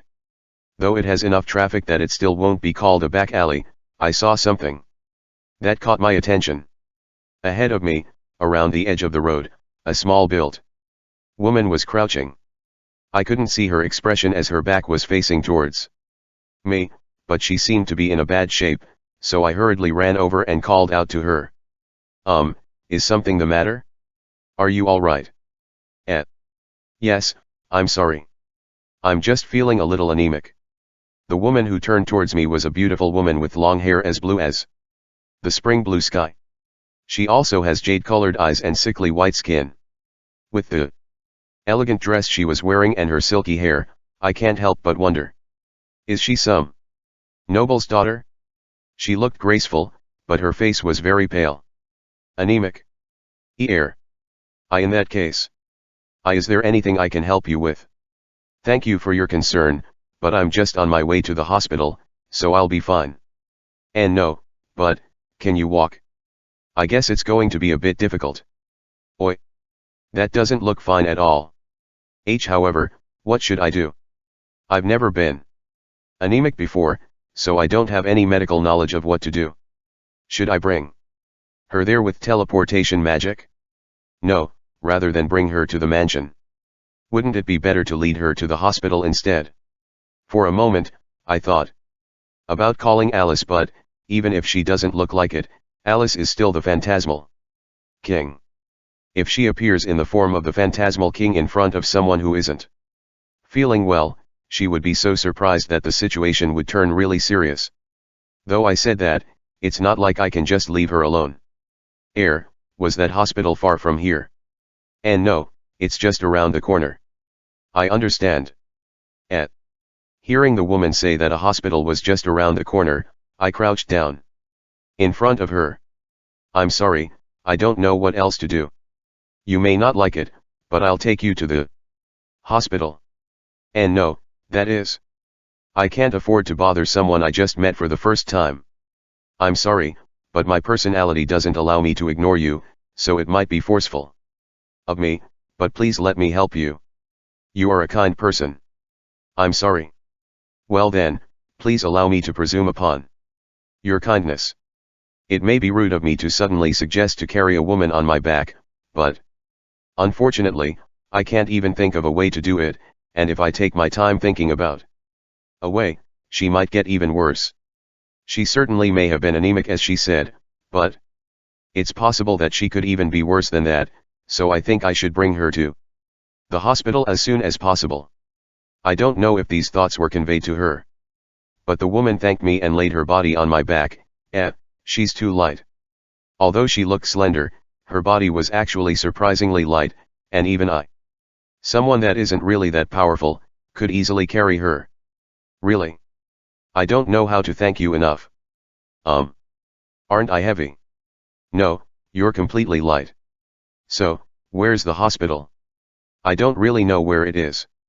So please show me the way. Yes. Just walk ahead and turn right at the corner. The woman's voice was somewhat weak, as if she was still not feeling well, and following her direction, I walked a little faster to the hospital.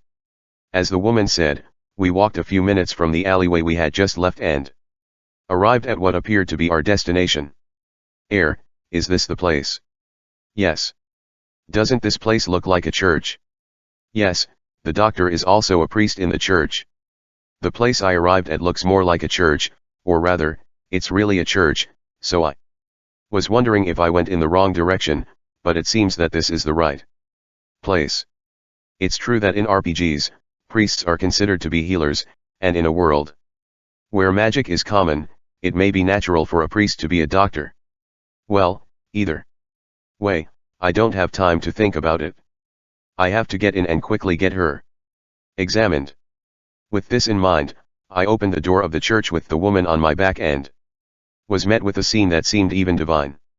The crosses that adorned the walls were filled with light from the stained glass windows, filling the church with light as if it were illuminated by the starry skies. In front of the altar, I saw a woman in deep indigo vestments with gold embroidery, kneeling down and praying. As soon as we entered, the woman heard the door open, and standing up, she looked back at us. Her deep, dark gray hair in her side locks extended to her waist, held in place by a silver hair clip. Her hair was covered by a veil of the same color as her vestments, but she had something of a virtuous nun vibe around her, and her deep amber eyes accentuated the mysterious atmosphere. The mysterious beauty of the woman took my breath away, and with a gentle smile that captivates all that had seen it, she slowly walked towards us. Welcome. How can I help you to Fugaya? Just as she was walking, she stepped on the hem of her long vestments, and vigorously tripped, hitting her face on the floor. What should I do? I feel like I've seen something I'm not supposed to see. The mysterious atmosphere around her and all that stuff she had earlier is ruined. I mean, she totally smashed her face on the floor, but is she alright? As soon as that question comes to my mind, the priestess gets up, holding her face in her hands. Myphwas, Huts. Are you alright? Yuan. I'm sorry I showed you something embarrassing. So, how can I help you today, Noir-san?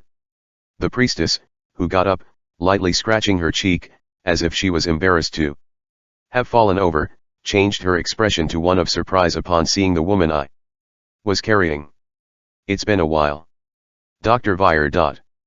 Apparently, she's definitely the doctor and the woman I'm carrying. Noir-san sounded relieved as she called the priestess's name. Dr. Vire looked at Noir-san, who I was carrying, and somewhat dumbfounded, she muttered. Noir-san, could it be? Yes. I'm feeling anemic. I've already told you multiple times, even if it's impossible for you, not drinking blood is no good. I know, but it's quite difficult. What kind of conversation is this? I didn't know, the common way to prevent anemia is to drink blood. No, There's no way that's the case. Anyway, Noir-san seems to be a frequent visitor here, and Dr. Vire seems to know what's going on with her. Noir-san, you are aware that you're half vampire, right? When I heard the words Dr. Vire said with an astounded tone, I was inwardly quite surprised. Half vampire? So, does that mean Noir-san has half the blood of those bloodsuckers from Legends? What is this? I felt the same emotion boiling within me when I saw the dragons. As expected of the other world. It's embarrassing to say this, but I don't really think of it that much. Even if it's a lie, I wish you could have told me you're well aware of it. Well. Anyway, let's go treat you first. You are. I'm Mayama Kaido. Mayama-kun, okay. Well then, I'm sorry, but could you bring Noir-san over here to the examination room for a moment? I understand. Talking to her like this, she seems to be a very capable and mature woman. Just like a doctor. The fact that she fell down earlier may have just been a coincidence, and since Dr. Vire would be embarrassed, I won't mention it in the future. With that in mind, we began to move on to the examination room under Dr. Vire's lead, but just as we were about to move, Dr. Vire's feet hit a wooden bench in the church as she started to walk. Moreover, the one that hit the bench was her pinky toe, and that definitely hurts. Jiwa. It hurts. Dr. Vire? Are you alright? I'm alright. Haha, I'm a bit of a klutz from back then. Now, let's get a move on, the room is this way. Yes. Hearing my words, Dr. Vire giggled like a child while scratching her cheek with her finger. With her height, which is taller than common adults, seeing such a gap makes her somewhat cute. Noir-san and I sat in a round chair in the examination room, which had an atmosphere more like a town doctor's clinic rather than a large hospital, and waited for Dr. Vire to get ready for the examination. Dr. Vire quickly proceeded with her preparations and asked me how come I came here with Noir-san on my back, so I briefly explained the situation. Then, Mayama-san worriedly called out to Noir-san, when you just first met her. I think it's a very fantastic of you to naturally help those in need. Thank you. Let me thank you once again. Thank you so much, Mayama-san. No, that's you're welcome. I didn't mean to make such a big deal of it, but I think it would be rude not to receive their thanks here, so I will just obediently accept it. Well, I'm still a man. I would obviously be happy if I'm being praised by Dr. Vire and Noir-san, two beautiful ladies. Alright, well then, Noir-san. I'm gonna start giving you drips. It looks like everything's red as Dr. Vire appeared with a syringe, but for some reason, Noir-san sounded startled as she glanced at me, her cheeks blushing red. Noir-san? What's the matter? And no matter how fantastic he is, stripping my clothes in front of a man I just met is kind of... No, it's an for drip, right? You just roll up your sleeves for that, right? How should I say this? Could it be that Noir-san is an airhead like Shiro-san? Though in a different way? It seems that Dr. Vire was also exhausted from it.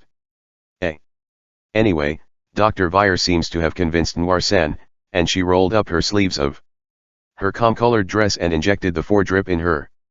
Speaking of which, Noir-san. Aren't you with Luchan today? Yes, she has work to do today. Luchan.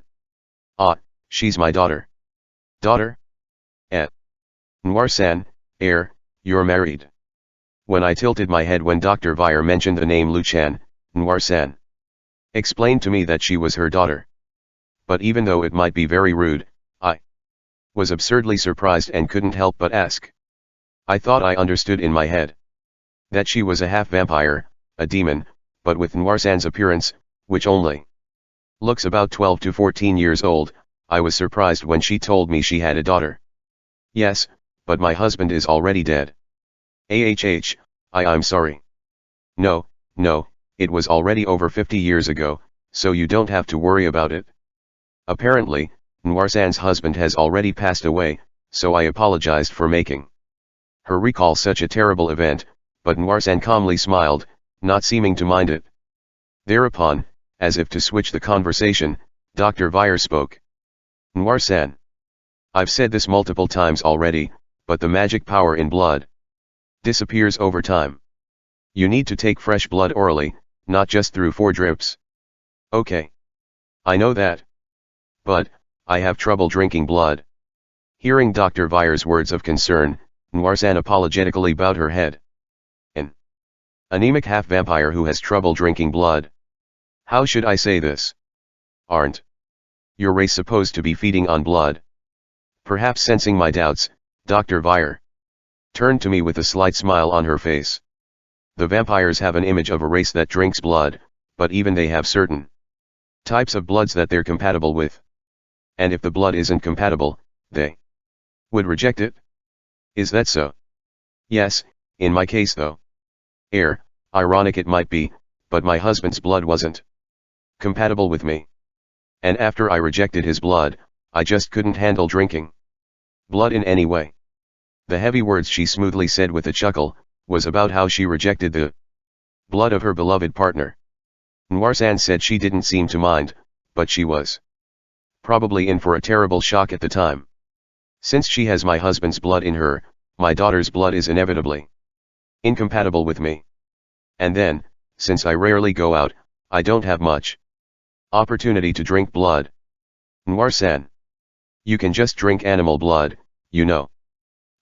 Animal blood is kinda bitter so.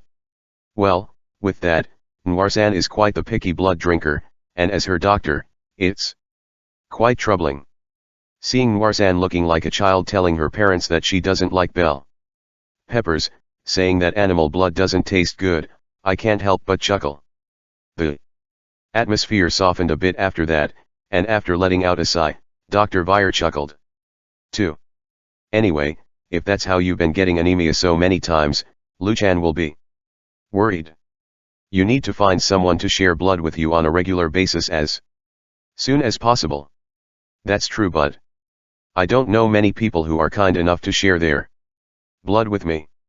You're right, even if it's only a blood donation, I would prefer it if it's someone willing to share their blood even if you're not too close. They were looking troubled as they conversed with each other, but for some reason they stopped talking mid-sentence and turned towards me. When I was puzzled by the uncomfortable situation of being stared at by 2 beautiful women, Dr. Vire slowly spoke. Mayama-kun, there's something I'd like to discuss with you, but can you share some of your blood? Is that for Noirsan? I was wondering if your blood could have some compatibility with Noirsan. Of course, we're not going to force you if you don't want to. Yes, I know it's beyond brazen and impolite to make such a request when we've only just met. I wouldn't mind even if you refuse. In other words, if I were to summarize what Dr. Vire is trying to say, if Noirsan can drink my blood, she wants me to share some of it with her. She said that it's equivalent to donating blood, and I can see that from the color of Noirsan's face that she is suffering from anemia. Even though it was just a coincidence that I got involved with her, I don't feel comfortable neglecting her right here. Yes, I don't mind. Really? I know I shouldn't be the one saying this, but it isn't really a polite request. You know. Yes. If I can help in any way, I will cooperate. Mayama-san. I really don't know how I can thank you enough. Hearing my approval, Noirsan looked really apologetic and bowed her head many times. However, we still aren't entirely sure yet, and that would only happen if Noir-san can drink my blood, so we're going to check our compatibility first. I wondered what I would do if my blood wasn't compatible enough that she would reject it, but since Dr. Vire is with us, that means she should be relatively safe. And thus, it was decided that I would lightly cut my fingertip and give a drop of blood to Noirsan to drink. I heard that Dr. Vire would be casting recovery magic on the wound later, so cutting my fingertip with a knife, I then held my finger over the waiting Noirsan's mouth. Partly because she looks like a young girl, I feel that the sight is somehow Immoral. Thereupon, a drop of blood falls from my fingers and enters Noirsan's mouth. HNN, et. Fouet Noirsan. Wamph. Wait.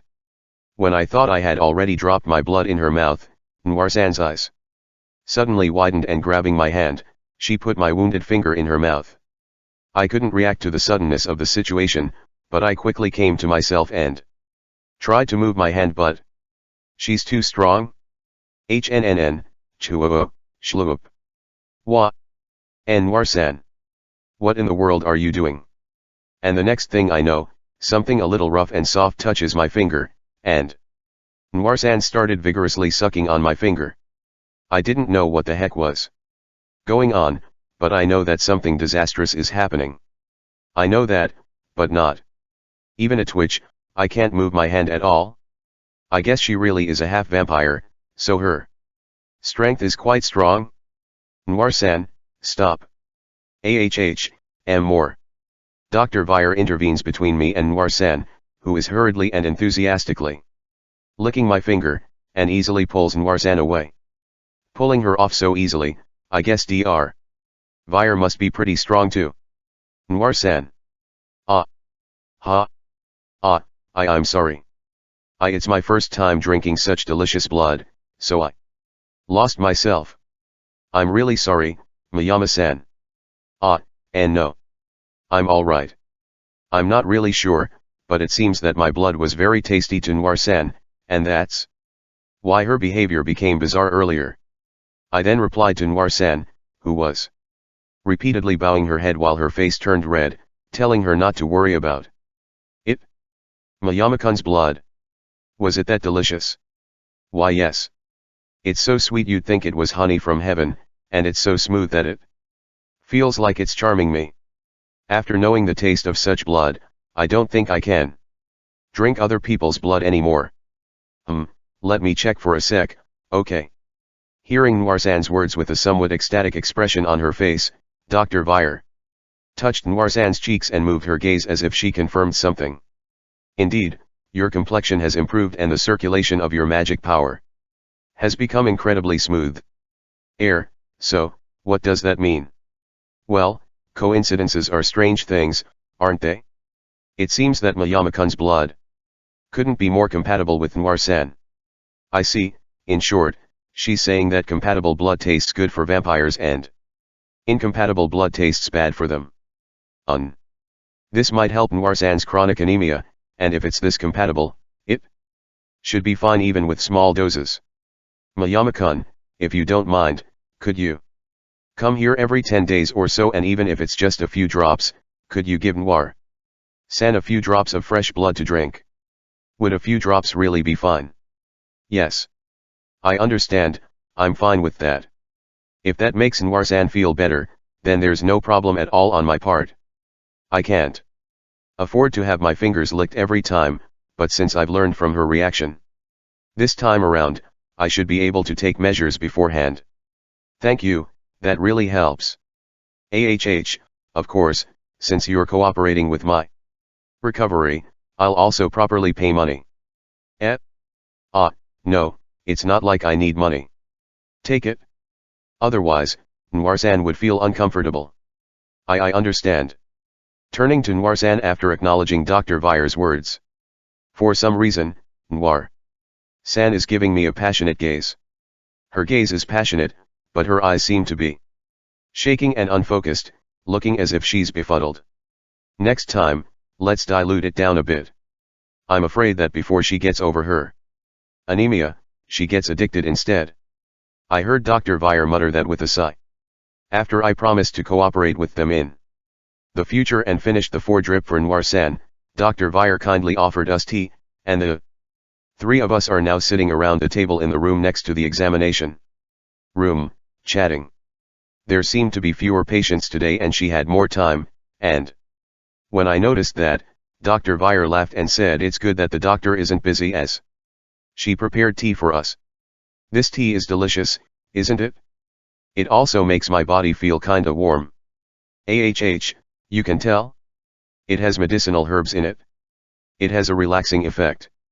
The tea that Dr. Weyer prepared for me isn't only delicious, but also relieving and soothing, and that's apparently because it contains medicinal herbs. I see. By the way, Dr. Weyer, can I help you with that? It's fine. While telling her my thoughts, I asked Dr. Weyer, who was wiping up the tea on the floor, if I could help, but Dr. Weyer smiled and said it was fine. I guess she's really as she described herself or something, as just like a klutz. Dr. Weyer had accidentally knocked over her own cup.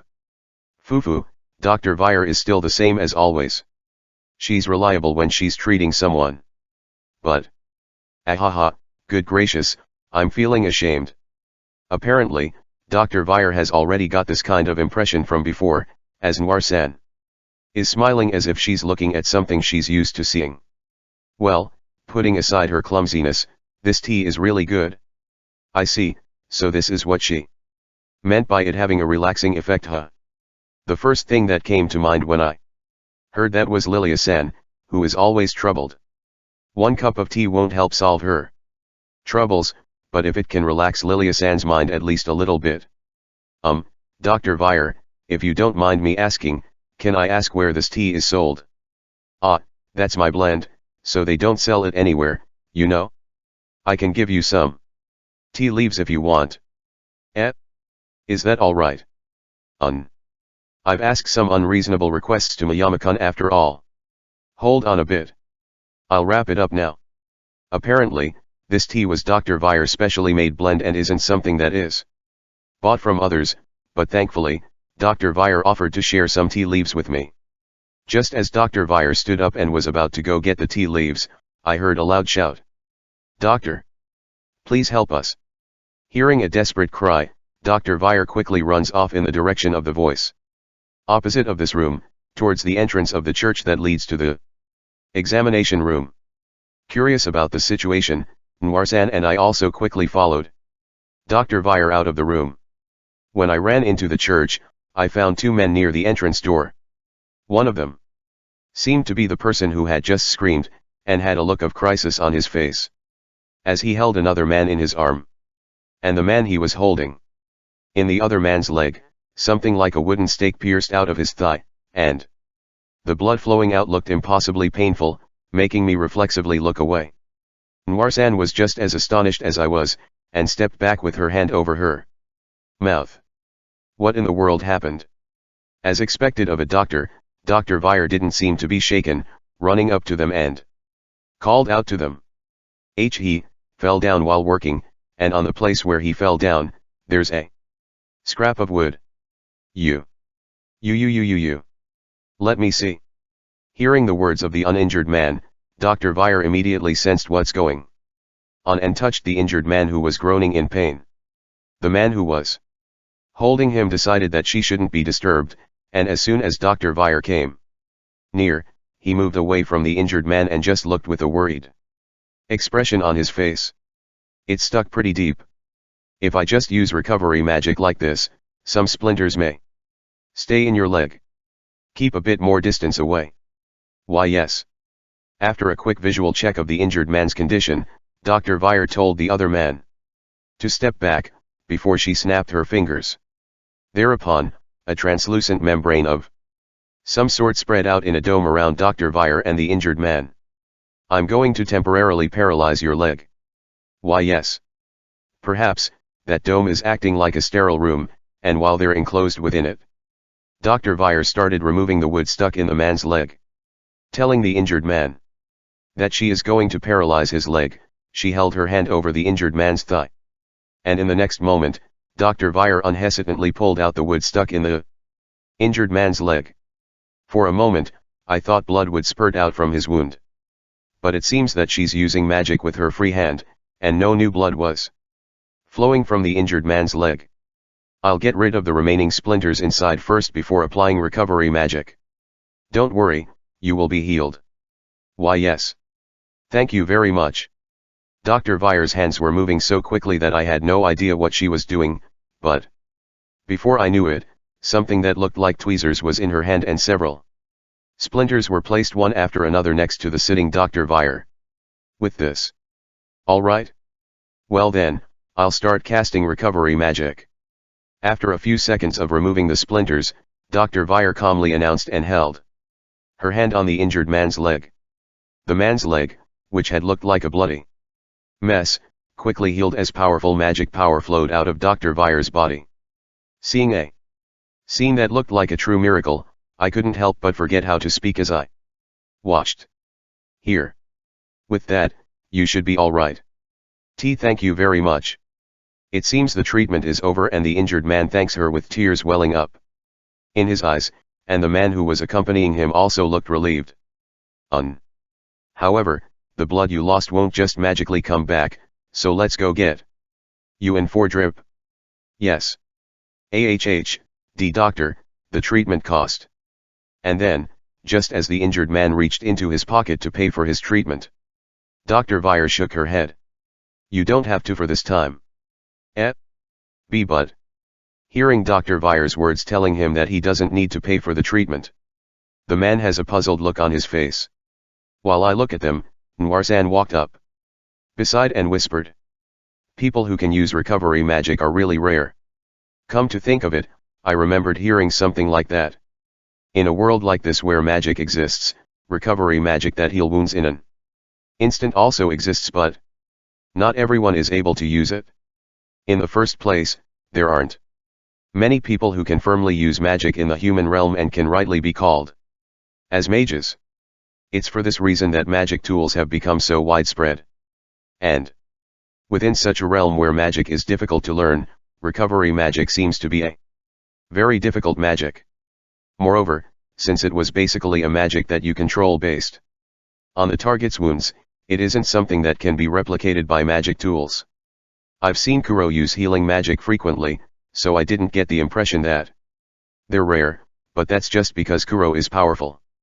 In fact, Lilia-san, Luna Maria-san and Sieg-san, who should have high position among the humans, couldn't use healing magic either, and among the humans I've ever met, the only one who can use it was Uriai-san, who is a former court mage.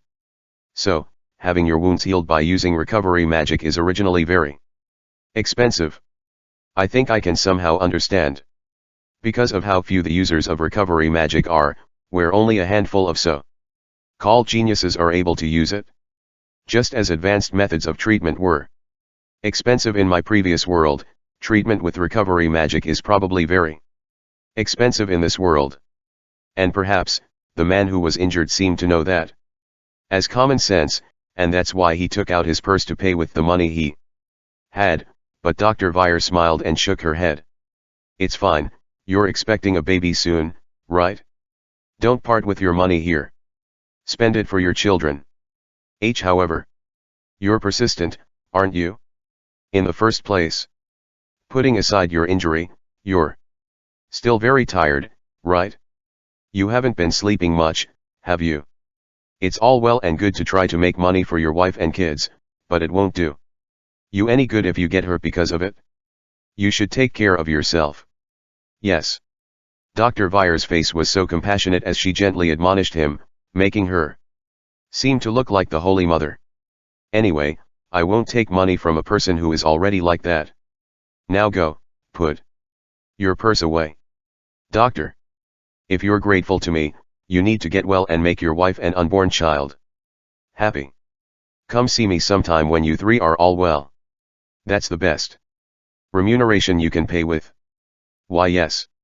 I will never forget this, definitely. Hearing Dr. Vire's words, the man is overcome with emotion, large tears flowing from his eyes, bowing his head to Dr. Vire again and again. As she gazed at the scene, with a small smile on her face, Noir-san, who was standing next to me, smiled. Dr. Vire is always like that. For her medical treatment, she would be happy with what the people can pay. With remunerations that are almost free, she treats lots of people without any discrimination. That's amazing. Yes, that's why Dr. Vire is so popular around here. Everyone says she's the best doctor in the Symphonia Kingdom. Not asking for remunerations, not sparing in her use of the rare recovery magic, and saves a lot of lives. How should I say this? It's like she's the very definition of a Doctor. I've only known her for a short time, but I feel lots of respect for Dr. Vire. Okay, well then, let's go to the examination room and give you some Vijayuaa. Saying that, Dr. Vire was about to get up, but she slipped on the bloody floor and loudly crashed down. Just as Nwarsan said, there's really a huge gap between when she looked really reliable when she was treating someone, and when she wasn't. Oh ouch. I slipped again. Ha ha ha. Seeing Dr. Vire, who looked different from the dignified expression she had earlier, a smile appeared on the injured man's face as well. Ahaha, why can't I just cleanly settle the situation like normal? Well, anyway, your treatment. You can quickly return to your work, but you should rest for one day. Understood? Yes. As Dr. Vire stood up with a wry smile that somehow looked friendly, and yet, still looked dazzling as if the Holy Mother was smiling at us. Dr. Vire is a bit clumsy. Somewhat laid back of a person, but I think she's a very splendid doctor who is very good at her craft and beliefs. From the bottom of my heart, I really respect her as she's a splendid doctor. After she finished treating the injured man who was suddenly rushed in, the two men thanked her for her help and left, and Nwarsan said it was time for her to go home and get ready for dinner. I suggested that I would carry her back home, but after she told me she was okay, Nwarsan left. Even though it was still early in the evening, I was worried about sending a woman home alone, but in the first place, Nwarsan is a demon, a half-vampire. I heard that as long as her kind is replenished with blood, they're incomparably stronger than me, so it seemed like my worry wasn't needed. I could have gone home too, but since I'm here, I decided to take a look around the church, and Dr. Vire gladly agreed to that. The vast number of crosses on the walls looks like stars in a planetarium, and that's what makes this church a little different from normal churches. I've never been to a church in person, but I know about them to a certain extent. They were also sometimes being shown on TV and anime, so I at least know that it wasn't filled with so many crosses. It's beautiful, but it's slightly different from the church that I had imagined. Yes, that's true. That's because this place isn't a church to begin with. When I said the question that came to my mind, I heard a shocking fact from Dr. Vire. This isn't a church? Even though it's decorated like this? Seeing my astonishment, Dr. Vire softly smiled, and touching a nearby wooden bench, she spoke. This place was originally built by me personally, and as far as I'm concerned, it wasn't intended to be a church, but just like Mayama-kun, someone misunderstood my intentions and asked me to let her pray. Thereupon, I added benches and an altar and made it look like a church. I see. So that's why Dr. Vire, a doctor, is also a priest as well. Well, I'm not really doing anything priestly, and as for me, just being a doctor is good enough, but well, I guess that's just what the public's perception has turned out, huh?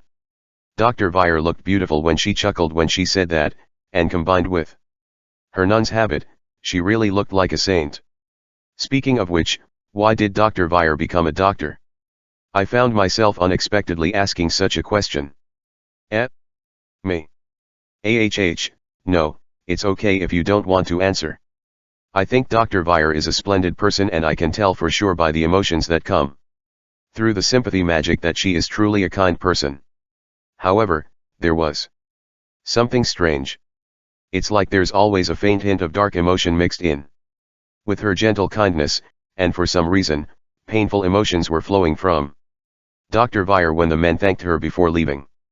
I wanted to know the answer to that question, but of course, if there were some circumstances involved in it, I'm not going to force her to answer.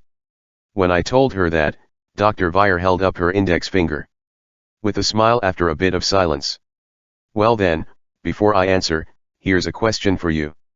Why do you think I became a doctor in the Symphonia Kingdom? Because the food here is so good. It's true that Symphonia Kingdom has a good food culture. But, unfortunately, that's not the right answer. To be honest, the only difference I know between the Symphonia Kingdom and the Other countries is that this country has a developed food culture based on what Alice taught me about. However, from the way Dr. Weyer spoke, there seems to be some other reason why she is working as a doctor here in the Symphonia Kingdom. The answer is, because there are few doctors here in the Symphonia Kingdom. Is that so? The reason for this is simple. Because there's a temple in this country dedicated for the goddess of health. Ah, I see. The blessings. I remembered hearing that there's a culture in this world where people go to the temple on New Year's Day to receive a blessing from the goddess of health, which will prevent them from getting sick. I see, and if no one gets sick, it must mean less work for doctors. That's correct. However, Mayama-kun, what you're thinking right now is probably wrong. Blessings, you see. Except for the ones that are done directly by the goddesses. They are only something that consoles the public, and there's only a few people who directly receive the blessings from the goddess. Dr. Weyer surprised me. Come to think of it, the blessing from God is 1 gold coin. Each. Converted to Japanese yen, that's 1 million yen. Putting aside if you're part of a noble family, but for the cost of a gold coin, for each family. Only the wealthy families would be able to set aside 2 million for a couple, or at least 3 million if they also have children, each year. In other words, the majority of people in the Symphonia Kingdom aren't directly blessed by God and are susceptible to illness. That's why doctors aren't really a popular profession in this country. The people in the upper echelons who have money don't get sick and don't get injured as often. Well then, here's another question. If a mermaid/harpy hybrid mother and a half-elf father had a child, if that child got sick, what hospital would you take him to? To the mermaids? The harpies? The elves? Or perhaps, the humans? Yes, there are lots of hybrids in this world, and different races have different bodies. It's really hard to be a doctor. I've been a doctor for a long time. It took me 200 years to be able to see a patient with a reasonable amount of confidence, and yet, I still get patients with symptoms I've never seen before. This world has different races mingling with each other, and hybrids aren't uncommon. In fact, from the people I know, Luna Maria-san is a mixed blood of 4 different races from what I heard from here, so, the difficulty of medical treatment will probably dramatically increase. Furthermore, the demons have much more diverse races, and the treatment of the demons who live in the human realm would be treated as if they were different from humans, and the diseases they get would also be different. Well, because doctors are often in short supply, that's why I became a doctor, I guess. I still have some things to learn, but I'd love to be a doctor who can cure as many species as possible. Is that, to help a lot of people? I want as many people to be as healthy as possible. I just want them to live with a smile on their faces, and even if it's just a little bit, hopefully help them live a happy life. I think that her kindness really is bottomless, but, it appeared again. I can feel some painful emotions again, as if she's suffering from something. It kind of resembles the emotions I felt from Lilia-san during the Sacred Tree Festival. That is to say, could this emotion be regret? However, I think this is probably something I shouldn't just lightheartedly step into, nor is it something I can just ask.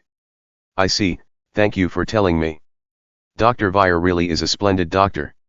I respect you. I should have brought this conversation to a close, but hearing my words, Dr. Weyer's expression distorted. She looked helpless and feeling in pain. In front of me, who was confused by the change in her expression, Dr. Weyer slowly walked over to the altar and without turning to look at me, she quietly muttered. I'm not a splendid person worthy of your respect. No, rather.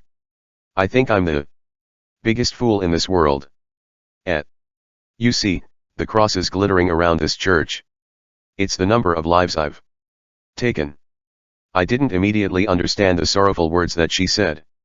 She had taken as many lives as the number of these little crosses. But, these crosses. They're so tightly packed in the walls that counting them in 100s or 1000s wouldn't be enough. Does that mean, these are people you couldn't help as a doctor? No. You're mistaken. Of course I'm not all-powerful either, so there are lots of people I couldn't help. In the back room of the doctor's office, I've written the names of the people I couldn't help for me to remember, but these crosses are completely different from them. Different. Long ago, I took the lives of so many people. I took away the precious lives of innocent people for no reason. The crosses in this room are the symbol of the sins I committed and the punishment I will have to carry for the rest of my life. Dr. Veyer's voice doesn't sound like she's telling a lie. More than anything else, my sympathy magic made me feel how painful Dr. Veyer's regrets are. I don't think that saving one life would allow me to be forgiven for taking one life. No, rather, no matter how many lives I save, even if I save all the people in the world, my sins will never be forgiven, for my sins shouldn't be forgiven. I am not an omnipotent God. No amount of repentance, no amount of tears to shed to the point of withering, no amount of apologizing here every day. For no matter how much I do all of these, you can't bring back a life that's gone. When I came here with Noir-san, Dr. Veyer was in a prayer position in front of the altar. However, it seems that it wasn't a prayer, but a penance. In this place, surrounded by the symbols of her sins, she continued to apologize for the lives she had taken. Even though it's painful and brings me to tears, I will not turn away from my sins, and will continue to carry them until the end of my life. And using this sinful life of mine, I will continue to save as many lives as possible. That's probably the only redemption I can do. Dr. Veyer. I'm sorry. I'm not the kind of person you can respect. I wonder what can I say here? I honestly can't think of any words to say at all. Dr. Veyer said that her sins would never be forgiven, but perhaps, more than anyone else, Dr. Veyer couldn't forgive herself. So, no matter what I said here, I'm sure that Dr. Veyer would still carry her sins for the rest of her life. However, I wonder why. I really felt like I should say something. I honestly don't know what you're talking about. Whether what kind of person Dr. Veyer was before or what sin you had committed. I can't say anything about it. That's fine. It would be better if you despise someone who has greatly sinned like me. However, as I thought, I still feel lots of respect for Dr. Veyer. I don't know about Dr. Veyer's past, and even if I did, I don't think I'd be able to get any impressions from it, as I'm not related to it at all, aside from my typical reactions. So, I decided not to think about it. I don't know what your past was, and I'm not going to ask. It's just that, the woman I've known and with whom I've been in contact with all day today, to me, she's a kind person who reaches out to people who are hurt and someone I can truly respect. Mayama-kun. Besides, you should be at least 200 years old, right? I have no way of knowing for sure what happened back then, and even if I knew about Dr. Veyer's past sins, I wouldn't lose my respect for the current Dr. Veyer. Mayama-kun. Have people ever told you that you're a womanizer? What the heck are you suddenly saying? She suddenly turned the conversation to something completely incomprehensible. Womanizer? Why the heck is she saying that to the virgin me? Seeing my confusion, Dr. Veyer looks amused for some reason. Ahaha, you must be popular, huh? And no, it's not like I don't know about that. Well, no matter. Thank you, Mayama-kun. Yes. Why, you're welcome. I don't know what the heck happened, but it looks like Dr. Veyer seems to be feeling better, and she tightly interlocked her hands with each other in front of her breasts. All right, I'm filled with determination. I'm going to work harder today than I ever have before. Yes. Now then, it's about time I clean up and see you off, Mayama-kun. Dr. Veyer, watch your feet. There's a step there. Fiha? Kaya. Dr. Veyer was about to vigorously step forward, but the altar is a step higher than the floor. I instantly knew what was going to happen next, so I quickly reached out my hands to her. And somehow, I managed to catch Dr. Vire, who had lost her footing and was about to fall over. Hey, are you alright? Yuan. Thank you. That's great. Thanks to Dr. Vire's slender figure, even the weak me still managed to catch her. If I wasn't able to support her and she still fell, it would have been a really shameful situation. Yep, let's go work out a bit more. Let's do that. Raising Dr. Vire's body, I make sure she's firmly standing before separating. I could still feel her body from my hands that caught her earlier though, and even though I said all those sorts of words saying that I respect her, I felt my heart skip a beat. Dr. Vire is slender but she's quite well endowed. Wait, what the heck am I thinking about? Hey, Mayama-kun. Ah, yes. Come visit me again. Even on the days where Noir-san won't receive treatment. I'll at least serve you a cup of tea. Yes. Alright. I'd love to visit again. I don't know if it's because Dr. Vire is a healer or not, but she's gentle and kind, and talking to her makes me feel relieved, so I was grateful for her offer. I'll continue to visit her in the future, though not as much as to interfere with her work as a doctor. It was already well into the evening, so I left the church/hospital with Dr. Vire saying goodbye to me. As Dr. Vire gave me a small wave, I waved back at her before turning my back, but that's when I think I heard a small voice. That must be why Kuro-Musama likes you, huh? Did you say something? No. It's nothing. See you later. Ah, yes. Turning around once to ask her what she just said, Dr. Vire just shook her head and gave me a big smile. The bright expression on her face soothed me, and waving my hand to her once again, I headed home. Dr. Vire seemed to have been through a lot in the past, and she seemed to regret it a lot. There's nothing I can do about her regret. And I probably shouldn't thoughtlessly intrude upon such matters. But regardless of that, what I think of Dr. Vire is that I think she's a person worthy of respect. The 21st day of the Earth month. I'm currently getting ready in front of the mirror. In the mirror, I'm dressed in a gleaming black-based formal attire, and my hair set so slickly that I looked like a noble, perhaps. This outfit was given to me by Lilia-san the other day, and it looks like she prepared it for the place we're heading to this time. Today, I will be attending the birthday party of Amelie, the first princess of the Symphonia Kingdom, at the Royal Palace. Amelie-san is the first in line to the throne. So this party seems to be quite the prestigious one, so I have to dress appropriately to attend. After checking in front of the mirror a few more times, I heard a knock on the door, and along with Sieg-san, who came to pick me up, we went to the carriage that had been prepared for us. As we continued down the corridor side by side, Sieg-san looked at me with a serious expression on her face and spoke. It's finally time, isn't it? Yes. Of course, Sieg-san knows what this party means.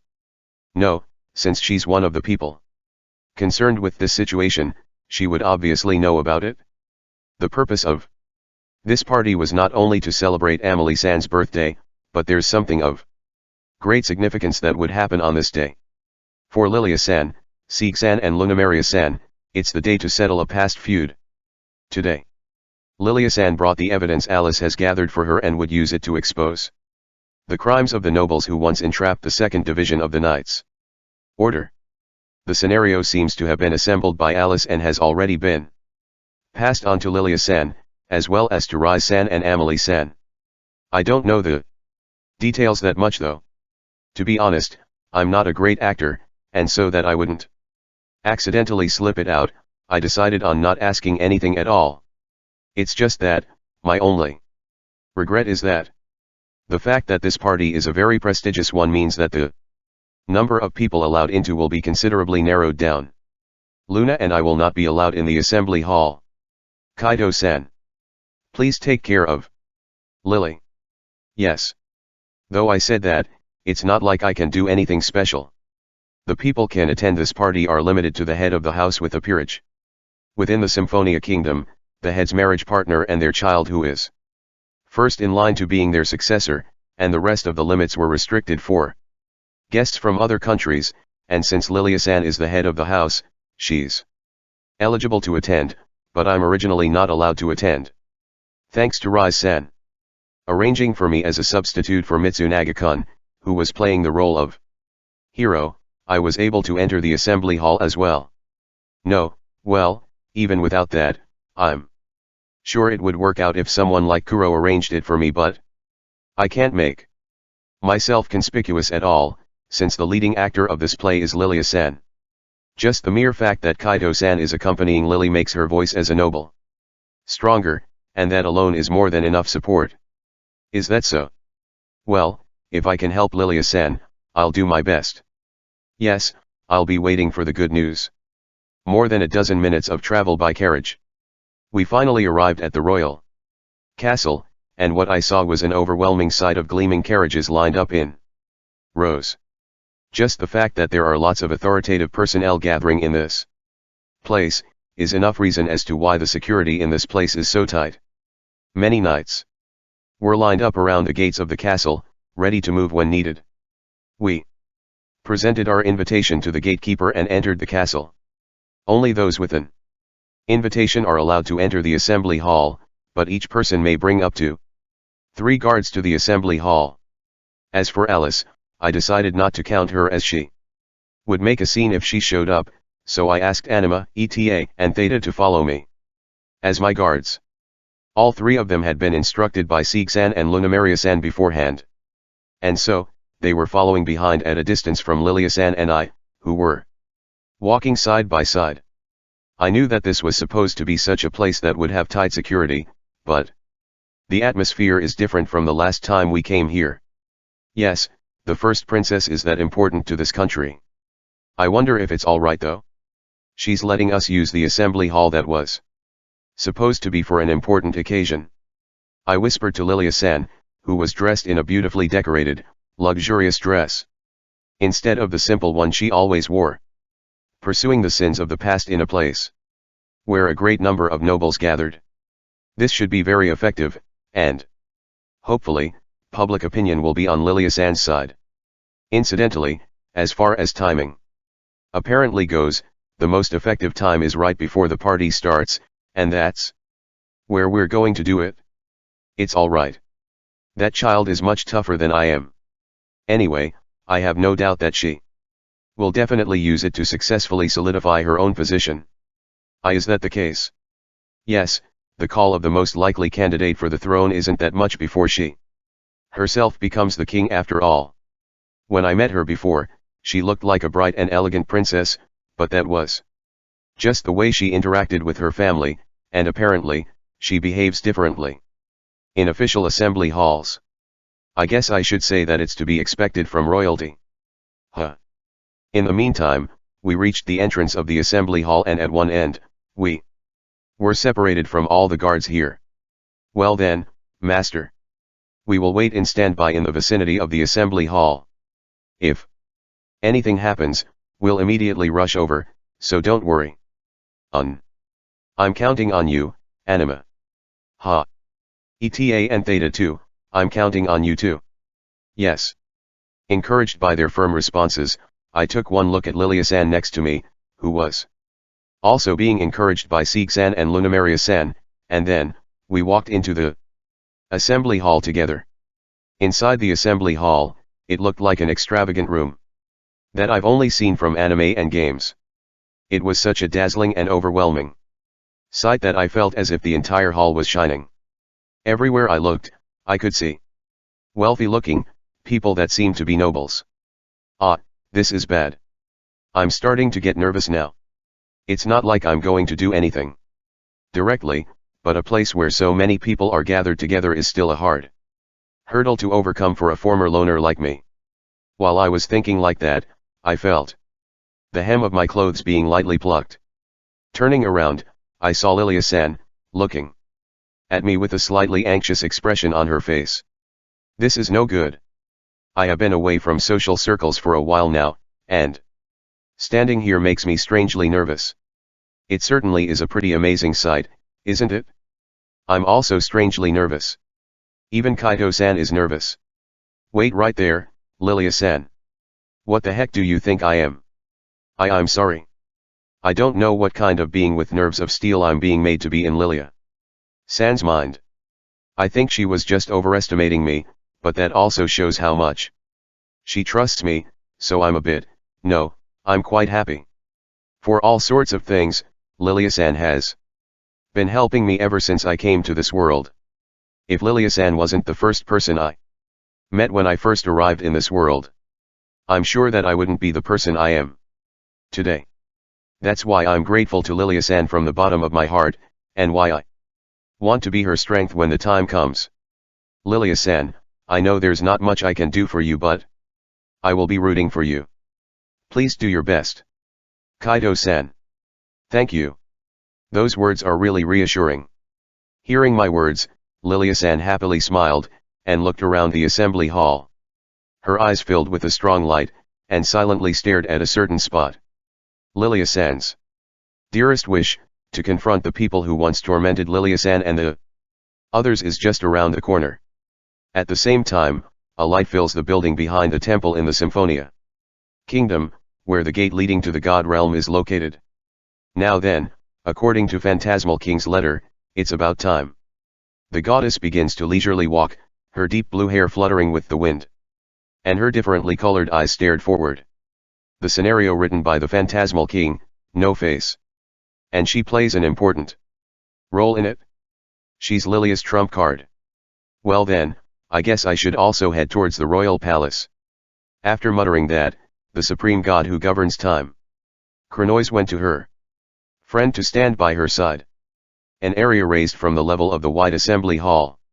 That's where Rise-san, the king, and Amelie-san, the leading actress of this party, appeared. This indicates that the party will soon begin, and a whisper that resounded in my ears confirmed it. It's going to start, huh? Alice. Where are you? I'm just around the corner. I would cause quite the ruckus though, so I didn't show myself. I can hear Alice's voice, but I can't see her.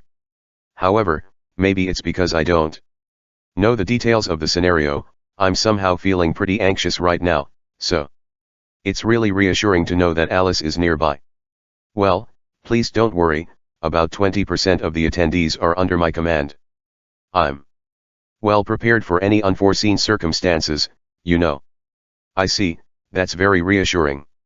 Well then, if you need anything else, just let me know. Saying that, Alice's voice disappears, probably staying silent for a moment as the party is about to begin. But still, 20% of the people in this assembly hall are under her command? Seriously, thinking about it again, Alice is actually one of the most outrageous beings in this world, huh? For her to even have her roots within the pillar of the country like this. I can somewhat understand the reason why the Phantasmal King is feared by others. Perhaps, they were thinking that Alice, the Phantasmal King, No Face, is a being that should never antagonize in this world. As one of the 6 kings, she has the power to shake the heavens and earth, isn't the reason, as the greatest threat are her subordinates. Because antagonizing Alice means antagonizing her countless subordinates around the world. That means that they would be exposed to the horror of suddenly having their own head cut off by their most trusted confidant, or even their own beloved family. I don't know if I should say that it's to be expected from her or not, but I guess Alice really is the most frightening one among the 6 kings. While I was thinking about this, Rise-san looked around the hall while standing on the stage and slowly spoke. I would like to thank everyone for coming here today to celebrate my daughter Amelie's birthday. I'm glad to see so many faces, and I'm happy to see the strength of the unity of our Symphonia Kingdom once again. The majestic and confident tone of voice, and the fact that he uses I/yo, rather than I/watashi, that he often use in private, made me realize once again that Rise-san is a king. Rise-san then began talking about the country for a while, before ending his speech with a small smile on his face. Well then, hoping that this day will be a good memory for everyone, this is where I end my speech. Saying that, Rise-san takes a step back, and this day's leading actress Amelie-san steps forward. Amelie-san slowly looked around at the nobles gathered in the hall. And after blinking once, she spoke with a dignified expression on his face. Ladies and gentlemen, thank you very much for taking the time to attend today. Although I am still a young woman who has just turned 20, I have as much love for our country as everyone does. As I will be the future leader of our country, I hope to join hands with all of you here and contribute to the development of our kingdom of Symphonia. She also made a magnificent and splendid speech. I can't believe she's younger than me. I don't know if I should say that it's to be expected from royalty or not, but the way she speaks on the stage looks very picturesque and cool. Just like Rise-san. Amelie-san talked about the country for a while before she concluded her words. She was about to announce the start of the party, but at that moment, Lilia-san raised her hand. What is it? Duchess Albert. After Lilia-san raised her hand, she got down on one knee and asked for permission to speak, to which Amelie-san responded in a slightly cold voice. His Majesty, the King, Her Highness, the Princess. First of all, I apologize for my rudeness at the celebration. I would like to take this opportunity to ask your permission to speak on something I would like to say. Something that you really need to speak on such an important occasion. I assume that it would be quite the important one. Yes. I understand. Duchess Albert. You have my permission to speak. Although the two of them are close, it seems that in an official venue, they need to only talk to each other befitting of their social status, as the first princess and the duchess, and they exchanged words with each other in a stiff tone of voice.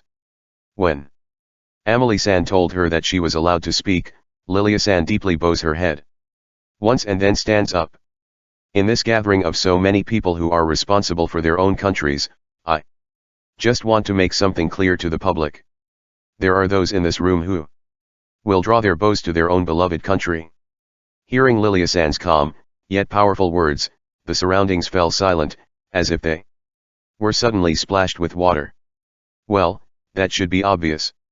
Because what Lilia-san just said is that there are traitors in this country. That's something I can't just calmly hear about, Duchess Albert. If that really was the case, it would be quite the disappointment. Before all these people, if what you said is just a misunderstanding, I will not let you easily get away with it, you understand? I'm ready for that. May I give out their names? Say it.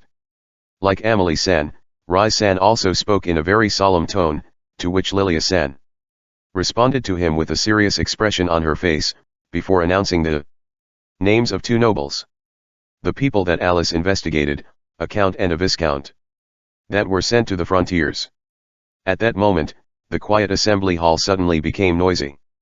That should be obvious why, as from the information I've heard so far, those two nobles hold quite the authority, and thus, many of them must have interacted with each other. Of the two who were mentioned, a man dressed in a more lavish costume, probably the Count, spoke. My, oh my, what a surprise, this is. I have served this country for a long time. And you think I'm rebelling against the country? I'd certainly like to hear it. Where you're basing those thoughts from? Everyone, be quiet. Duchess Albert.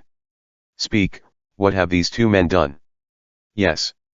The Frontier Count and the Viscount still currently looked quite carefree. Both of them must be confident that they didn't leave any trail behind.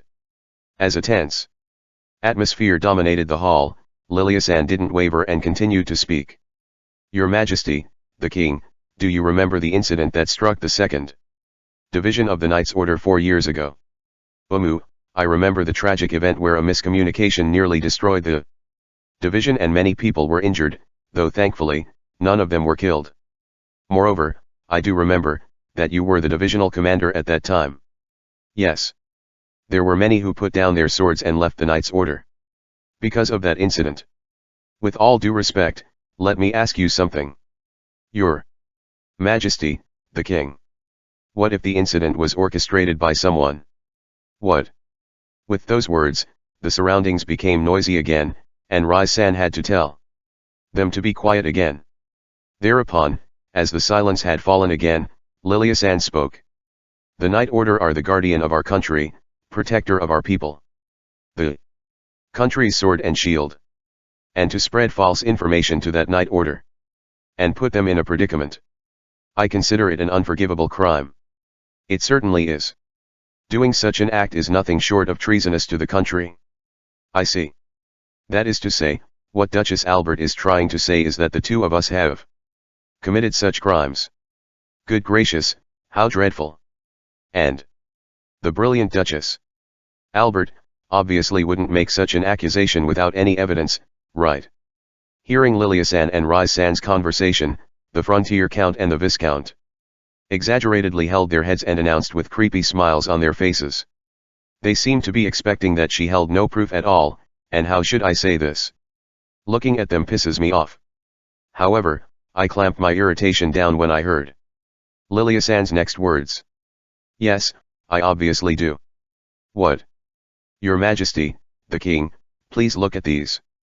These are the information that has been swapped, the tools that were used to prepare it, the paper that had typographical errors, the reports of their actions over the past few days, and the people who were involved in its execution, which have now been secured by us. What? I guess they didn't expect this much evidence to pop up, as both the Frontier Count and the Viscount are astonished. The carefree expression they had changed, and their faces turned pale. Receiving the evidence from Lilia-san, Rai-san looked through each one of them before looking at the two nobles. I see, this would certainly be sufficient evidence. The both of you, any words you'd like to say? No, that is.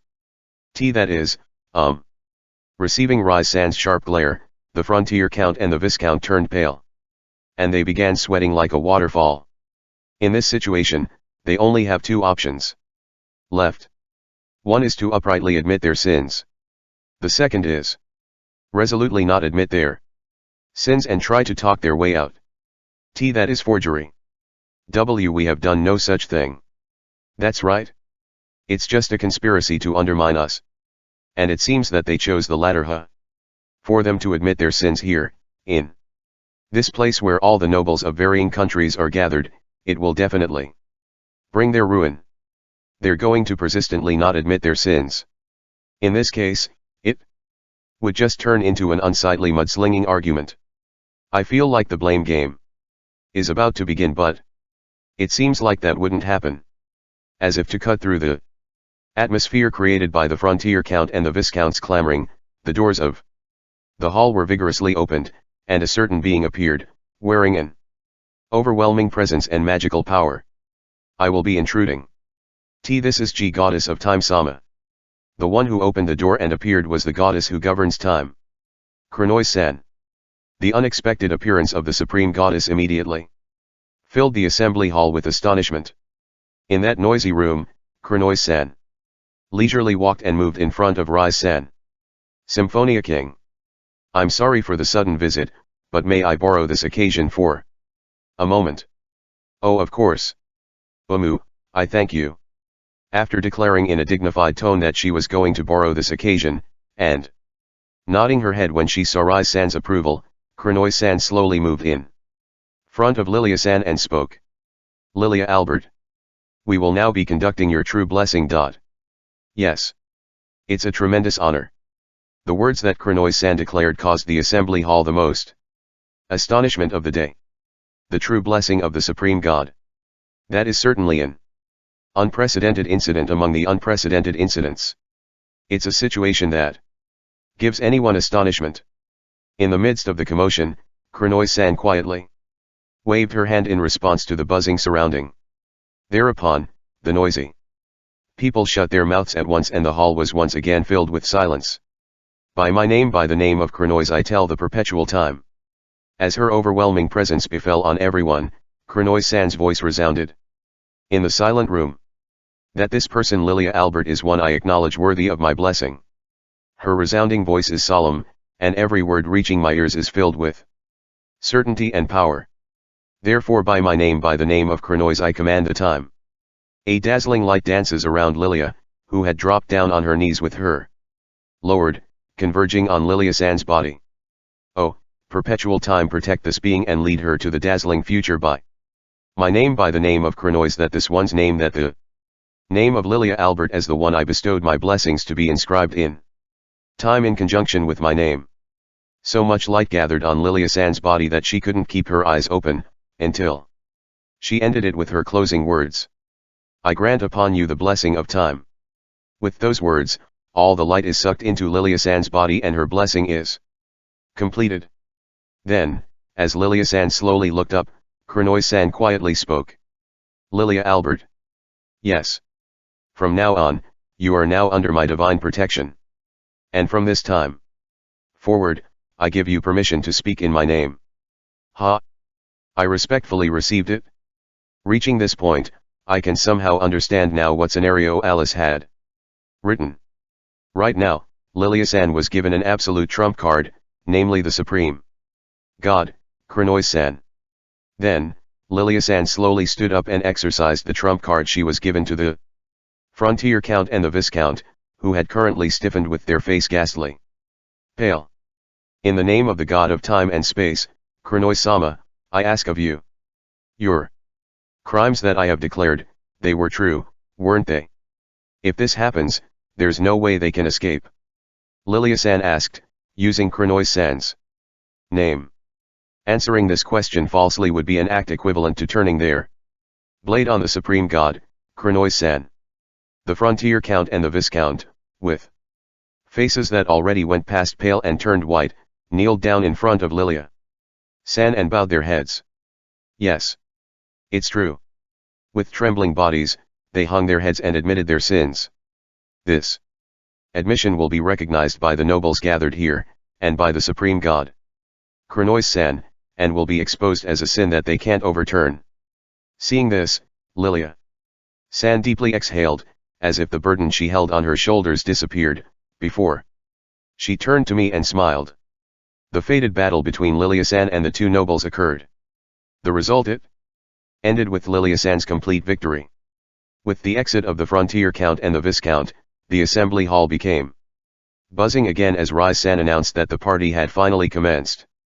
Kronois San also told them that she won't participate in the party, but she will stay here until it's over, making the people within the assembly hall very excited.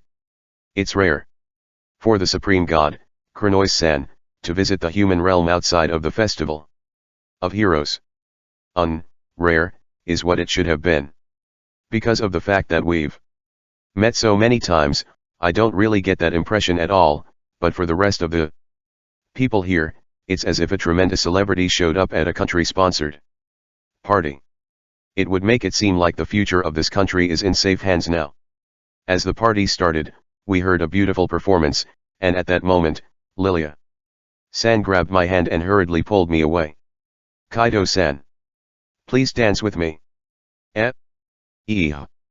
Wait, Lilia San. I don't know anything about dancing at all. It's alright. I'll be taking the lead. For some reason, Lilia San seemed to be in a hurry, as she vigorously pushed me to move and start dancing with her. Of course, since I have no experience in ballroom dancing at all, it isn't a surprise that I can't dance at all, but Lilia San seems to be a good dancer, slowly dancing for me, who isn't used to dancing, so even though I was dancing awkwardly, I still somehow managed to follow her lead.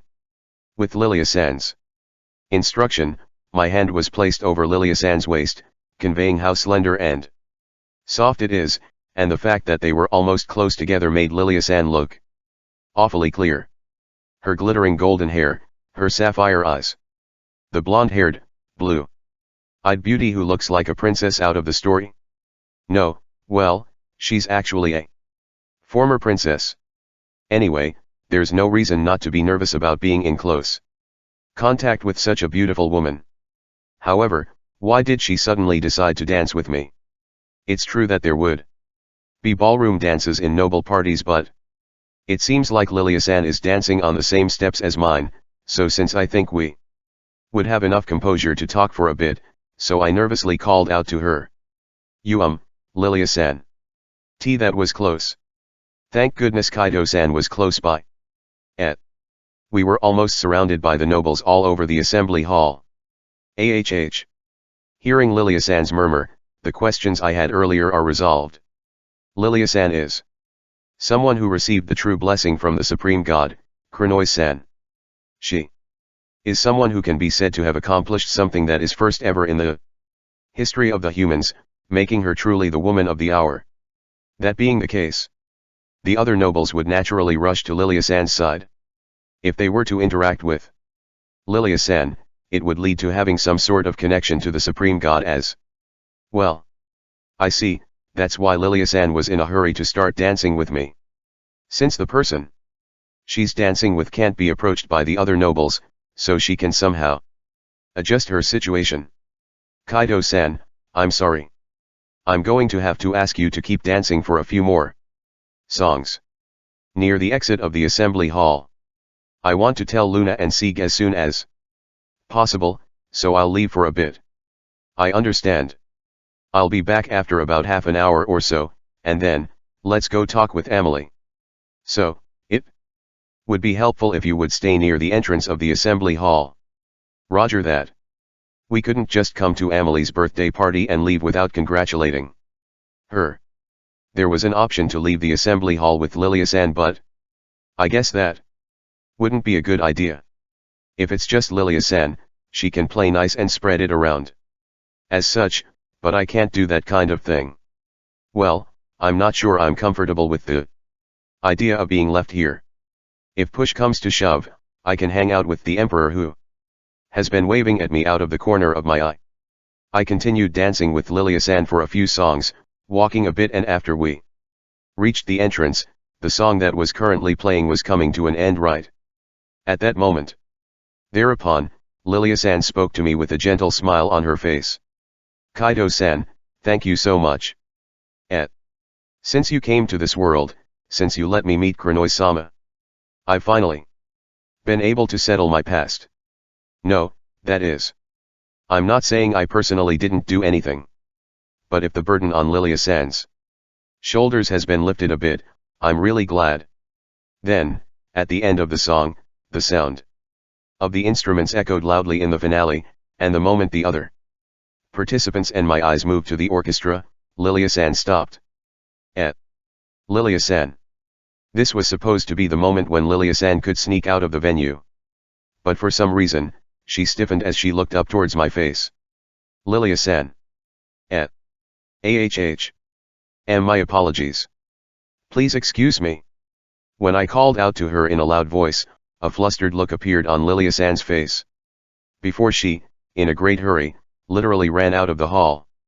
Not understanding the reason for her strange behavior, I just stared at the door through which she had left, tilting my head in confusion.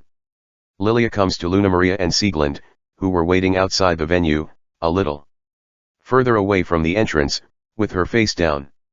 Lily, great job there. We saw those nobles being taken away. You finally did it, milady.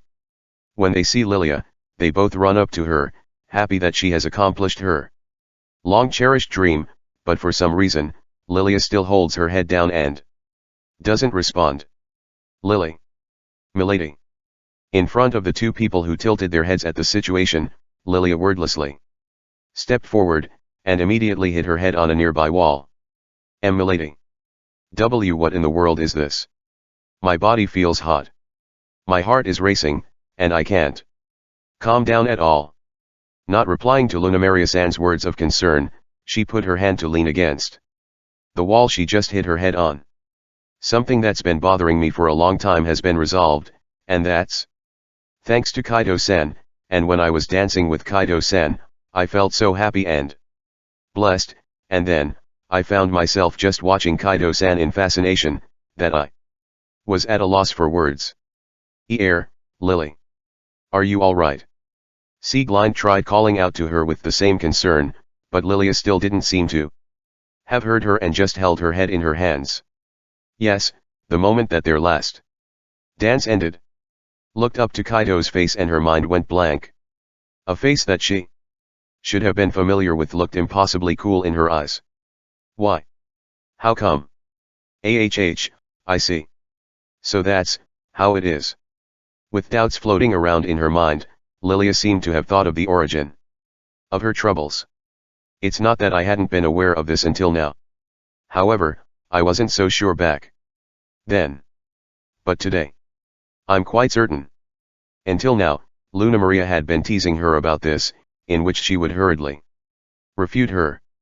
However, that is something she could refute no longer. I don't know when this started, but that's how it is, huh? I was. As she vaguely recalls Kaido's face in front of hers earlier, Lilia's heart beat faster again and her cheeks blushed a bit. I was in love with Kaido-san. As she clearly recognized it, albeit in her mind, Lilia's face instantly turned bright red. No, let's wait a moment. I may be sure that I'm in love with Kaido-san, but how can I meet Kaido-san when I feel like my face is about to explode from embarrassment? Yes, even if they dealt with their past, their day just won't end. After all, Lilia still has to go back to the venue after this and greet Amelie together with Kaido. When she was a princess, although she knew that in some cases, political marriage was necessary, she herself hadn't fallen in love. She did have a potential fiancé, but he was still only a candidate, and was someone who ran away before they even had a face-to-face meeting. And after that, having grown up in an all-female environment. Clearly speaking, this would be Lilia's first love. Wait. Milady. Lily.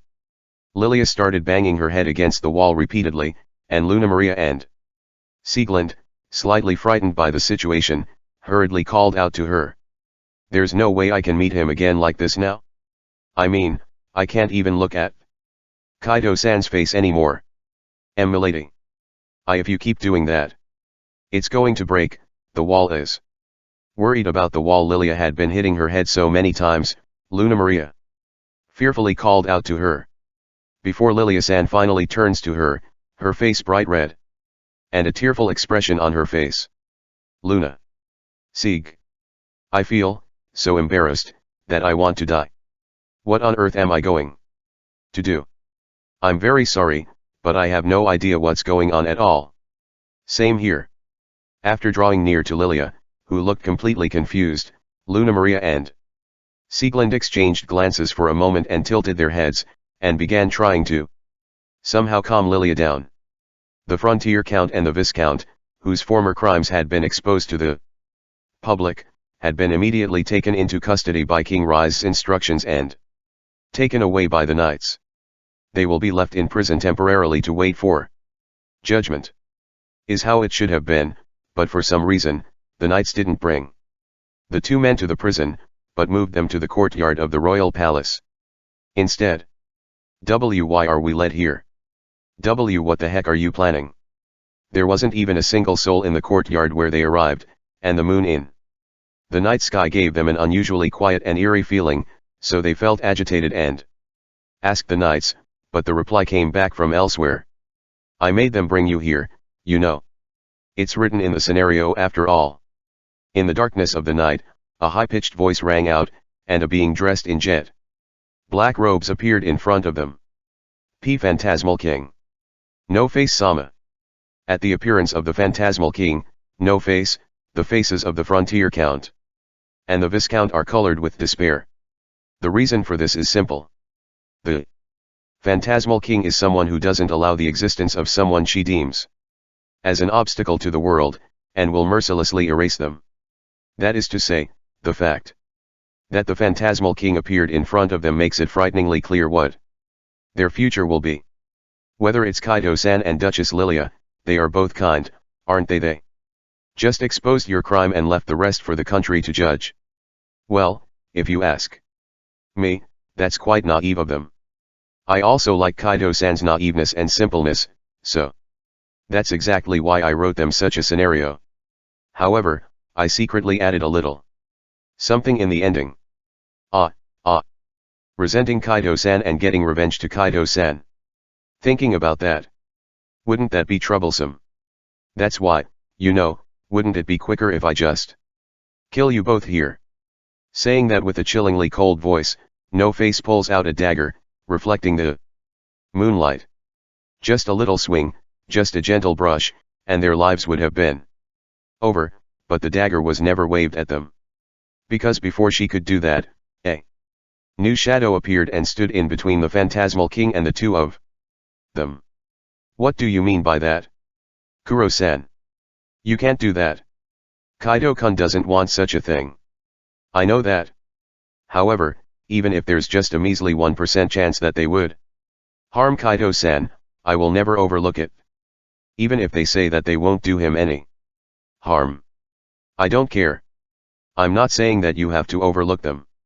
However, you can't kill them.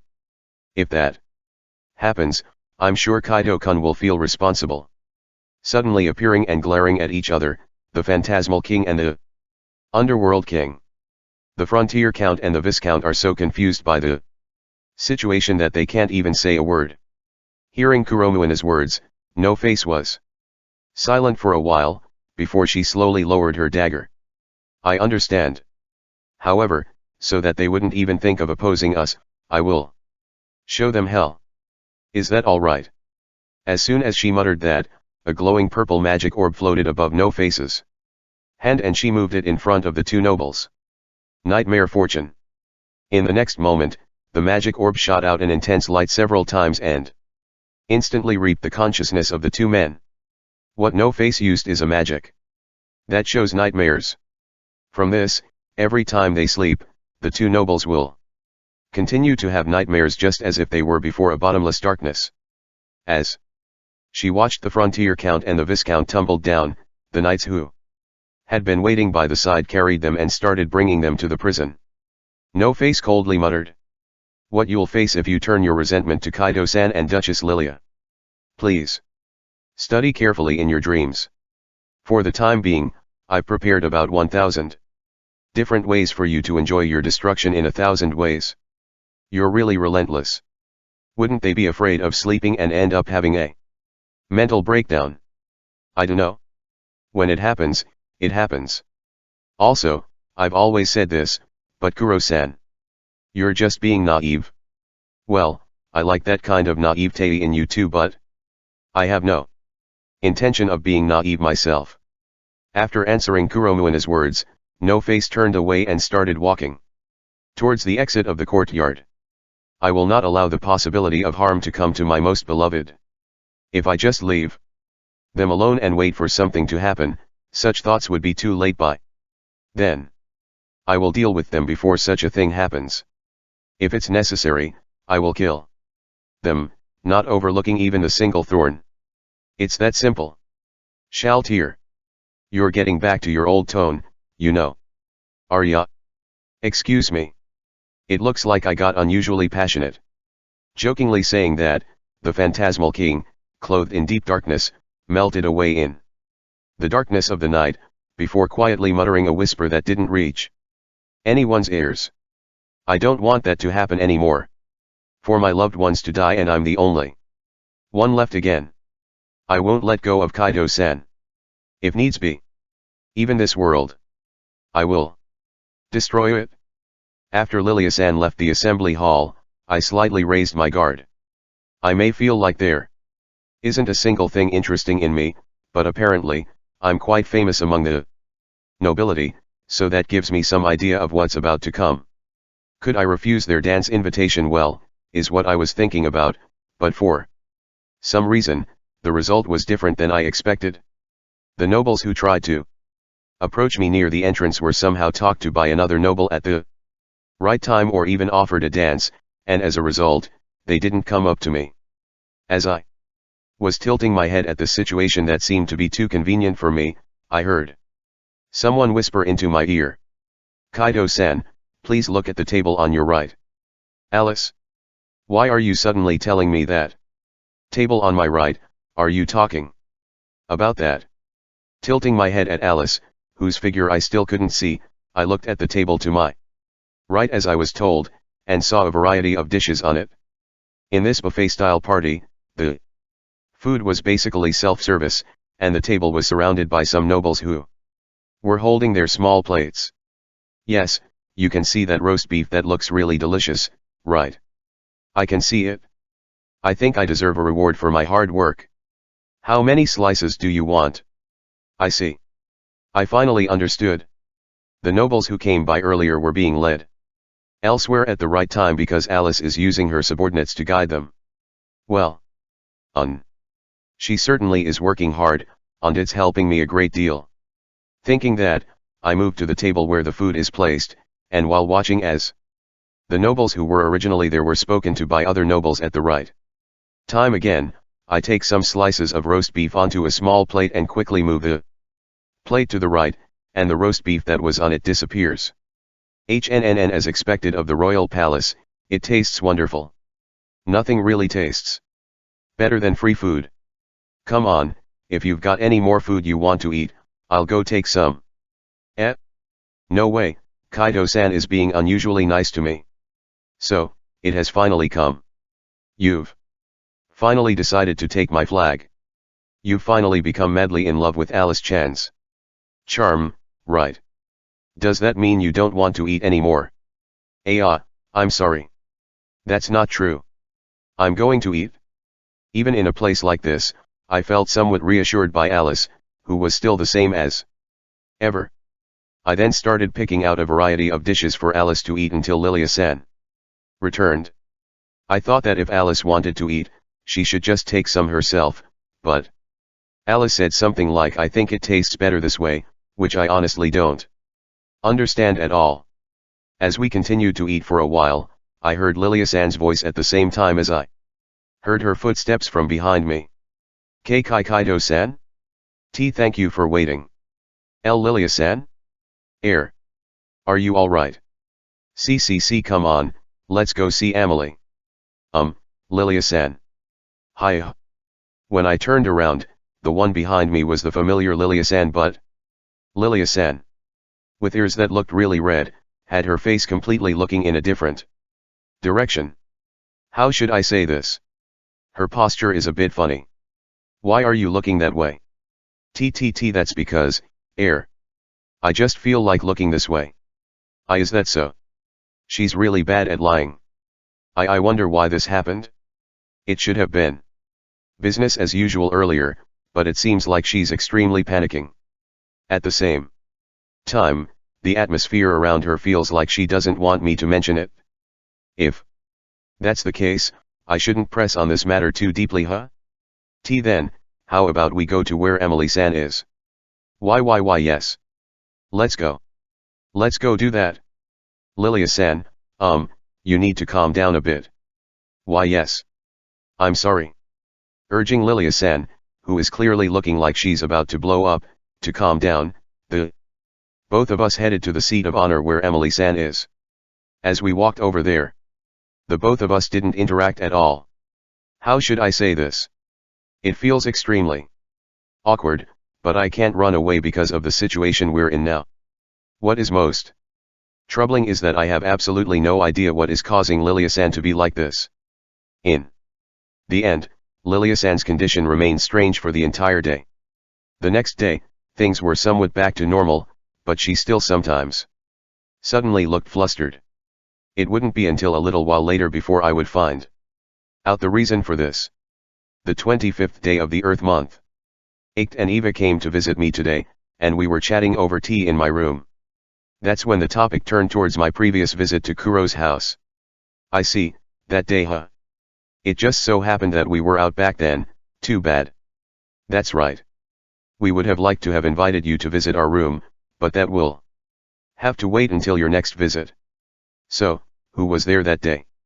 Agreeing with Iked that it was a shame she didn't get to see me that day, Eva asked. I met with Raz-san, Noon-san. Also, someone named Funf-san. So you've met Sis Funf. Sis Funf is always at the gate, so it would certainly be easy to meet her. Hearing my words, Eva nodded her head. Speaking of my memories of that day, I can't help but think of the fact that I learned of Noon-san that I shouldn't have known, but the first time I met Funf-san, one of Kuro's family members, was also a significant event. Well, we just introduced ourselves and didn't really talk that much. Is that so? That would be a shame. A shame? What do you mean, ached? Well, you see, Sister Funf is one of the most beloved members of our family. I really only introduced myself to Funf Sassen, so I didn't know much about her personality, but from the way Ake speaks, she seems to be a very popular person within the family. Famu. Does that mean she's a very strong person? No, she certainly is strong, but more than that, she's a person of character. Sister Funf may be one of the oldest in the family, but she's very kind and caring. Right. Whenever I come home, she always greets me with a welcome home. And if I'm in trouble, she's always willing to talk to me about it. I don't know if it's just my imagination or not, but I feel like Eva's excitement has increased quite a bit. She looks happy, as if she's talking about someone she admires. Sis Funf is a bit petite, but she has a great style, she's very good-natured, and on top of that, she's incredibly strong and kind. Ha! Even a woman like me admires her. Sis Funf is also someone like a goal for me as a woman. What is it, ached? And no, it's just as expected, aren't you aiming too high? Shut up. I'm free to aspire to be what I want to be. From what I heard from the two of them, how should I say this? It seems like Funf San is everyone's big sister. If the two of them were praising her that much, I should have talked to her more. Now, Eva, let's calm down, okay? Even so, if she's such an amazing person, I'd like to talk to her at least once. Maybe I should go see her again sometime. That sounds great. Sis Funf is really kind, so I'm sure Kaido will like her right away. She's basically always guarding the gate, so if she's not too busy, it should be easy to meet her. Eva really seems to adore Funf San, as when I said I'd like to meet her, she enthusiastically recommended that I do so. I could feel her excitement from the way her silver tail was wagging, and to be honest, I was a little overwhelmed. However, my desire to visit Funf San certainly had grown stronger. Based on my past experience of having procrastinated doing this and that though, I think it would be better if I act on something when I thought of it, and since Kuro's house is also registered in my teleportation magic tool, I suppose I should go visit tomorrow. Having this in mind, I went back to my conversation with Eva, who kept on praising Funf San, and ached, who looked slightly astounded at her. One night later, the 26th day of the Earth month. After finishing lunch, I arrived in front of Kuro's house using my teleportation magic tool. There, I saw a huge gate, easily recognizable even from a distance, and the giant robot, or rather, giant armor sitting in front of it. As soon as I appeared from my teleportation, the giant armor Funf San approached me with footsteps that sounded like earthquake, and undid her giant armor a few distance in front of me. Oh my, welcome, Miyama-sama. Good afternoon, Funf San. I'm sorry for the sudden visit. No, you are always welcome to visit us, Miyama-sama. As I was exchanging greetings with Funf San, a thought occurred to me. How should I say this? It's just the same as before, but I think Funf San is being too polite, or rather, too formal with me. Thank you. Funf San. I forgot to mention this when we met before, but you don't have to add Sama to my name, you know? Also, you can just talk to me in a way you're comfortable with. Wouldn't that be disrespectful of me? This is just a hunch, but I don't think Funf San's usual tone is as polite as Ein San's. Perhaps, she is being more polite than necessary because I am the lover of her matriarch, Kuro.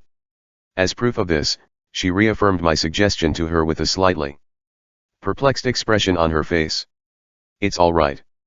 Funf San is probably concerned about the fact that I'm Kuro's lover, but I don't have any special status without that, and I'm also much younger than you. I don't know how Funf San feels about this, but for my part, I would rather appreciate it if she spoke in a more casual tone. When I told her this with such a thought in mind, she fell silent, looking as if she was thinking about it. Before a few moments later, she spoke with a smile on her face. Un. In that case, I'll take you up to your word then. That being the case, can I call you Kaido? Yes. Thanks. Well then, once again. Welcome, Kaido. Good to see you again. Her voice, which had returned to her original tone, sounded somewhat gentle, and just by looking at the smile on her face, I understood that she was a very kind person, just as Icht and Eva had described her. I then told Funf-san the purpose of my visit today, but I suddenly found myself at a loss for words. Is something the matter? If I wasn't seeing things. Funf-san, did the color of your hair change just now? The reason I was at a loss for words was that Funf-san's hair, which was supposed to be light pink, had somehow become blonde. Hearing the words of the confused me, Funf-san looked shocked. Could it be, my hair was pink just a moment ago? Why yes, that's right. I see, so I really was feeling nervous, huh? Yuan. She was feeling nervous? Does Funf-san have a body constitution that makes it so that her hair color changes when she gets nervous? Let's see. How do I explain this? Have you ever seen Megiddo-sama's mane turn black? Yes. In that case, this will be easy to explain then. I have a constitution similar to that of Megiddo-sama, and when I am clad in a potent amount of magic power, my hair color changes in response. I guess it would be easier if I showed it to you. Wait a moment. Okay. Immediately after Funf-san told me this, her hair began to grow at a tremendous rate. Her hair, which had been short, quickly became long enough to reach her waist, which was then tied back in a single strand behind her waist. Why, your hair has grown longer now. It's not that it's gotten longer, it's more like it's grown back. My original hair length is this long, but hair as long as that gets in the way in battle, so I keep it short when I'm guarding the gate. I see. Come to think of it, Raz-san also changed the length of her hair from day to night, so I guess some people can do that. Even so, it's still surprising to see it right in front of your eyes. Incidentally, the reason I returned it to this length is because it makes it easier to understand. Well then, please watch me for a while. After giving me a soft smile, Funf-san told me to watch her and pointed to her hair. Thereupon, from the root of her hair smoothly began turning pink, and in just a few seconds, her long blonde hair had fully turned pink. Whoa. Right? Interesting, isn't it? Well, how should I say this? Seeing it change like that really is surprising. Phew, well, this is a rather rare constitution even in the demon realm. By the way, by changing my hair color like this, it would, well, other than the color, it doesn't really change anything. So it's really just a color change. It's not that magic power is greater, and rather, the person I'm fighting will know that I'm ready for battle. Well, it isn't really that much of a demerit, though. Seeing Funf-san wryly smiling, seemingly having fun, I couldn't help but smile as well. How should I say this? It's very easy to talk to her. Perhaps, a little bit just like Kuro. Then, after the both of us laughed, with a smile kept on her face, Funf-san asked me the purpose of my visit. So, why have you come to visit today? Unfortunately, Kuro-sama had gone to visit her trading company, so she isn't at home right now. No, I came to visit Funf-san today. Me? Yes. I was interested in Funf-san. I see. I guess Kaido is more aggressive than I thought. Fufu, am I being hit on? That's the word for it, right? I've never experienced being hit on before though, so this certainly made my heart skip a beat. No. Sorry. I just chose my words wrong. Hearing the words Funf-san said while giggling, I felt my face heat up. I chose my words wrongly. Indeed, if I suddenly told a woman I just met twice that I'm interested in her, she would mistake it as me hitting on her. I had talked with Icht and Eva before, and since I hadn't had a chance to talk to you before, I was hoping we could have a chat. Famu, so you're inviting me on a date? Yes. You're Funf-san. You're teasing me on purpose, aren't you? She continued saying outrageous things, so I hurriedly tried to clear up the misunderstanding, but seeing Funf-san smile, seemingly having fun, I understood. Funf-san didn't misunderstand my words at all and was just slightly teasing me. Ahaha, sorry. Kaido being all flustered was kinda cute, so I ended up wanting to tease you. What? Well, besides, if you're going to ask someone on a date, you'd prefer an adorable woman, not a dull woman like me. Somehow, it feels embarrassing being called cute. After hearing her next words, though, I titled my head. A dull woman? Even Eva said that she admired her as a woman. Perhaps, does Funf-san have a low self-esteem? In fact, she has a well-defined face that seems to combine cuteness and beauty, a cheerful, easy-spoken personality, a kindness that can even be felt from the atmosphere around her, and, according to Eva, she is a good cook. And then, there's her good proportions, which can be seen because she wears a bodysuit. Her breasts are quite large, and her waist is so firm that if I'm not careful, you might end up looking in that direction. We may not have exchanged that many words yet, but I think Funf-san is a very attractive woman. Why you think so? It's just, you see, I'm not really cute, and I think I'm rather boorish and not that attractive as a woman. As I thought, she's really humble, or rather, she has low self-esteem. I'm not really implying that my opinion is the consensus of all men, but I do find you attractive. Really? Fufu, thanks. Being told that makes me happy. That being the case, I wonder if Kaido really is here to invite me to tea. If Funf-san isn't so busy, I'd certainly like to invite you. I'd be delighted. I also would like to talk to Kaido more.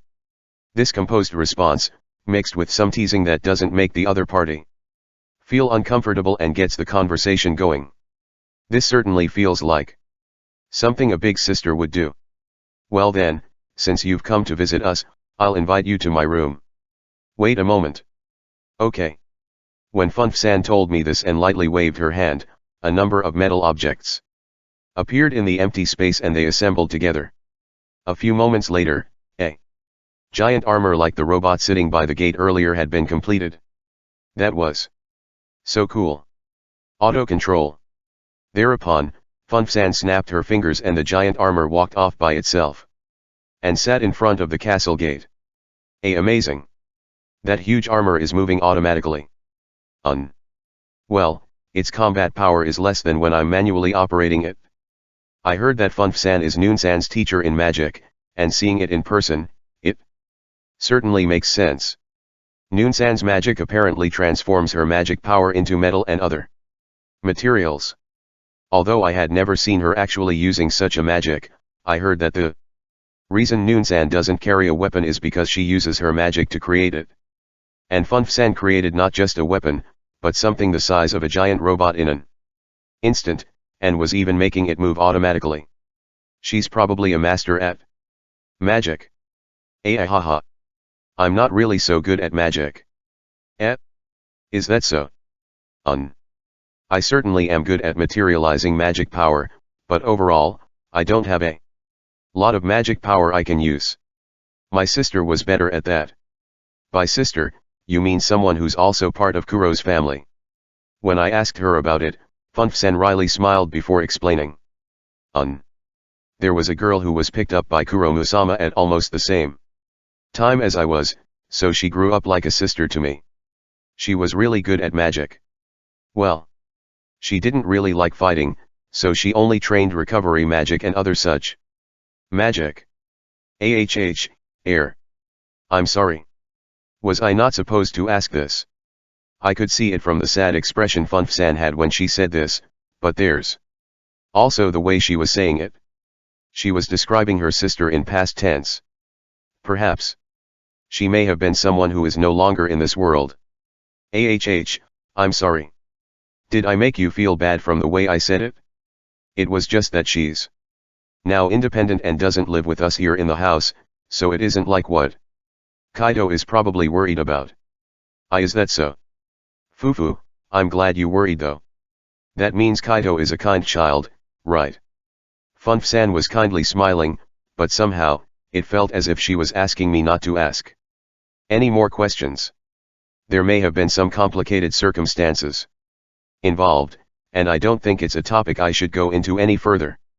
Thereupon, a bright smile appeared on Funf-san's lips again as she spoke. Well then, let's go to my room. Yes. Please excuse my int. What's the matter, Kaido? No, air. I don't think I was at fault for being at a loss for words and hurriedly looking away from Funf-san.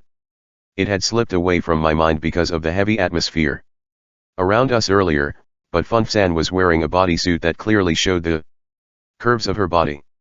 I had tried not to look at her directly earlier, but when Funf-san walked in front of me to guide me towards her room and her long blonde hair swayed about, almost as a conditioned reflex, my eyes turned towards her well-shaped buttocks.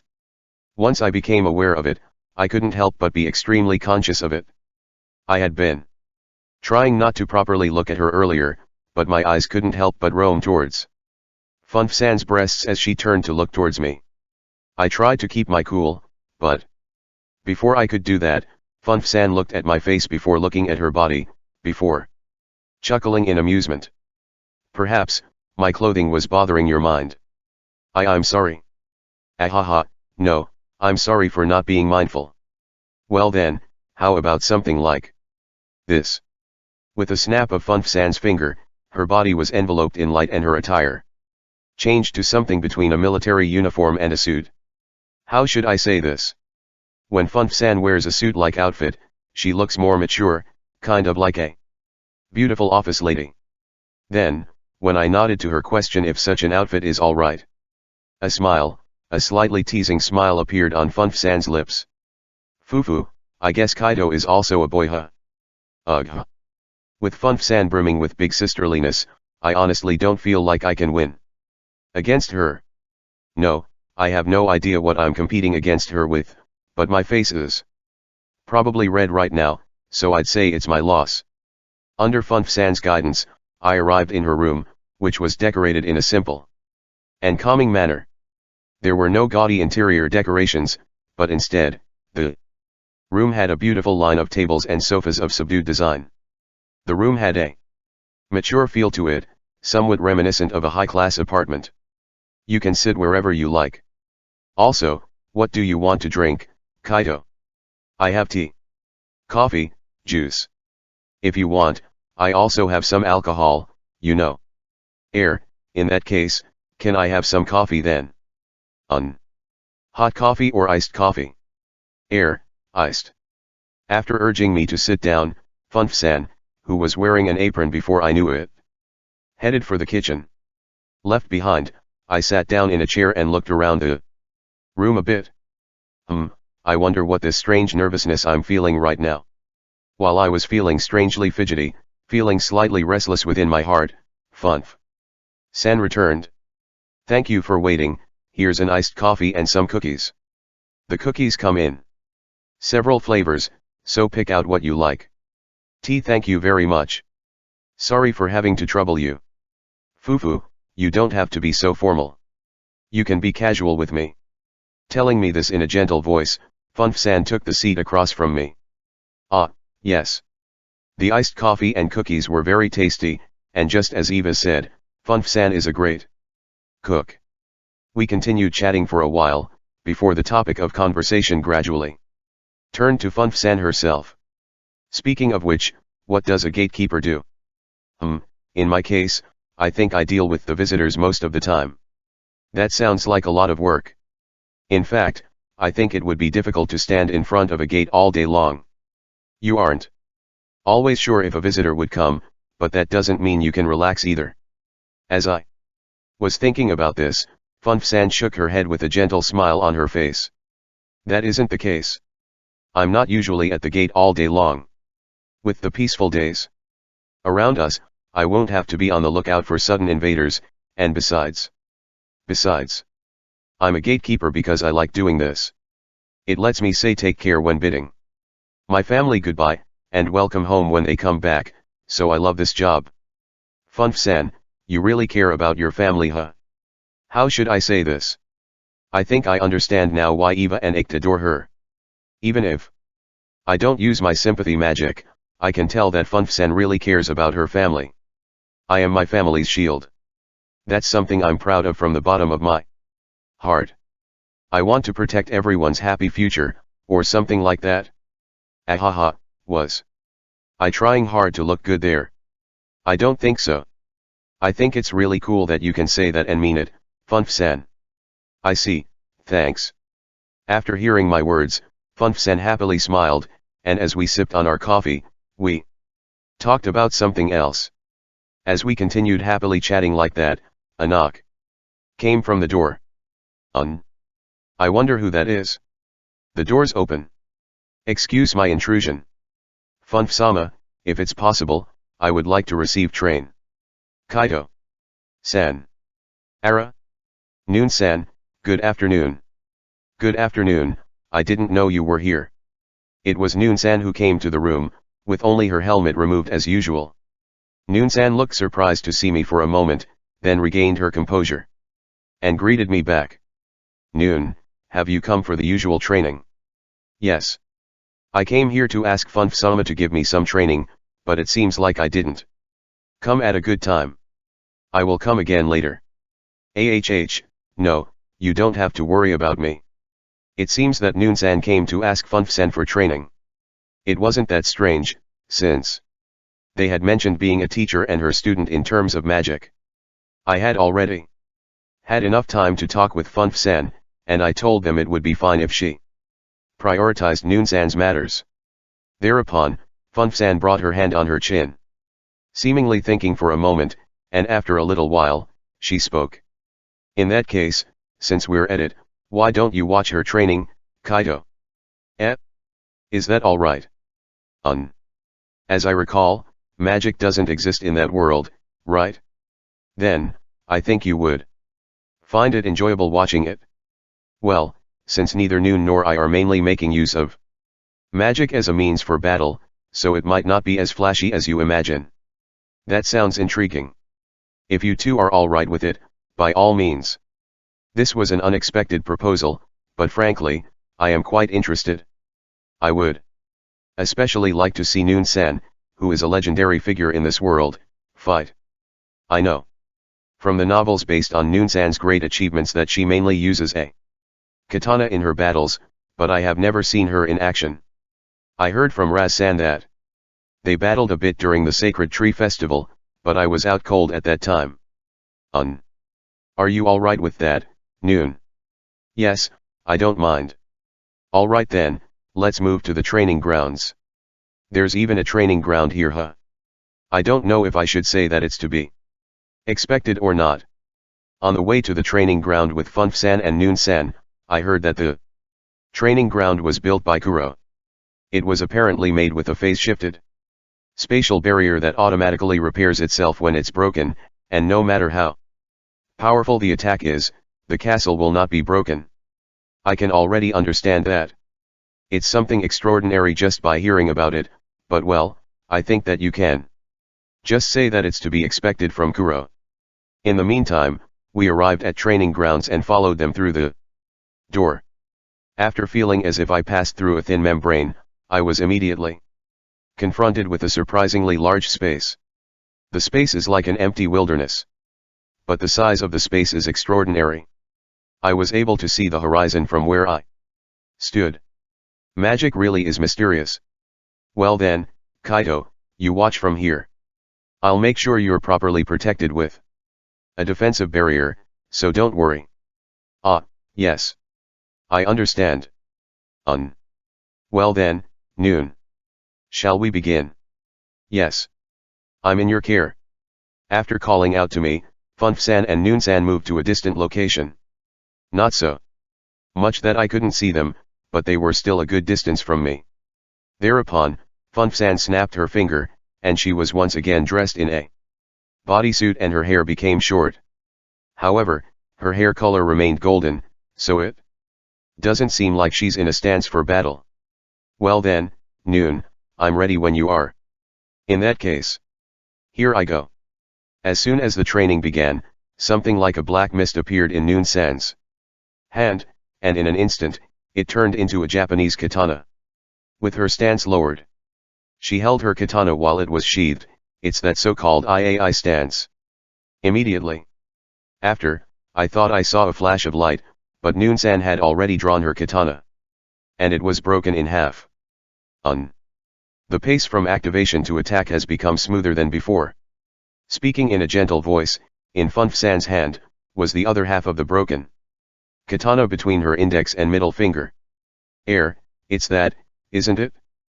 Funfsan stopped Noon-san's IAI strike, which I couldn't even see, with 2 fingers and broke the katana. I can still fight. In front of the stunned me, Noon-san created several weapons in the air. Katanas, swords, spears, axes, clubs, weapons of various kinds moved by themselves, as if they had a will of their own, and flew towards Funfsan. Unfortunately, the next scene isn't something a mere human like me could see. However, the fact that weapon remains were appearing one after another near Funfsan's feet, must mean that was happening. It was still soon though, so I'm not entirely sure. Do you want a commentary from this reliable transcendental beauty? Thanks, that would be great. If it had been just me, I wouldn't have thought too much and concluded with I have no clue what's happening, but fortunately, Alice was nearby, who could probably see this tremendous battle with her own eyes, so I decided to ask her for a commentary. Hearing my words, Alice appeared and stood next to me and began explaining what's happening in the battle. Right now, Noon-san is on the offensive and Funfsan is on the defensive.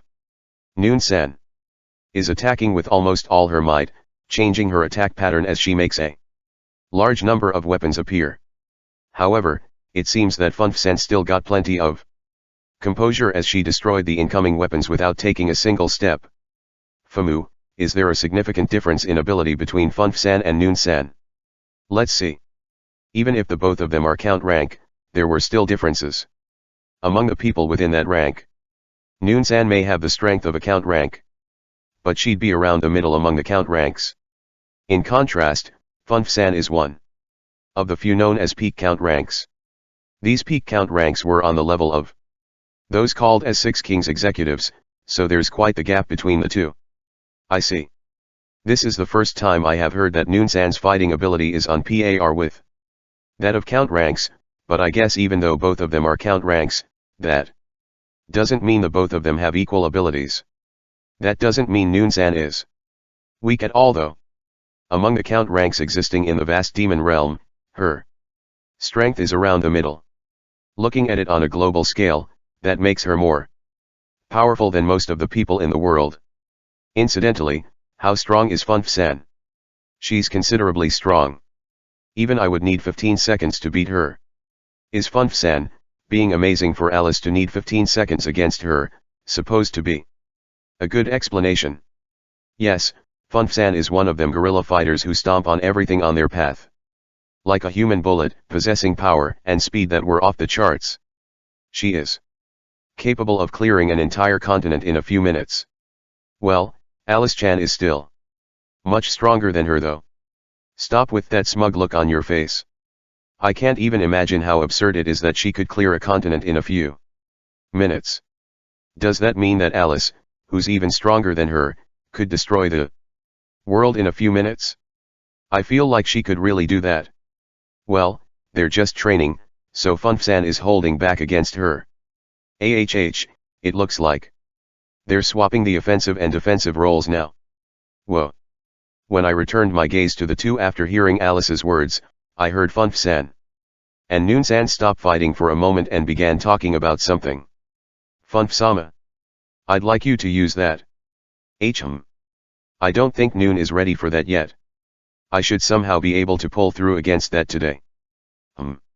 Noon-san kept on passionately appealing to her, and Funfsan looked somewhat Troubled as she thought about it. Alice, what did they mean by that?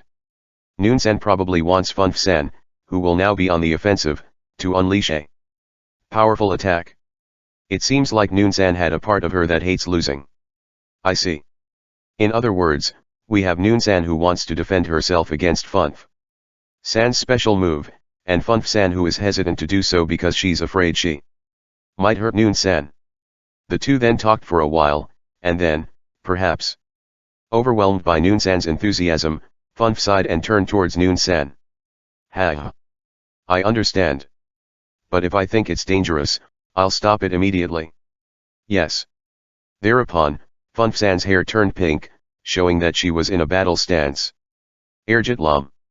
As soon as she muttered this, two huge silver fists. No, two gauntlets several meters long, emerged on both of Funf-san's sides. Oh, she brought out the Erjit Lam, which means that would be the Desperado. Huh. Erjit Lam? Desperado. The Erjit Lam are those silver arms floating in midair created with super dense magic power. It's capable of smashing Auric Halcon like tofu. Meanwhile, Desperado is the name of a technique. Well, just watch. It's quite the flashy technique. Immediately after Alice explained this to me, Funf-san leaped high into the air. Then, as Funf-san prepared to strike while in midair, dozens, no, hundreds of Erjit Lam appeared around her. Erjit Lam Desperado. With those words, fists rained down from the sky towards Noonsan. How should I describe it? An assault that sounded like a bombardment. My vision was instantly obscured by a cloud of dust. The sound of explosions echoed for a few seconds before it suddenly stopped. A little later, when the smoke cleared up, Funf-san was standing at the end of my vision, and one of the large number of floating Erjit Lams opened up its hand, and Noonsan came out of it. It still didn't work. No, you did great. Not many people can withstand my Desperado for 5 seconds. And next time. Ahaha, you have splendid motivation, but that's all for today. It was too awesome for me to understand. But from what I heard, it sounded like Noonsan withstood that rain of fists for 5 seconds, but she couldn't take it anymore and was overwhelmed. Well then, it looks like it's over, so Alice-chan will hide myself again. Thanks for the commentary. No, call me again if you need me. After thanking Alice for her help, I see her off as she grasped that the training was over and was about to disappear. How should I say this? She really is a very dependable fellow. After their training was over, I listened to Funf-san and Noonsan talked a little about what they reflected this time, and after I thanked Noonsan and saw her off, I left the training grounds along with Funf-san. Sorry, Kaito. I made you wait for so long, weren't you bored? No, I enjoyed it more spectacularly than I expected, and it wasn't boring at all. I see. Thanks. Alice's commentary at various points of the battle were helpful, but more than that. The battles using magic were very exciting, and I enjoyed them even if I didn't really understand what was going on. Even so, Funf-san is really strong, huh? You think so? Well, I've lived for a considerably long time and have plenty of combat experience. Come to think of it, I remember hearing that Funf-san is one of the oldest in the family. Oh, oldest. Kaito, I'm a woman, you know? Being told I'm old like that, you hurt my feelings. And no. I'm sorry. I didn't mean it like that. I chose my words wrongly. I did hear that it's considered impolite to talk about one's age to a woman, and it would be better if I was a bit more roundabout about it here. As I hurriedly tried to make a follow-up explanation, Funf-san smiled, as if she just made a successful prank. Just kidding. I'm lying, I don't really mind stuff like that. Funf-san. Ahaha, sorry. Funf-san is definitely a nice and gentle person. But sometimes, she teases me like this, so she may be a bit mean. No, it's not like her pranks make me feel uncomfortable, and she immediately apologizes after doing it, so it doesn't drag out afterwards. In a way, it's kind of like a way of communicating for Funf-san. So, once again, as we were talking earlier, just as Kaido said, I'm indeed one of the oldest in the family. Among the people living in this castle right now, I would be the third oldest, only younger than Sister Ain and Sister Zwei. Zwei-san. Ara? Have you not met Sister Zwei yet? Yes, I have met Ain-san, but when I tilted my head at the mention of the unfamiliar name Zwei-san, Funf-san looked a little surprised and explained. As I mentioned before, Sister Zwei is the second oldest person living in this castle, after Sister Ain. She usually manages the land that was nominally in Kuromusama's possession. You see, Kuromusama really dislikes doing things like that, so in her stead, she's acting as something like a feudal lord. How should I say this? It sounds like she's a very capable person. Sister Zwei is very precise with her work, so she's amazing at it. Well, that keeps her pretty busy working, so she only comes home every few days. I see, but, Ara. Then, that should mean it's not strange that I've never met her. Right. From what I have heard, Zwei-san has the image of a capable career woman, and she is quite busy. Even in the vast demon realm, Kuro nominally owns a large area of land as one of the 6 kings, and I think it must be really hard to manage all that. However, what I was curious about was Funf-san's reaction when I told her earlier that I had never met Zwei-san, about why she looked very surprised. You're right? Sorry, I misunderstood. Now, since we still have time, let's go back to my room and chat some more. I'd like to hear more about you, Kaido. Yes. I understand. I wonder what this was about? Her reaction feels a bit strange, but it seems that she doesn't want me to go into this topic, so I will stop minding about this matter today. Anyhow, I wonder what kind of person Zwei-san is. I hope I'll get the opportunity to meet her someday. Seeing Kaido walking forth without asking any further questions, even though he looked a little curious, Funf was relieved. Sister Zwei. Even though you praise Kaido so highly, you still hadn't even met him yet. Thinking about her earlier exchange with Kaido, Funf recalled a conversation she had with her elder sister not long ago. Sister Zwei. You seem really happy today. Funf. Yes, look at this. A portrait? This is Miyama Kaido-sama, right? Zwei, for whom the word calm and collected usually suits her, was talking about Kaido in an unusually excited manner. In a tone so feverish that it felt as if she was a maiden in love. Yes, that's right. He's the great gentleman who saved Kuromusama. Please look at this. This is a portrait, so it's not perfect, but don't you think he's beautiful not just in heart, but also in appearance? I suppose. He seemed like a kind child. Yes, there's no doubt that he has a heart as pure as a clear stream, but his appearance, which seemed to condense all the beauty of this world, is also wonderful. If it's possible, I would have liked to frame this portrait and keep it in our treasury, but Ain stopped me. Is that so? Zwei, just like Ain, holds deep respect and affection for Kuromuina, and at the same time, she feels herself worthless for not being able to save Kuromuina, even though she is aware of her problems. That is why the man who saved Kuromuina was like a savior to her, and in just a few days, her overflowing gratitude has risen to the level of worship. And so, Funf, who had heard so much about Kaido's greatness from her, thought Zwei, just like Ain did, had visited Kaido to thank him. That is why she was surprised when she found out that Kaido had never met Zwei.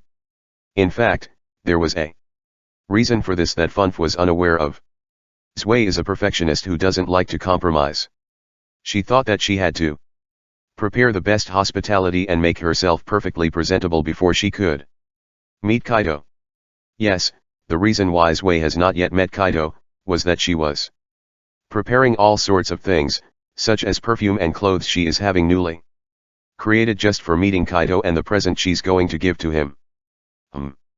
It was the first time Sisters Wei talked about someone so passionately, so I'm a little worried. Should I tell Sister Ein about this? However, there's something that such a Funf doesn't know about. She doesn't know that Ein, whom she consults with the intention of having her as sways stopped in case she acts recklessly, is also as enthusiastic towards Kaido, at a level that could be described as fanaticism. We returned to Funf-san's room and had a pleasant chat again, but it was about time I went home, gratefully accepting Funf-san's offer to walk me to the gate. Together we walked through the castle's corridors. Funf-san, thank you for everything today. No, I also enjoyed talking with Kaido. However, even though we should have talked for quite a long time, it felt like time just flew by. As she was often consulted by her family, it seems like Funf-san is a good conversationalist. She would not only listen to what I had to say, but she would also tell me her own stories when the time was right, mixing in jokes here and there. I guess she really feels like an adult lady. Yuan. Adult lady. When my drink was running low, she would gently offer to refill it before it ran out. And she was very attentive and warm, making me feel very comfortable talking to her. Air. Kaido. I can understand why Icht and Eva praise her about it. She's beautiful, kind, has a great personality, and I really think she's an extraordinarily attractive woman. That's not the case at all, you know. She's so attractive that I'm feeling reluctant parting ways like this. Wait, Kaido.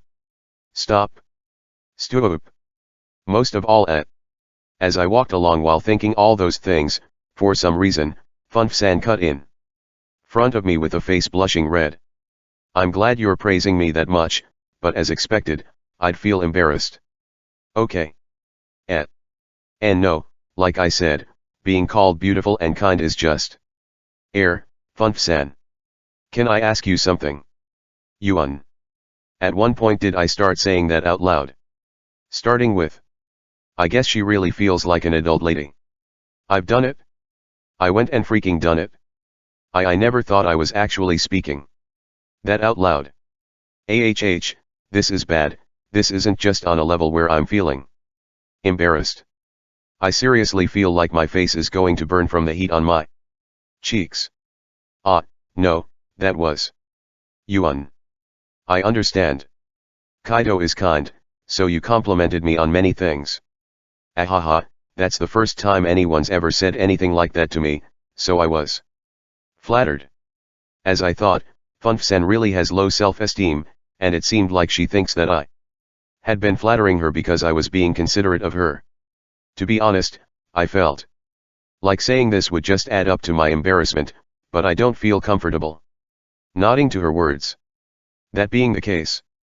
No, I feel embarrassed knowing that I accidentally said that out loud, but I meant what I said earlier. Thanks to Funf-san, I had a really good time today. Thank you very much. My plan was to end the conversation somewhat forcefully by saying that what I had just said wasn't flattery, but my true feelings. Upon hearing my words, Funf-san looked at me with a rather puzzled expression on her face, before taking a deep breath and giving me a smile. I see, I'm glad Kaido enjoyed your time here. Besides, I had a lot of fun too. If there's another opportunity, let's hang out like this again. Yes. And also. Pausing for a moment, a broad smile then appears on Funf-san's lips as she continues. I think it's really cool when a boy can firmly give a girl a compliment. That's why. Thanks. Her smile was so dazzling that it couldn't be helped if one became speechless looking at her. The 27th day of the Earth month. In the morning, as I was heading to the dining room for breakfast, Alice appeared. Kaido-san, I'm sorry. All the 6 kings have a meeting today, so I will be going out for a while.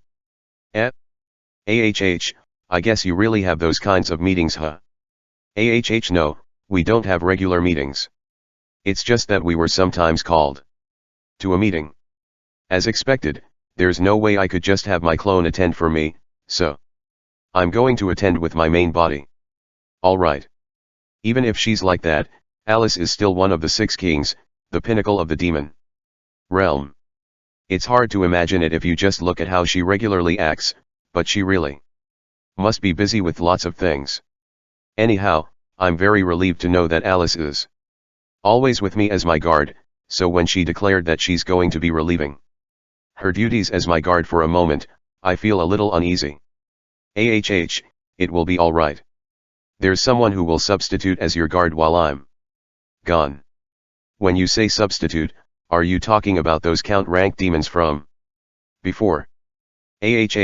No, I was actually planning on having them guard you at first, but an unexpected person took on the job of guarding you, so I decided to leave it to her. Unexpected?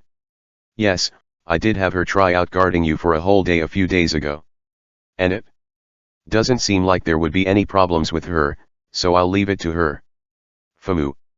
So, who is that? It's a secret. Why? I was wondering if the count level, high-rank demons would be guarding me just like when Alice had to leave before, but they apparently wouldn't guard me this time. I was curious about who would be guarding me, so I asked her, but Alice somewhat happily replied that it was a secret.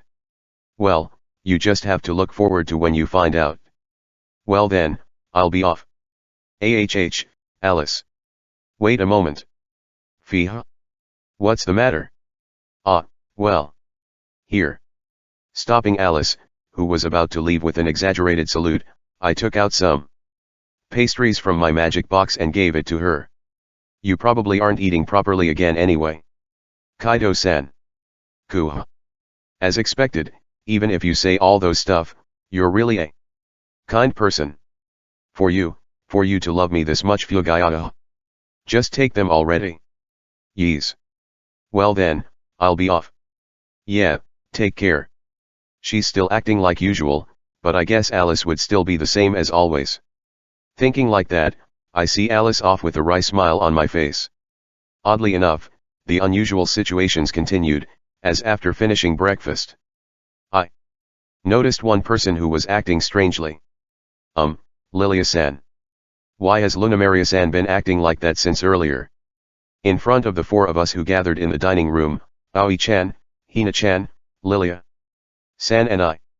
Lunamaria-san has been pacing back and forth in the dining room for a while now, and she seemed to be restless. I tried asking Lilia-san about it, but she just tilted her head, also wondering the same thing. I don't know. Luna. What's going on? Milady. And no, actually, just a few minutes ago, Mother informed me that she was coming to visit. Is that so? How unusual. Why yes. She said that she has something important to do. Instead of her usual aloofness, Lunamaria-san looked flustered, as she's worried about something. Not only me, but Aoi-chan and Hina-chan also know that Lunamaria-san really cares about her mother. She eats the lunchbox that her mother made for her every day, and I think they have a very close mother-daughter relationship. Lunamaria-san's mother. I've only heard things about her, so I'm curious. Aoi-chan and Hina-chan also seem to be interested in Lunamaria-san's mother, who they don't know much about, so they said that to Lunamaria-san, whose gaze is still restlessly moving about. Why yes. I was thinking of introducing her to everyone at some point, but I had some serious concerns, so I was hesitating. Serious concerns? What do you mean, Luna? I was afraid that if I introduced her to Mayama-sama, Mother would be violated. Wait a second there, Lunamaria-san. Can I have about an hour or so of your time? Let me just ask you, what is your character assessment of me deep within your mind? All those bullcrap, what in the world are you saying, Lunamaria-san? Or rather, seriously, what does she think I am in this person's mind? No, I'm saying this as her daughter, but Mother is a bit easy. She has always been sickly and a bit naive, and since my father died more than 50 years ago, I've been firmly focused on my job, so she must feel lonely. If she encounters Mayama-sama, both the parent and the child would be easily ensnared. Just thinking about that makes me frightened. Oi. Somehow, it seems that in Lunamaria-san's mind, she's thinking I was some kind of great demon lord of lust from a distant world. You really care about your mother, Luna. She does always talk about her. That she's the one she cares the most in this world.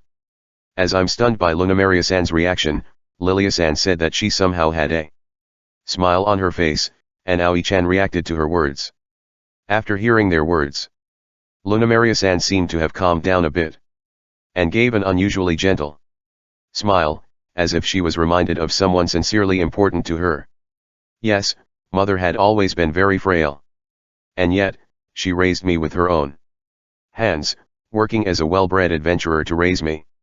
She never once showed a painful expression on her face, and even though life was difficult for us, she sent me to a magic school.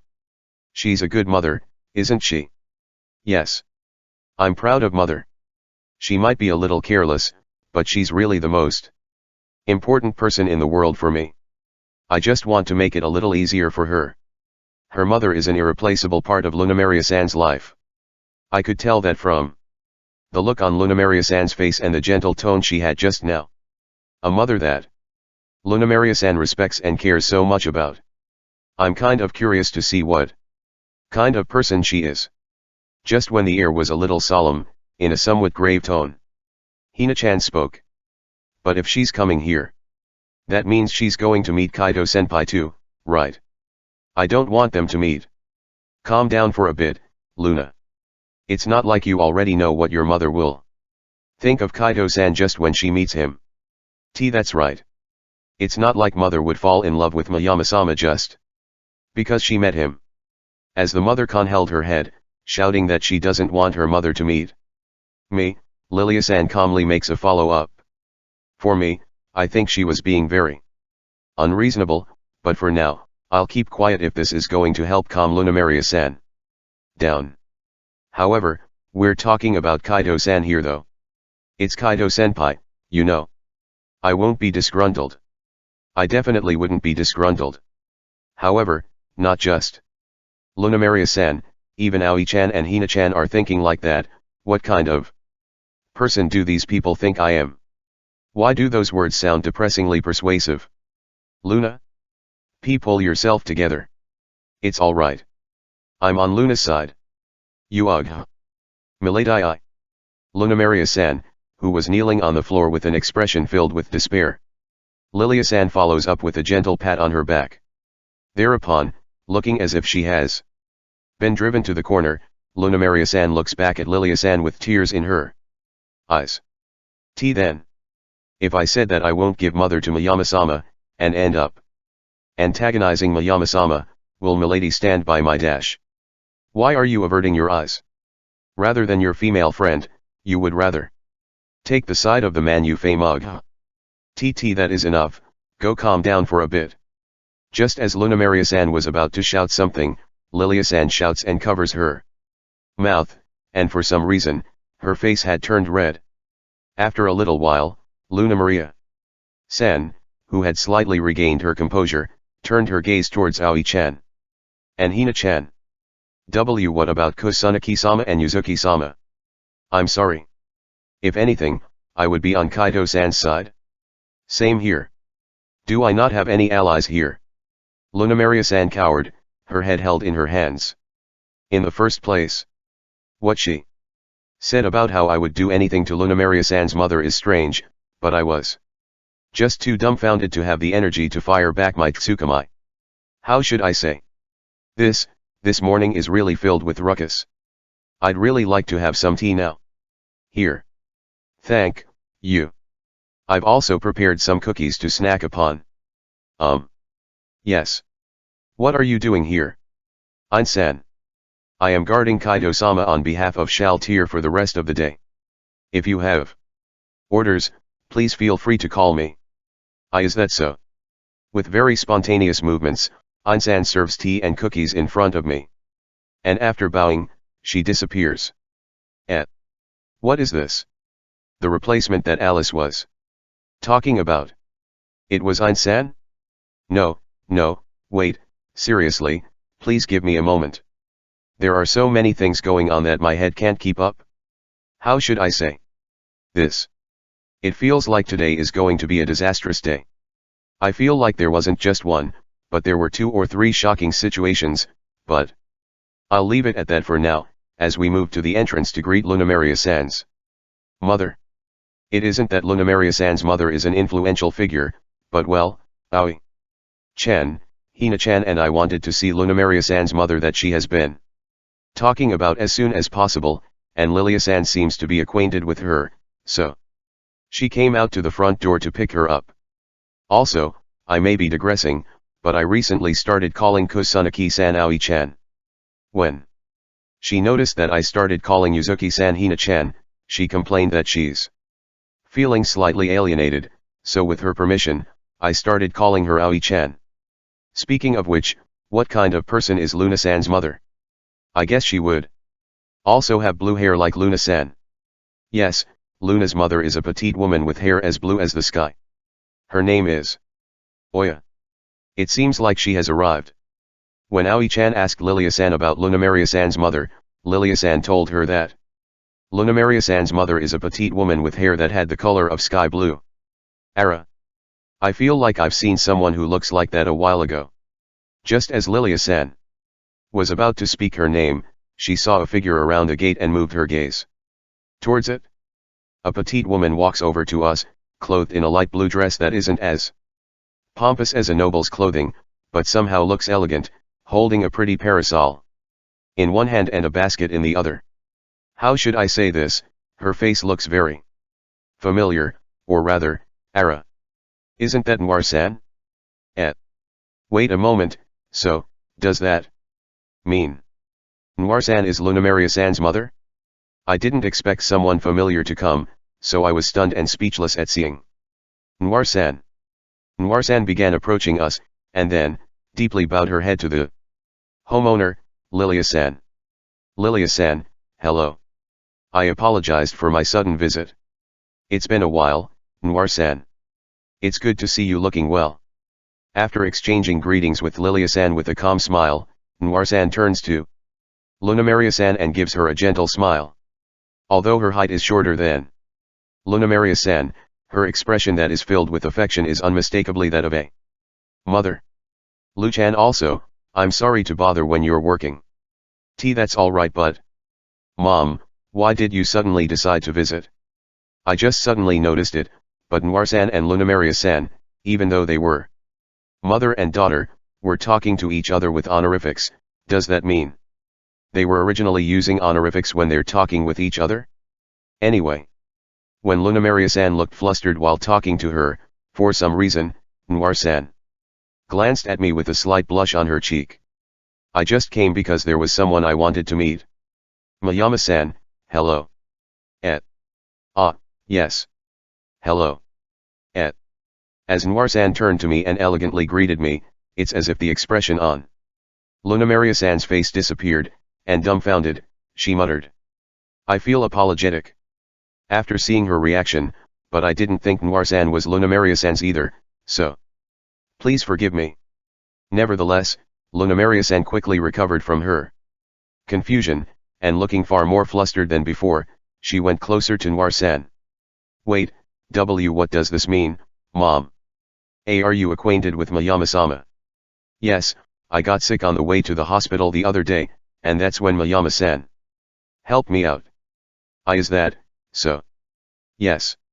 And so, I heard from Lu-chan that Mayama-san lives at Lilia-san's mansion, so I thought I'd come over today to thank him again. You have already met Luna? Pull yourself together. When she finished listening to Noir-san's explanation, Lunamaria-san fell down on her knees, looking crestfallen, and Lilia-san flusteredly ran over to her. Lunamaria-san then turns to Lilia-san with a somewhat frightened expression on her face, and as her voice trembled, she spoke. Milady. I have now, finally understood Milady's feelings. Mayama-sama is scary. I understand. I understand so much that it was painful for me. Luna. Take a slow, deep breath and put your body in a good position. It isn't Luna's fault. It's just that Kaido-san is a monster. Our common sense doesn't apply to him. Milady. Let me know as soon as it gets painful. We have stomach pills prepared. What the heck is with their exchange? Lilia-san's words feel as if they hold deep weight on them. I'm treated like a complete monster here, but since it was Lilia-san who said that, from what I've done so far, I can't say anything. Lu-chan?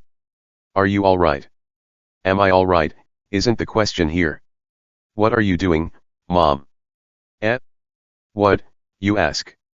When Noir-san worriedly asks her, Lunamaria-san stands up as if she was bursting with energy and draws closer to Noir-san with a very menacing look on her face. The people around us are overwhelmed by her intensity and are unable to interpose. It's all fine and good if you came to thank Mayama-sama for saving you. I'll also thank him later. However, what's with that outfit? Is my outfit strange? It isn't about being strange or anything like that. Why are you wearing an open-shouldered dress? Looking closely, you're also wearing makeup, even though you rarely wear them. That is, Hearing Lunamaria-san's cries, Noir-san shyly held her cheeks with both hands. And for some reason, she was repeatedly glancing at me. I'm a woman too, so if I'm going to meet a dreamy man, I at least want to be a little fashionable. What, aren't you aware of what you look like? Please consider how old you are. Lu-chan. I'm only 480 years old, you know. Even though you've already lived nearly 5 times as long as a human's lifespan. If she's going to say it like that, Kuro, who Lunamaria-san is being fanatical about, is hundreds or thousands of times older than I am, and she's wearing half pants. Though let's not say it. I guess from Lunamaria-san's point of view, her mother appeared in a youthful-looking outfit, but Noir-san didn't seem to care and just smiled at her. She's strong. Noir-san, who really felt like she would easily be pressured, was able to nonchalantly brush aside Lunamaria-san's words, and it feels like Lunamaria-san decided that her words won't work. So, she just held her head in her hands.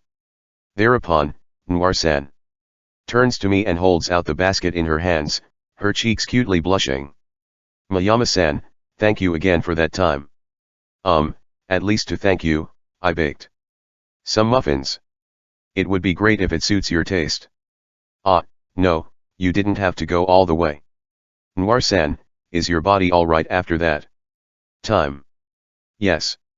Since I've been drinking Mayama-san's, I'm really healthy these days. Please wait a moment. Mom. Drinking Mayama-san's. What does that mean? She's talking about blood. However, Noir-san said it poorly, and Lunamaria-san, who seemed to have some kind of strange misunderstanding, her face turned pale as she looked at Noir-san. I was going to explain it to her, but before I could speak, Noir-san said something outrageous. When I first met him, Mayama-san generously allowed me to drink it. It was so dense, enchantingly sweet, and it makes me feel so good that thinking about it makes my body quiver. What? Wait. Noir-san. She's only talking about blood, but when she worded it that badly, and with blushing cheeks and the ecstatic expression on her face, even people other than Lunamaria-san would misunderstand her. What are you thinking about? Putting aside if you know each other for a while, but you shouldn't do that on the first day you met. Don't you feel sorry for Dad? However, even if I tried, I couldn't drink his. I've certainly heard that half-elves aren't sexually active. But that doesn't mean it's okay if it's a young human male. In the first place, it's insane to make such a statement in a place like this, filled with young women. Lunamaria-san. Lunamaria-san. As I thought, she completely misunderstood. It feels like it would be ridiculously troublesome if I didn't, so I desperately called out to Lunamaria-san. What is it, Mayama-sama? I'm talking about something important now. Thereupon, Lunamaria-san turns her murderous eyes towards me, replying with a low, cold voice. She's talking about blood. No, like I said, what she drank, it was my blood. It sounds like my blood and Noir San's body were compatible, so she asked me to give her some to treat her anemia. Blood? Yes. After hearing my words, Lunamaria San's scowl froze.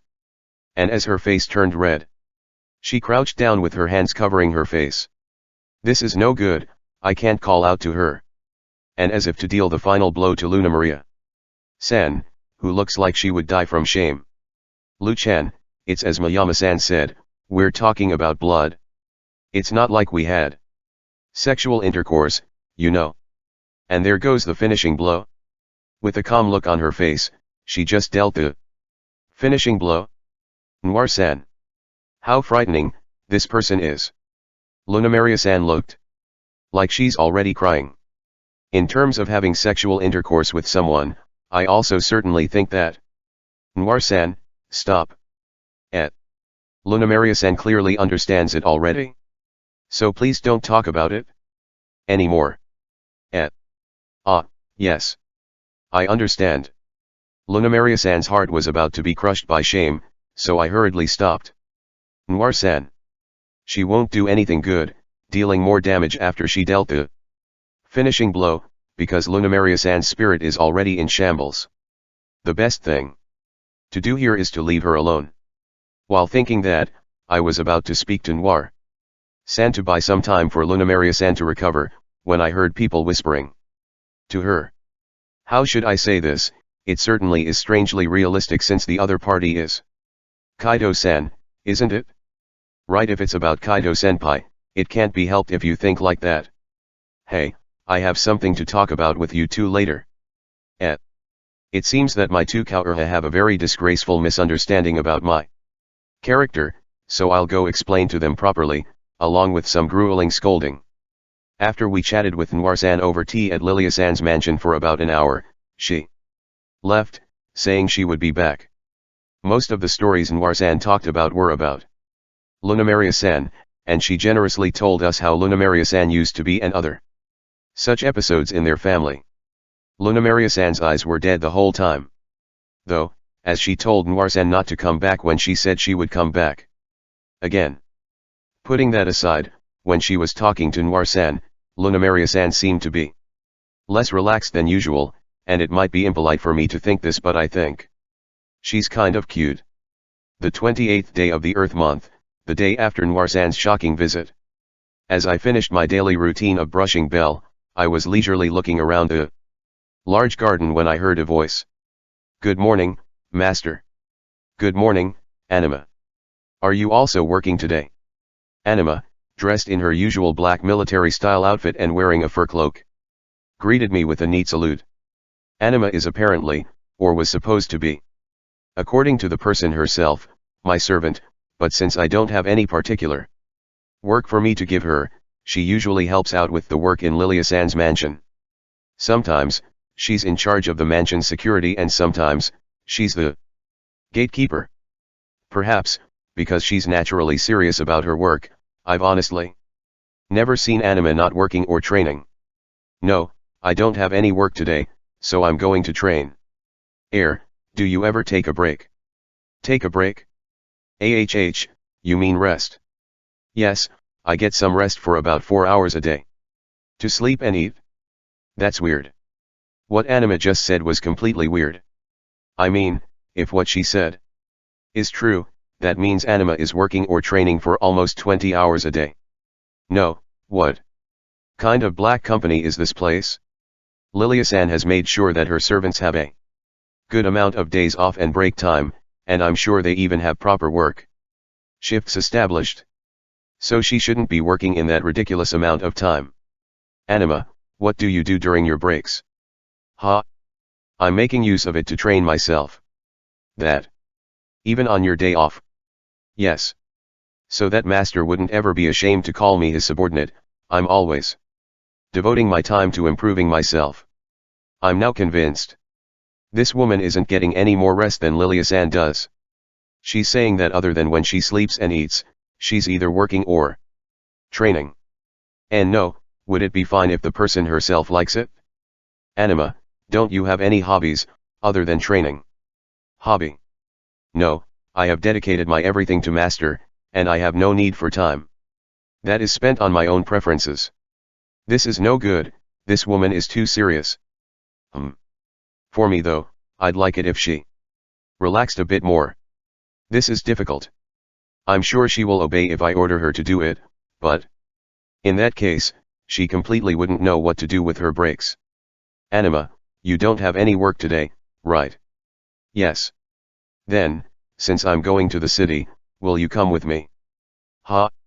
Roger that. I will carry out my duties as baggage carrier and guard will all my might. No, this isn't some kind of duty. Ha! To begin with, I have my magic box, so I don't need any to carry my luggage or anything like that. Well, for the time being, let's go out. And thus, that's how Anima and I went out to the city. No, Anima. Why are you walking behind me like that? However, as your servant, it's rude for me to stand next to master. No, you're not being rude, rather, I'm being bothered by it, so walk beside me. You understood? If master says so. I called out to Anima, who was really acting like my guard, or rather, my servant. Walking in a distance from behind me, and told her to walk next to me. Thereupon, I incidentally glanced at Anima's attire, the black military-styled clothing that she usually wears. Hey, Anima. Don't you have any other clothing? Other clothing? I have 6 identical outfits like this though. Okay, let's go shopping for some clothes? Why yes. I'll be with you. It seems that Anima really doesn't have anything in mind other than work and training, as even her clothing was just multiple copies of the same clothes? Maybe I'm just being prejudiced, but it feels like she's a soldier in many ways. Rather, if that's all you have. What do you do when you sleep? I'm not really wearing anything when I sleep though. What did she just say? Anima is sleeping naked? And no, well, I know that there are people like that, and if I think about it, for Anima who is a former black bear, I guess it's more natural for them to not wear clothes, right? Well, what she wants to do when she sleeps is for the person herself to decide, but I might as well buy her a nightgown. In the meantime, we ended up at the clothing store. I could have gone to Alice's general store, but lately, I feel like all the clothing in her store are only for men, or rather, it feels like she narrowed down her target audience to just me, so there wouldn't be that much women's clothing found there. She might have made it if I requested, but I just decided to buy it at a regular store. This time, when we got to the front of the store, with neat movements, Anima moved into an at ease posture. Well then, I'll wait here myself until master finishes shopping. No, what are you talking about, Anima? We're here to buy clothes for you. Don't worry, I'll go buy it with my money. Perhaps, she didn't expect my words, as Anima froze with a blank look on her face. When I pulled Anima's hand while she was like that into the store, Anima regained her consciousness and flusteredly shook her head. Master. I don't need any of that for myself. Much less, letting master pay for it. Excuse me. Can you fit some outfits for this girl? You're not even listening. I already expected Anima's reaction, so I decided to ignore her and talk to the shopkeeper, asking her to fit her some clothes. I guess it's to be expected from a professional, as she quickly picked out a few clothes and told Anima to try them on. But Anima looks at the clothes in her hands with a puzzled look on her face. Master. For me to wear clothes like this? That's alright already, so just try it on. However, for me to dress up is. It's an order. You understood? I don't think this would go anywhere, so I'll just go command her, something that I seldomly did. After a short wait in front of the fitting room, the curtains are slowly opened to reveal Anima, dressed in a black based, pants-style outfit. Her top is a beautifully embroidered shirt, with a very beautiful hue that matches Anima's black hair. I can clearly see when she's dressed in light clothing like this, Anima has a very good style. The lines of her body are well defined and toned, her legs are especially beautiful and slender, while her large bulging chest accentuates her overall appearance, and her bare ears accentuates her cuteness. It looks good on you. You look cute. CCU. TT to call this me something like cute. No, I think you're really cute. Anima is beautiful and got a great style. W. Anima has a tendency to think that she has no femininity, so when I compliment her appearance like this, she turns bright red and shaken, which is kind of charming. While I was enjoying Anima's cute reaction, the clerk who helped me pick out the clothes came up to us and spoke. Your girlfriend looks beautiful, customer must have been quite happy with her. Why you? What rude things are you? Yes, thank you, master. It's just a simple sales talk, so if I try to deny it poorly, it will only be complicated. Or rather, I could see a future where Anima, thinking that I was insulted, would punch her in the face, so I noncommittally matched her words and ended the situation right there. Then, Anima's face turned bright red and her mouth opened and closed, not being able to speak anything, so I took this opportunity that she was being absent minded to go buy her some more clothes.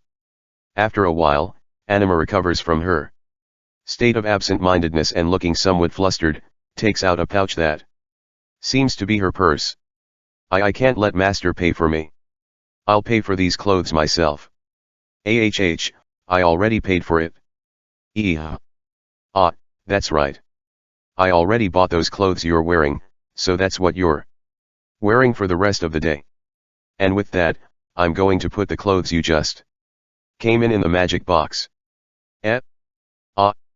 Master. I ignored Anima, who wasn't completely following the conversation, and quickly put away her military-style outfit. Now then, how about we go eat something? I thought that we're already going home. The day has just begun. Now, let's go. Master? Why your hand? Please wait. Please listen to me. I knew clearly that it was better to force Anima to take her around with me by this point already, so I walked out of the shop, holding the flustered Anima's hand. Anima has been working so hard on a regular basis, and I've been meaning to take her out for a good meal for a while now, so I think today is just the right time. It's a great opportunity, and for the sake of my lovely servant, let's go splurge. Inviting Anima to eat, a little bit forcefully, we walked down the main street together. What would you like to eat, Anima? And no, I'm fine with whatever master decides. Do you have any favorite food, Anima? My favorite food, huh? I can eat anything, but if I had to choose, I'd say fish dishes. I guess. Was it because she's a former black bear? I certainly have an image of bears eating salmon, so I guess it makes sense that she likes fish dishes. Alright then, let's go eat some fish dishes. And no, I will just. I'm the one who wants to eat fish. There's no problem with that, right? Why yes. It was obvious that Anima would refrain with that flow of conversation, so as usual, I just forcibly made a decision. Today's main goal is to let Anima stretch her wings enough. So, I want to make sure that I have a firm grasp of her preferences here. Remembering the contents of the eating tour in its entirety guide that Kuro had given me, I thought about which restaurant to go to. As I walked down the busy boulevard at lunchtime, I bumped into a man and woman who was walking in front of me. I'm sorry. No, I'm sorry too. We exchanged some light apologies, and were about to continue on our way, but at that moment, I noticed that Anima, who should have been beside me, wasn't there. And at the same time, I heard a low, intimidating voice from behind. **** bumping into master, and that kind of apology, is worth death. Let me see your empty heads rub against the ground. Anima, stop. Yes. I forgot. Her attitude towards the servants in the mansion had softened due to the many times I had warned her so much that my mouth got tired of it, but come to think of it, Anima had such a stern part of her. Stopping Anima, who was about to hit him, I hurriedly bowed her head. I'm sorry about our Anima. And no, it's all right. Fortunately, thanks to the fact that I interrupted Anima before she acted forcefully, I was able to get them to forgive her for trying to assault them. Anima. That's no good, threatening people like that. However, those B** stars harmed Master. No, it was just a bump in the shoulder, you know. I was also being careless, but anyway, don't try to do anything. Why yes. I'm sorry. Hearing my words, Anima looked crestfallen and told me an honest apology. Did I scold her a little too harshly? And no, this is the part where I need to caution her more. However, if I don't make some follow-up here, she would be pitiful. I'm really glad that Anima is moving for me. However, let's be a bit more moderate about it, okay? Yes. However, thank you, Anima, for being angry for me. Why yes. Lightly stroking Anima's head as I said this, she nodded, her expression brightening up. Well, there are some troubling parts of her. In the end, Anima is thinking of me more than anything else, and that honestly makes me happy. Well, I think I will have to warn her when she rampages again. Even though there were some problems, we successfully reached a restaurant that serves fish dishes and ate lunch with Anima. Anima's usual stern actions makes her slightly seem like someone who has muscles for brains, but she has good table manners and conducts her meals with elegance. In fact, Anima seems to be very smart, and since she has come to live in Lilia-san's mansion, she's been studying quite diligently and she's using what she's learned there to help me. One thing that's especially helpful is her organizing my letters. I've become a bit more famous since the Sacred Tree Festival, and I still receive letters from many nobles. Thanks to Alice, I don't get weird letters anymore, but I still get a lot of invitations to tea parties and gatherings. However, those kinds of letters rarely get into my hand. That's because the letters that were addressed to me were checked by Anima first. And other than those that were personally sent to me, the ones I don't want to attend, such as invitations to tea parties, Anima writes back to decline for me. I was shown a little bit of that letter before, and it feels like she had learned a lot, as the contents were very polite while gently declining their invitation. Having her do that really helps me. I've heard that Lunamaria-san and the other servants have taught her how to write letters, and I think Anima is someone who can do it if she thinks about it, and she's someone I can really rely on. Anima, how does it taste? Yes, it's very good. I see, that's great. I wanted to properly thank Anima for all the hard work she did on a regular basis, so this outing was just great for me. As I was thinking about this, I saw some sauce on Anima's mouth while she was eating, so I called out to her while holding a napkin in my hand. Wait, Anima. Don't move. You have some sauce on your mouth. Yes, got it? Wow. Wow. It's nothing. For me TT to trouble Master. My apologies. You don't have to mind it that much, you know. After lunch, I continued to take Anima around the place. I think we had quite a good time, enjoying our time shopping and standing around eating food we bought from stalls. And just as the surroundings were starting to be dyed in matter red, I decided to go back to the mansion with Anima, and now we were walking side by side in the setting sun. Anima, I've taken you around a lot, aren't you tired? Why yes. There's no problem. Rather, it was really fun for me. I see, that's good to hear. Did that make your shoulders relax a bit? Hearing my words, when I told her with a gentle smile, Anima stopped in her tracks, with her wide open. As I thought, Master has noticed, huh? No, I haven't figured out the details. It's just that I've been wondering if you're feeling rushed lately. Yes, in fact, the reason I took Anima out this time was for another major reason. Besides the fact that she hadn't taken a break at all. Anima is a very serious, hard working girl. But even if I take that into account, the emotions conveyed by Anima through my sympathy magic lately had revealed a sense of frustration. She was being tense about something. I didn't know the reason why, but I was hoping that this outing would be a good change of pace. When she heard my words, Anima remained silent for a while. And lifting her hand up to her chest and looking at that hand, she quietly muttered, "Am I being helpful to you, Master?" Et. With those words, my sympathy magic sensed Anima's strong anxiety. After glancing at me, who was at a loss for words because of her expression that made her look frail, Anima continued to speak. "What I can only be proud of compared to others, would be my physical strength. However, even this strength of mine, it won't even reach close to Alice Donno's feet. Anima. I thought that maybe Master doesn't need me. I was afraid of that, and I tried to branch out to see if I could help Master in other things. However, my abilities couldn't match the professionals.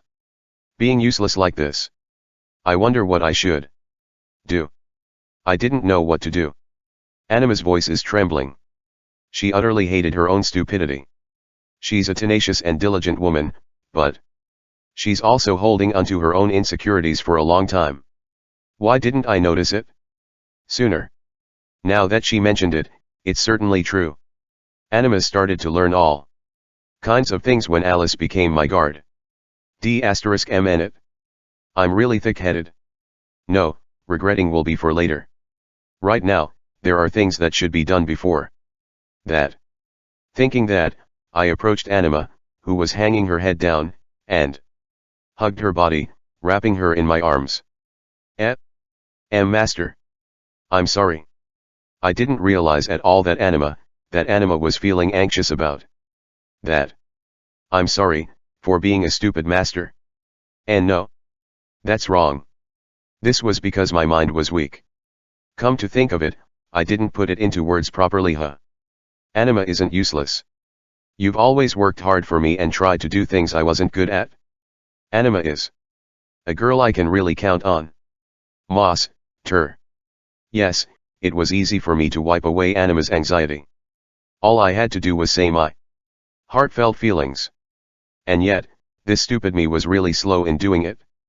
I felt really confused the first time I met her, and I had to hold my head once or twice because of her personality. But before I knew it, Anima, who was always so straightforward and earnest, and she who adored me wholeheartedly, had become a very big person in my heart. So much so that I felt it was natural to ask her to do something for me. For me, Anima is indispensable.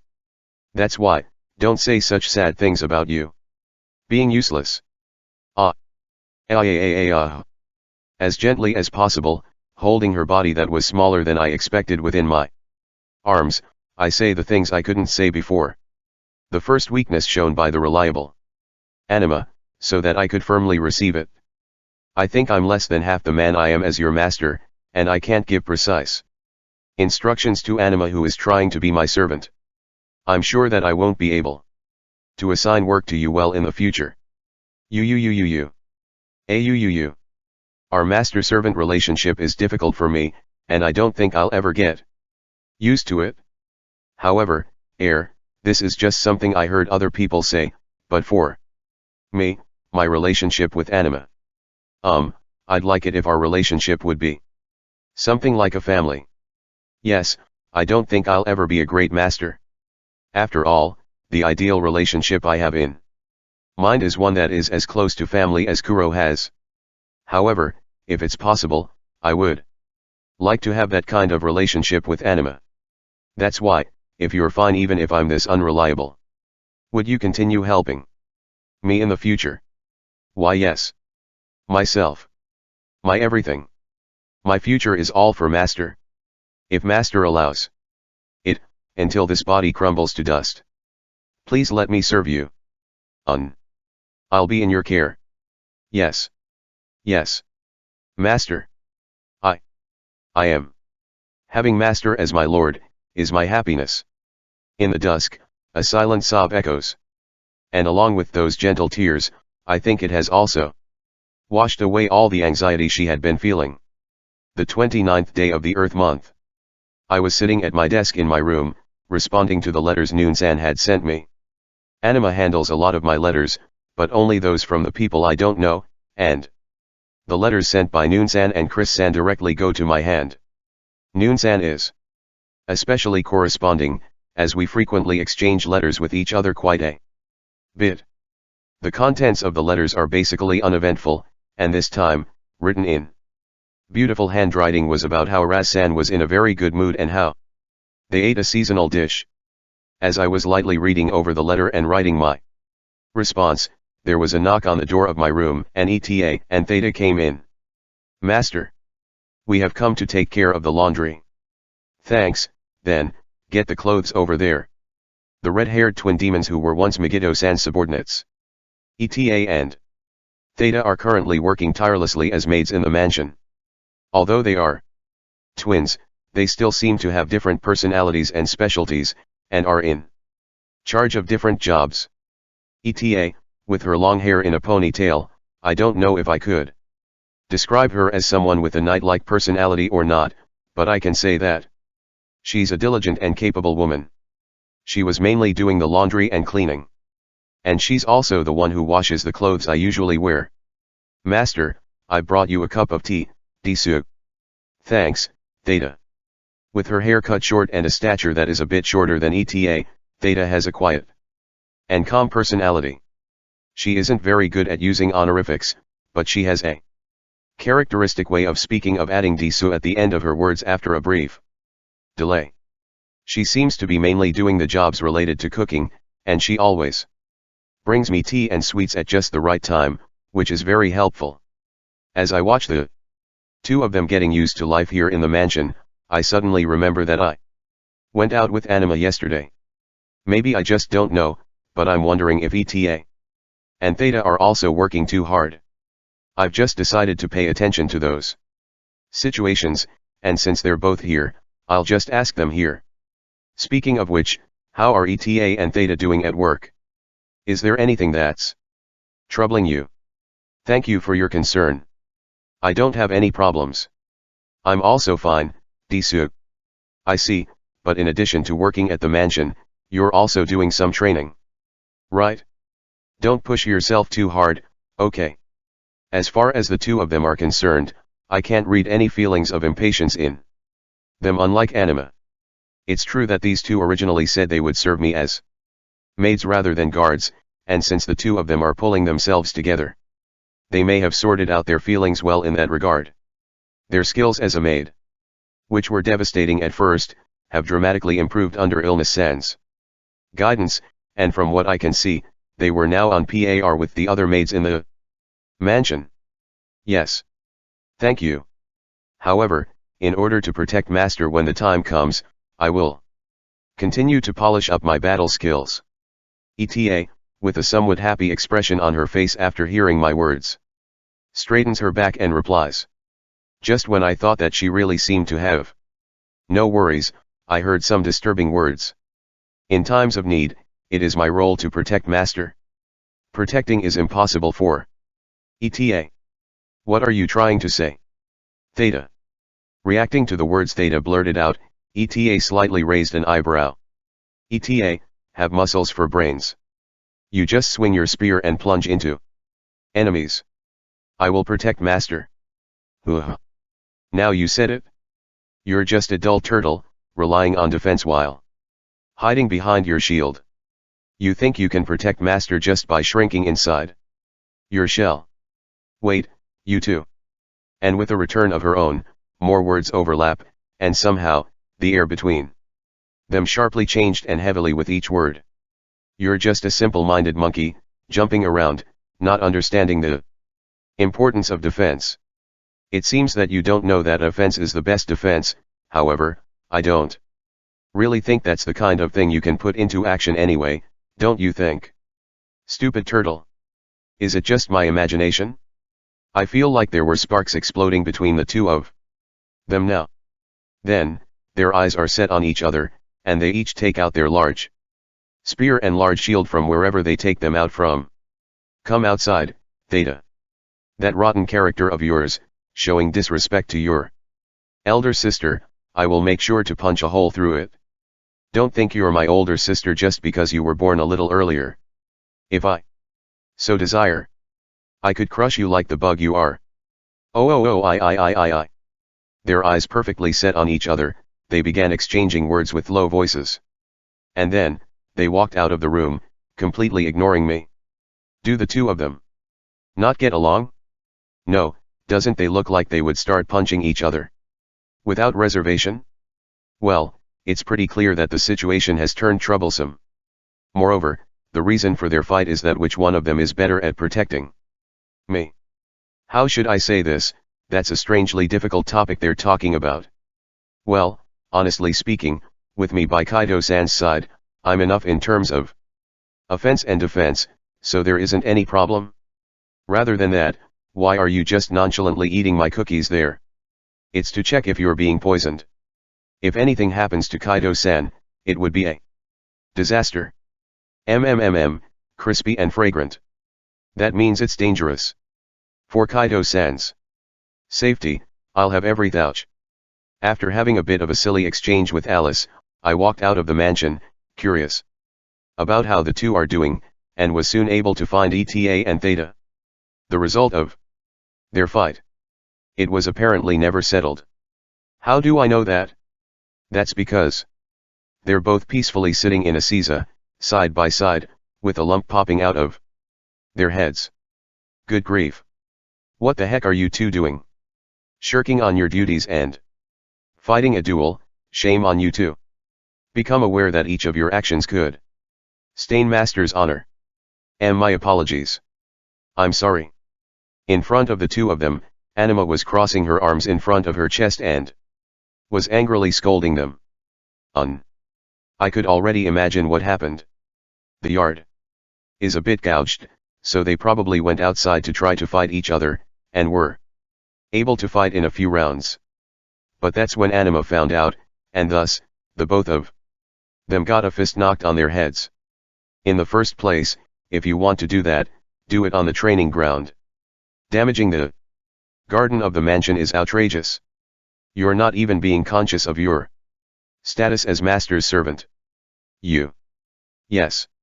I don't have any words to say to that, Disu. Looking at them like this, I feel like Anima is pretty attached to her position of being the chief retainer. I guess it's partly because she was able to get over something that happened yesterday, but I'm somewhat relieved. Well, putting that aside, it's going to be a long sermon at this point. I think it's a problem that they got into a fight, but I feel thankful to ETA and Theta since they were fighting for my sake, so I'll give them a little help. Listen here, to begin with, being a follower means. Anima, can you forgive them, with that already? Master. I think the two of them are properly reflecting already. If that's what Master says. When I told her that, Anima quickly backed off. I'm also responsible for not being able to stop them before this happened, and above all, I'm their master, so I think I should warn them myself and not just leave them to Anima right here. ETA, Theta. Why yes. I'm really glad that the two of you are trying to protect me. I'm actually really weak. And there are so many things I can't do, so I'm sure that I will have to rely on the two of you in the future. However, fighting like this is no good. In fact, this time just so happens to be the first time I've ever seen ETA and Theta fighting, and from the fact that they're usually together a lot, I know that they're good friends.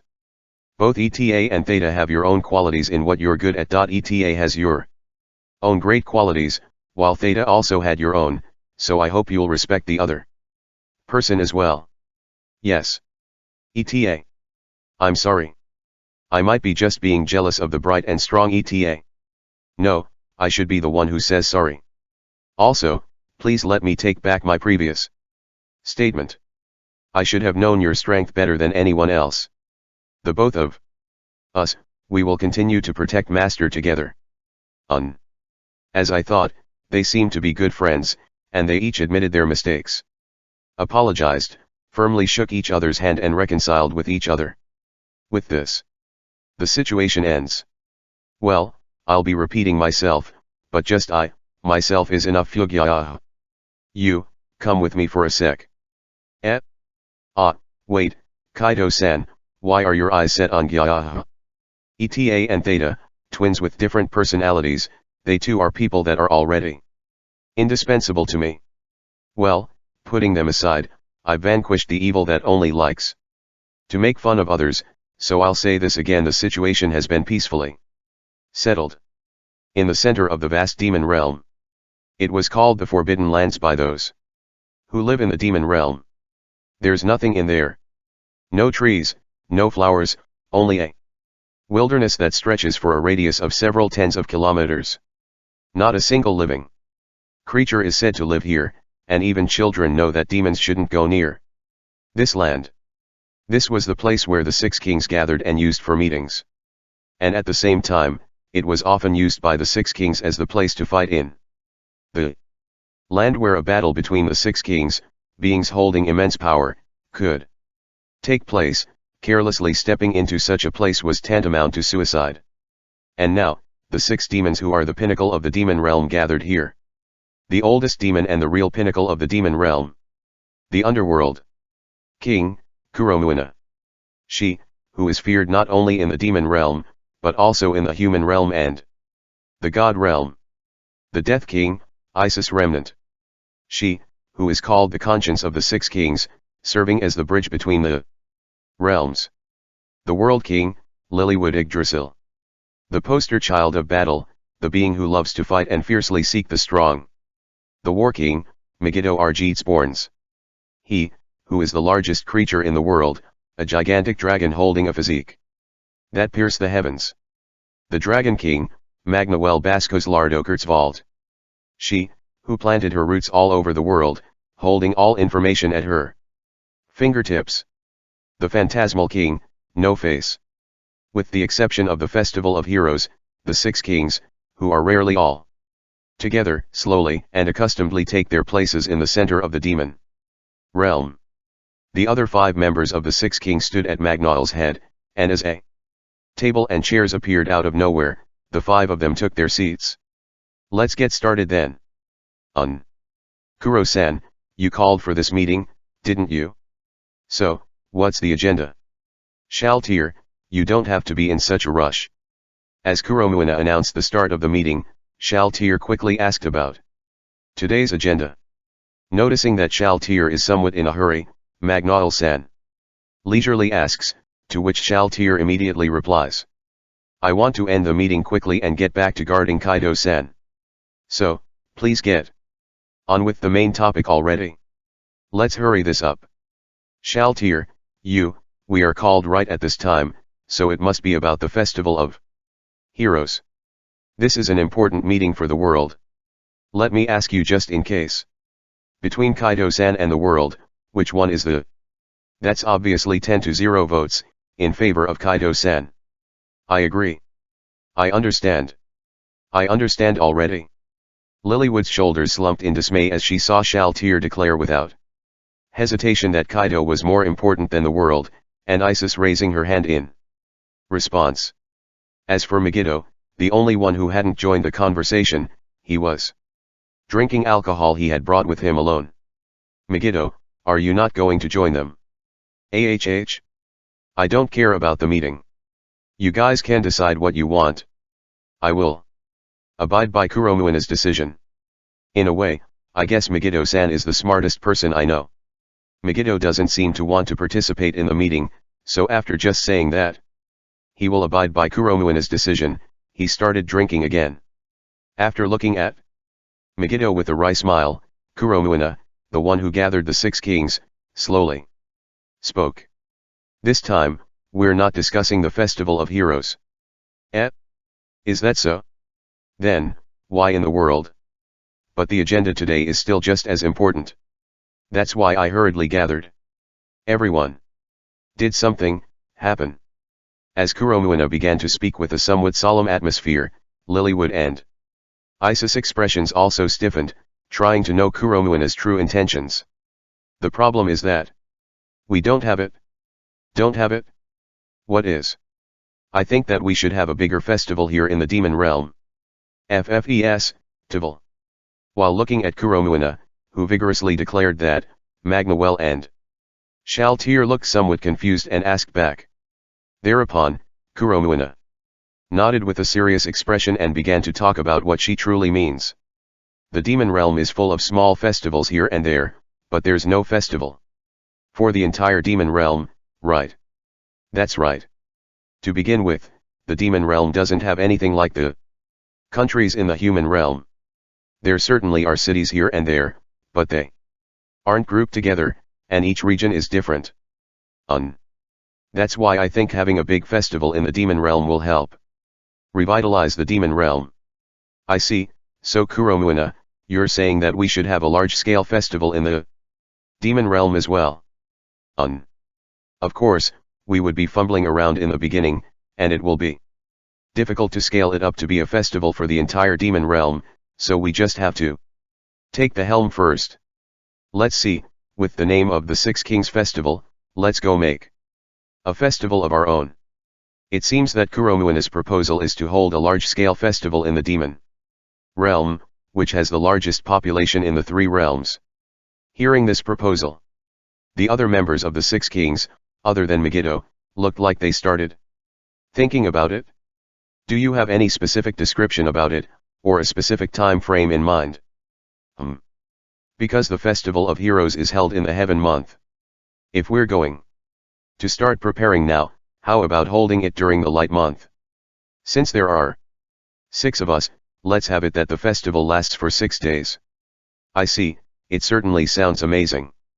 Moreover, having such a festival would certainly revitalize the demon realm as well. Indeed. It's so peaceful these days, so at worst, they would just gather with people of the same race. Hearing Kuromuina's words, Magnuel and Lilywood agreed that it wasn't a bad idea, but for some reason, Shaltir was looking at Kuromuina with a dubious look on her face. And when Kuromuina had finished saying her piece to some extent, Shaltir spoke. So, Kuro-san, what's your true intention? I want to go on a festival date with Kaido-kun. However, I can't do it at a normal festival because there are too many people and using recognition inhibition magic would cause a scene. I should have known it was something like that. Yes, as Shaltir expected, all those stuff about revitalizing the demon realm, they were just an official stance. Her real motive was that Kuromuina just wanted to have a date with Kaido at the festival. The mood was agreeable until just now, but after hearing Kuromuina's words, Shaltir as well as Lilywood and Magnuel also have dumbfounded looks on their faces. However, isn't it a good idea? We would normally cause a ruckus if we participated in a festival, but since it's the first iteration of this festival, couldn't we fill the participants with our families, and if all the stalls were filled with peerage holding, high-ranked demons? Even Isis can have a festival date with Kaido-kun. I agree. I agree. Isis, you. However, Isis quickly agreed. It certainly was as Kuromuina said, if the festival was filled with peerage-holding, high-ranking demons, moreover, if they were organized by the subordinates of the Six Kings, even if they were afraid of Isis, they wouldn't run away. In other words, she can have a date with Kaido. That reason alone was enough to make Isis agree. Isis vigorously raised her hand that it felt like she had just cut through the air, repeatedly declaring that she was in favor. Hearing their words, Shaltir put her hand to her chin and seemed to be thinking about this matter, before her sharp gaze turned towards Kuromuina. Kuro-san, I just wanted to make sure of one important thing. What is it? If we are the ones who would open the stores, that means that I, who have the largest number of subordinates, will have to take the lead. That would mean, the distribution of sales is. I don't really need any money. I mean, if you need the money to set it up, I can give it to you. Kuromuina is also the world's wealthiest person, and her purpose is to have a date with Kaido in the first place, so she has no interest in sales. Hearing those words, Shaltir's eyes widened and her gaze turned towards the other members of the Six Kings. I don't need them either. I also don't want to get more money than I need either. You can take some if you need it. Like Kuromuina, Isis, one of the richest people in the world, also told her that she doesn't need to share in the sales, and Lilywood, who basically prefers to stay in nature, did the same. I don't give a single f***ck about money. Did you really think I can use your coins with this body of mine? I have contracts with my people based on money, but that doesn't mean I'm even using them. Then, does that mean we don't need it, so why don't you just have it, Shaltir? I guess it can't be helped. For the sake of the demon realm, let me pinch in and help too. All the sales would be hers. As soon as Shaltir heard that, Shaltir already decided to agree with Kuromuina's proposal in Shaltir's mind. Phew, with this, I have a mountain of assets to gamble. Kaido-kun would get mad at you again, you know. I'll go send a hummingbird to Kaido. Wait, Isis-san. Everything but that. Watching the sight of Shaltir clinging to Isis as she tries to snitch to Kaido about what Shaltir said using a hummingbird, Lilywood lets out a small sigh. I suppose that's 3 in approval. 4 if we include Megiddo. So, I guess it's decided. Then, I suppose it's not like you all need to be this long-winded anyway. As Lilywood and Magnoel were conversing with each other, seeing that more than half of them were in favor of the proposal, Megiddo, who was rolling around with several barrels of booze around him before they knew it, spoke. Kuromuina, our leader wants us to do that. Then, do we really need to think about what we should do about that?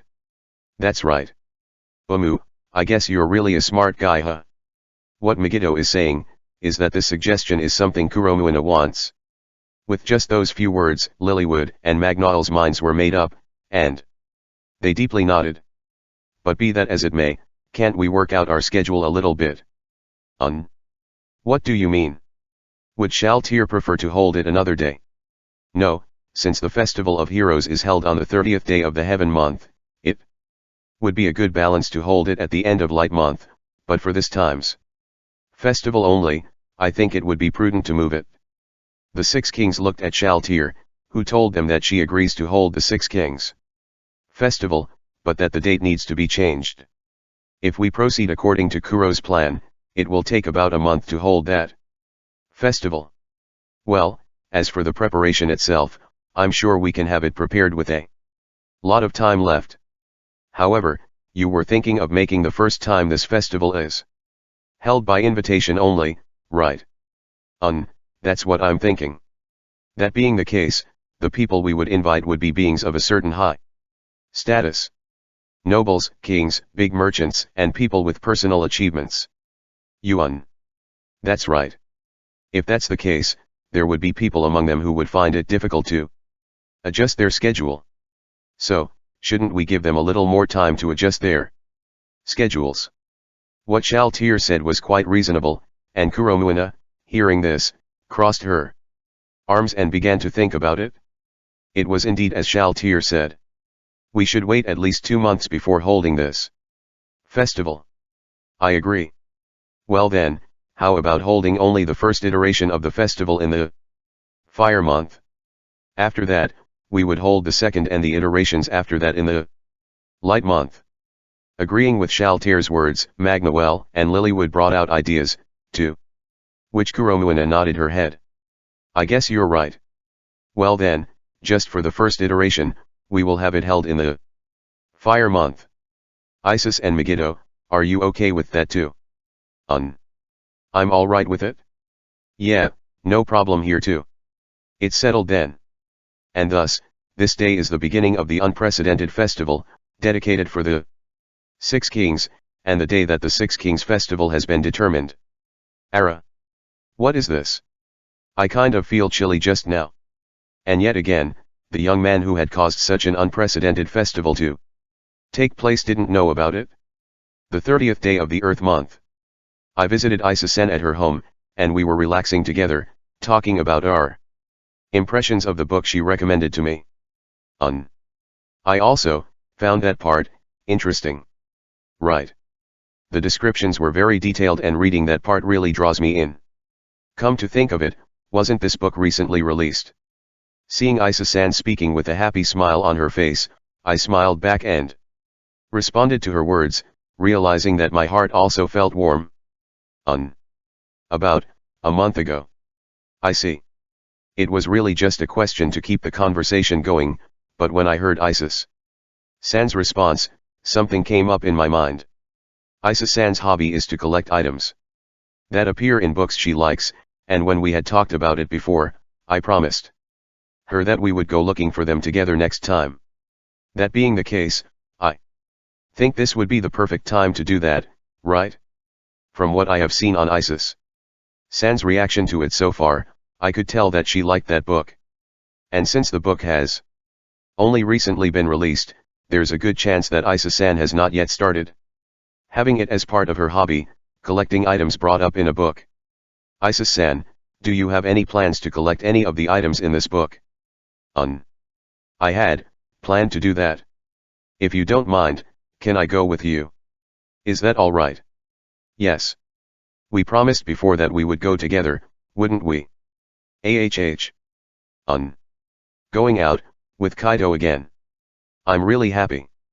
Apparently liking my suggestion, Isa-san brightly smiled and vigorously nodded. When should we go? We can go now. I will bring you there. I might be digressing, but the teleportation magic Isa-san uses is very different from what the one I use in my magic tool. The teleportation magic tool that Kuro made for me memorizes several teleportation points in advance and then I could teleport to those places. Simply put, I can't go to a place I have never been before. Kuro did give me a detailed explanation, but it was so complicated that I could hardly understand what she meant. However, it seems that my magic tool and most teleportation magic tools, it seems that some kind of technique is embedded in it that appoints world coordinates. In contrast, this is also something Kuro had told me, but it seems that most of the Six Kings, including Isa-san, use a different and original way of teleporting. For example, it seems that the teleportation magic that Kuro usually uses is one that interferes with the law of causality, where she teleports by making the outcome of herself arriving in the target area definite. That's why Kuro could apparently teleport to any place she wants to go, ignoring strong teleportation inhibitors even if such measures were placed. As for the teleportation magic Isa-san often uses, it's apparently under the space-time system, where she teleports using the method of instantly reducing the distance between her and her destination to zero by using enormous amounts of magic power. Of course, the other members of the Six Kings, including Alice, also have their own unique teleportation magic, but roughly speaking, it seems that the teleportation magic the Six Kings used were generally ultra-high performance magic that allows them to teleport to places that are normally impossible to teleport to or even to places they have never been to, but such magic requires them to use a huge amount of magic power that can't be stored in ordinary magic crystals. With such a teleportation magic in hand, it's certainly possible for us to go out to collect at her desired location right now. We also have a lot of time anyway, so let's get this done already. No time like the present, right? Then, since we're at it, how about we go now? Well then, the next question would be what we would be collecting. Many of the books that Isa-san likes are romance, and the book she read this time was also a subgenre under romance. It was that so-called romantic comedy. However, since there were a lot of places brought up in the novel, there are many candidates for what we could collect. As an amateur, I don't know what is suitable for us to collect. I suppose let's just hear what the experienced collector, Isa-san, has to say about this. Isa-san, do you have a candidate for items we could collect? There was a scene, in this book, where they played by the lake, and I think that would be a good one. Famu, I see. A lake would certainly have a lot of things around it that would be easy to collect. In the first place, due to Isa-san's magic power of death, it would be difficult for us to collect items that appeared in scenes depicting a city. So, we would inevitably collect items that were depicted in scenes around nature, such as lakes, mountains, forests, and so on. And the time, the item Isa-san picked was at a lake where the protagonist and the heroine went on a date in the novel. That scene had described how they found beautiful stones and admired blooming flowers, so it seems just right. However, in response to the nodding me, Isa-san curiously tilted her head. Why is she tilting her head though? It's not like there's anything strange with what I know. Don't tell me. Isa-san. Were you planning to collect the whole lake just now? Was the item a bit too big? It had completely slipped out of my mind. Despite her cute appearance, Isa-san is one of the most talented people in this world. She even said that she collected a mountain as a hobby. I suppose so. I think it's a bit too big, so, look, let's just go with the beautiful stones and flowers brought up in that scene. Alright. Collecting lakes may be something easy for Isa-san, but there's no way I'd just go along and say let's do that. I would probably just be stunned by the supernatural phenomenon of an entire lake being gouged out. Fortunately, Isa-san agreed with me right away, and we proceeded to talk about the smaller items we could collect. In the middle of our conversation, Isa-san suddenly looked behind me and tilted her head. Shaltir. Is something the matter? No, it's nothing. Really?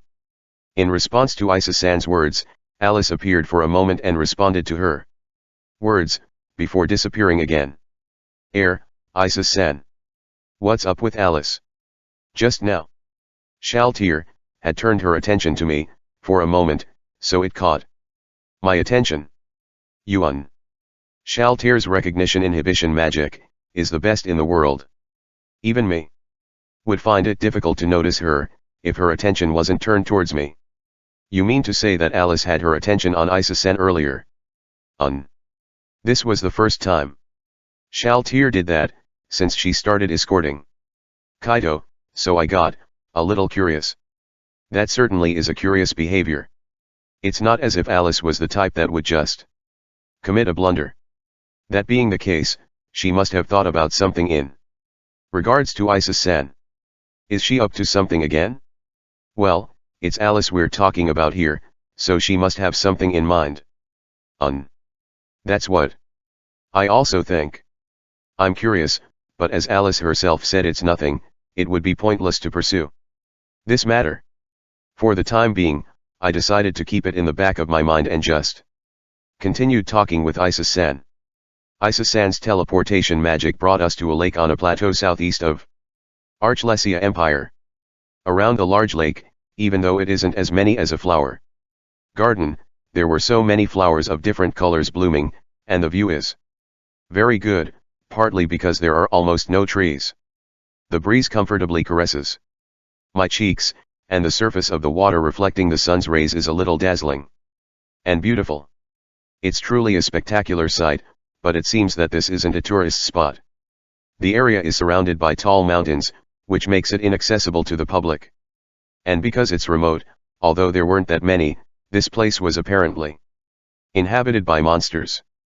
Though I say that, the creatures in the area, including the monsters, fled like rabbits the moment Isa-san appeared, so it's really a quiet place. The scenery here is beautiful. You're right. The wind feels good too. We already had lunch today, so we don't have anything prepared, but it looks like this would be a nice place to have a picnic. Somehow though, I felt a hint of sadness in Isa-san's voice. No, but the feeling of joy is still much stronger, so it's fair to say that it has changed dramatically compared to before. The beautiful but somewhat lonely scenery is what Isa-san had been seeing for a long time. But now, she has me. Even such a lonely scenery, with the two of us. It would be great if we can see it in a different way. Then, since we're at it, how about we take a stroll around here before we look for what we'll collect? I'd like that too. Holding out my hand as I suggested that to Isa-san, she holds it with a happy smile on her lips. With our hands entwined with one another, we took a leisurely walk around the lake. It's a leisurely walk with nothing else to do but chat, but seeing Isis San smiling so happily makes me feel happy, so I don't feel bored. After we walked around a large lake like that in a circle, we decided to look for what we were looking for. This time, we decided to collect the beautiful stones that were brought up in the novel, so I crouched down by the lake with Isis San to look for them. How about this one? I think it's pretty beautiful. I think it has a slightly different color. It was a white stone, wasn't it? But that stone is beautiful too, so if we can't find a white stone, let's go with that one. Searching like that, we found quite a variety of stones. It also comes in varying shapes, and there would even be times when we'll find a stone with unusual colors. So it was a little fun. It feels as if I have returned to my childhood. Incidentally, the stone described in the novel was a white, round stone, one that looks like a pearl, so we're looking for something close to that. How about this one? Oh, that's white and beautiful. It also has a properly round shape. It fits the image much better than the stone I found. As expected of Isis San, you've gotten so used to collecting that you're better at searching for them. Ahen. Ahaha. Phew phew phew. We somehow ended up laughing together. Thereupon, Isis San cast a powerful state preservation magic on the stone she found. Since the items Isis San found are being kept in her castle, it's safe to say that our objective has now been achieved. Be that as it may, we couldn't bear to just leave, so we decided to relax here for a while.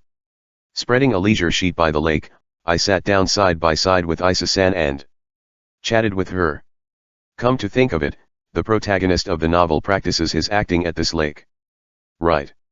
In the novel that Isis San and I were reading this time, there was a scene where the protagonist, a performer in an unsuccessful theater troupe, and his childhood friend, the heroine, comes to this lake to practice for a play. When I casually mentioned this, Isis San looked a little sad, and as she stared at the lake, she muttered, "I'd like to see a play, at least once." Isis San. It isn't surprising that Isis San would know about theaters from the books, but she has never actually seen it. After all, the mere fact that she is visiting the city causes a tremendous commotion. As I was thinking about what I should say to her, Isis San turned to me, and with a smile on her face, she spoke. "It's all right. It's because Kaido is already by my side that I'm happy. I was just a little disappointed.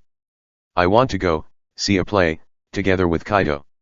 I couldn't sense any dark emotions from Isis San, who smiled like that. It's probably true that she's happy. In fact, I don't think Isis San really cares about it that deeply.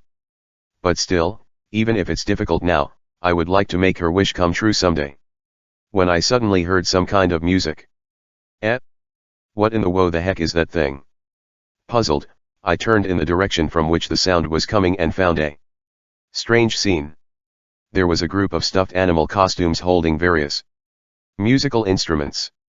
Cat, dog, monkey, cow, horse, bear, lion, tiger, frog. It kinda seemed like there was only one amphibian among the group of mammals, but that was not the important point. These subtly creepy looking stuffed animal costumes are definitely Alice. If that's so, what in the world is she doing? As I pondered this, Isis San, who was standing next to me, curiously tilted her head and muttered, "This magic power. This technique. Large-scale spatial barrier. Shaltir. What are you planning to do?" Large-scale spatial barrier. A magic that temporarily rewrites reality within a space created by magic power. It's one kind of space isolation barrier. Air. In other words, I think that Shaltir probably wants to show us something. As soon as Isis San muttered this, the melody resounding around us died down, and the scenery around us literally switched immediately afterwards. Instead of the lake on the plateau we were in earlier, I found myself in a large, dimly lit hall with lots of seats, and a stage lit by lights. Don't tell me. Surprised by the suddenness of the event, an orchestra of stuffed costumes from the edge of my field of vision began to play jaunty, enjoyable music. Thereupon, illuminated by a spotlight, Alice appeared on the stage. Alice stood in the center of the stage, dramatically bowed, and began to speak with her voice resounding around us using loudspeaker magic. Welcome, our guests. Guiding you within the momentary dream world. I, Alice Chen, will be your guide. Now, please take a seat. Alice's tone of voice was as theatrical as her movements, and exchanging glances with Isis-san, we nodded once before taking our seats side by side. What we present to you today is the story of a pair of man and woman. A woman who became alone and a man who tried living alone. They are opposites yet somehow alike, living their lives on different paths, but a single flower led them to meet each other. Let's call it the miracle of the blue flower. Please enjoy it to the end. As Alice said this with another deep bow, the spotlight faded and the curtain comes down. A few moments later, the orchestra began to play new music, and the curtain slowly rose. Kaito. This is. Yes, it seems to be a play. I didn't need to think about what was about to begin, as it seemed like both Isis-san and I understood. It was just as Alice said. This was a momentary dream world. A space that fulfills the small dream that Isis-san mentioned earlier. Perhaps she had been expecting this to happen right from the start. That's why at that time, her attention had been turned towards Isis-san. For a moment. Seriously. She's really admirable when she actually acts. Having this in mind, I held the hand of the slightly confused Isis-san and smiled at her once. I know you have a lot of things in mind, but since Alice has prepared this for us, I think we should just enjoy this play together. Hearing my words, Isis-san nodded with some tears in her eyes and returned her gaze to the stage with me. The stage, which had begun with Alice's surprise, had the format of switching between 2 points of views.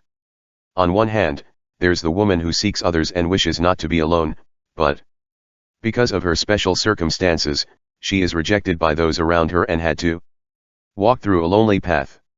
On the other hand was the man who, because of his painful past, has been blessed by the people around him and wanted to reach out to him many times, but he rejected them and tried to be alone. They are opposites, yet both sharing the same loneliness, walking on different paths. However, through a strange coincidence, an event that can only be considered a twist of fate, their paths gradually came close together. Ironically, however, the two weren't able to meet. Although both of them were aware of the other's existence, they passed one another and weren't able to intersect with each other. Towards the end of the story, under the miraculous blue flower, the woman and the man finally met and exchanged words. The woman finally finds what she has been searching for, and the man realizes that he has been lying to his true feelings. Thereupon, taking each other's hand, they began walking through a new path, and so was the story. This story was probably based on Isis-san and I, but I enjoyed it purely as a story because of Alice's brilliant composition and performance with her transformation magic. But more than that, I somehow feel a deep emotional attachment to the characters, or rather, I'm feeling a sense of nostalgia. Before I knew it, Isis-san, who was sitting next to me, was leaning on my shoulder, while I was naturally embracing her as we watched the performance. The stage continues. The woman and the man, who are now cooperating with each other, gradually faced the circumstances in their surroundings and changed along with it. They gradually came to love each other and became lovers. The play ended with a scene in which the two, now lovers, went to see a play that had a good reputation in the city. Although it may be a half-hearted ending for a story, Alice's intentions were clearly conveyed to both me and Isis-san. After the curtain fell on the stage and a short silence passed, Alice appeared again on the stage. How was it? Two people who were walking on different paths joined hands and started walking on the same path. My oh my, that's a love romance of the highest order if I had seen one. Oya. You looking for the next part? Unfortunately, I don't know the rest of the story either. After all, the rest of this story is currently being sketched in the future. Yes, Alice is matching the end of the play with the model of the play's current situation. They had even added a touch of what can only be described as a brilliant performance. Leaving with those words, Alice deeply bowed and the large-scale spatial barrier was lifted, and Isa-san and I returned to where we were before. Alice was already gone from sight, and somehow, only the chair that Isa-san and I were sitting on was still there, which was probably a follow-up from Alice. Isa-san. It was a great play, wasn't it? Thanks to Shaltir. I was able to see it together with Kaito. I'm glad.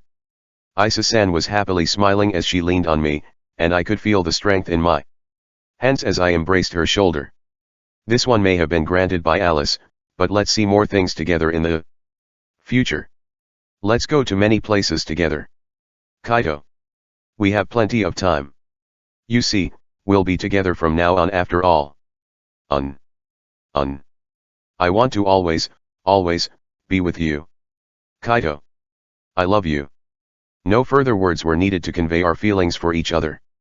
Isa-san looked up at me, and after a few moments of eye contact, she gently closed her eyes, and as if my actions were being guided, I placed my lips on hers. As the sun is setting, Kaito and Isis are cuddled up by the lake, which is tinted with the reddish colors of the setting sun.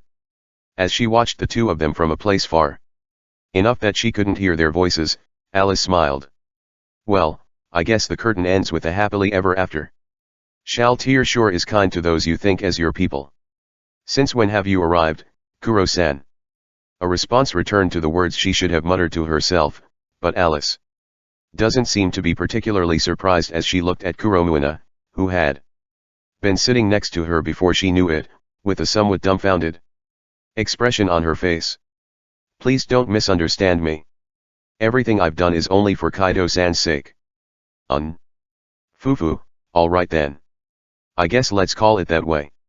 Doesn't seem like you get me at all though. Ha. Well, I do have a certain amount of affection for my family too. If I have to cut them down, I won't hesitate to do so, but if not, I can help them out a bit. Alice has a fundamentally dry personality. She's a person working with rationality in mind, not letting her emotions decide her actions, but she is by no means cold-hearted towards anyone. She sometimes shows her kindness to those whom she had once accepted as her own, like the time she turned her gaze away when Kuromuina tampered with the summoning magic circle, on the condition that she would only do it once. Kuromuina herself understands that Alice was such a person, and that's why questions appeared on her mind upon seeing her recent behavior. Well, I knew that. I understand that Shaltir is that kind of girl, but you see, only when it comes to Kaito-kun, do you become really kind. I guess that might be so. Seriously, I wonder when was the last time again, when I really wanted to help someone unconditionally. Have you found the person you were seeking for? I wonder about that. I don't really know yet. In response to Kuromuina's question, Alice gave a vague reply as she turned her gaze to the sky. There was no change in her expression, and it was difficult to read Alice's emotions, but somehow, Kuromuina felt that the current Alice seemed to be feeling nostalgic about a distant past. However, I suppose you're right. If Kaito-san really was the one I had been looking for, I think that would also be great. I see, it would be great if the day you can be honest with your feelings come soon. Alice didn't respond to Kuromuina's words. Kuromuina, perhaps having anticipated Alice's lack of response, says nothing more and turns her attention to Kaito and Isis. Ara. It seems like they noticed us. Isis is waving over here. Good grief, she does realize she's on a date with Kaito-san, right? Why won't she just pretend that she didn't notice us? At the end of the two's gazes, they could see Isis, who is holding hands with Kaito, greatly waving her free hand at them. Seeing such an Isis, the two of them couldn't help but chuckle. Since she's waving at us like that, why don't we just join them? I guess. Kuro-san, are you alright with your work? I don't have any more pressing matters to attend to today, so it's alright. But I'd like to verify some things with Shaltir later on about the rights to a newly discovered magic crystal vein. And that's why you looked for me, huh? It seems like it was a mistake to use a large-scale spatial barrier for me to be found this easily. This is quite a blunder. No, these days, if I want to find Shaltir, all I have to do is look for Kaido-kun, so it's pretty easy. I guess you're right. Ahaha. After happily smiling, Kuromuina waves back at Isis and begins flying towards her. Seeing this, Alice Riley smiled before following suit. When the two arrived near Kaido and Isis shortly after, Isis, seemingly overcome with emotion, leaped towards Alice. Shaltir. Dao. Why are you suddenly jumping on me? Thank you. Thank you, so much. Geez, stop clinging on me, piss off. I'm normal. Even if you stick on me, no one's building any tower here. The heck are you talking about, oi? Alice, who is hugged by Isis, screamed with her cheeks blushing a bit, and hearing her words, Kaido couldn't help but throw a tsukamai. Smiling at such a scene, Kuromuina seemed to have thought of something, as she clapped her hands a little later, catching the attention of the other three, before speaking. All right? Since we've gathered up like this, let's have a barbecue. Seems like Kuro is just like usual, suddenly saying incomprehensible things. No. Well, it's certainly around time for dinner, so I guess the timing for that is just right. Slightly taken aback by Kuromuina's sudden suggestion, Kaido agreed. Barbecue, with Kaido, Kuromuina, and Shaltir. I'm looking forward to it. It's settled then.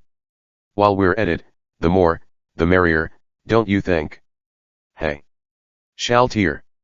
Can you buy us some ingredients, and also, invite Ein and Lilywood to join us along the way? No, why the heck are you making me go on an errand as if it's a matter of course? That's rejected.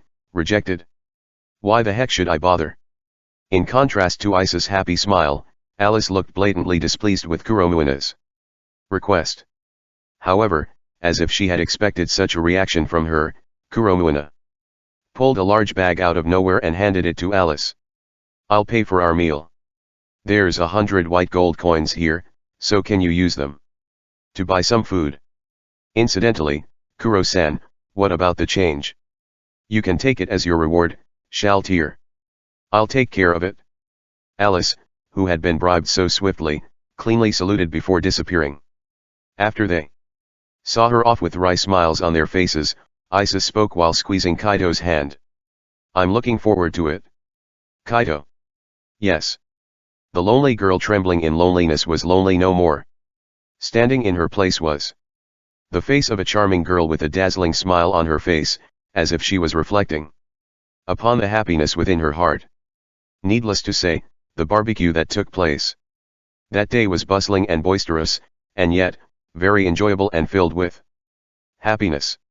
In front of the castle gate, illuminated by the night moon, Funf was looking at the moon in a daze, a lonely expression on her face. It was a beautiful moonlit night like tonight, when she parted from her irreplaceable sister, who had been with her since childhood. Wait. V, where are you going?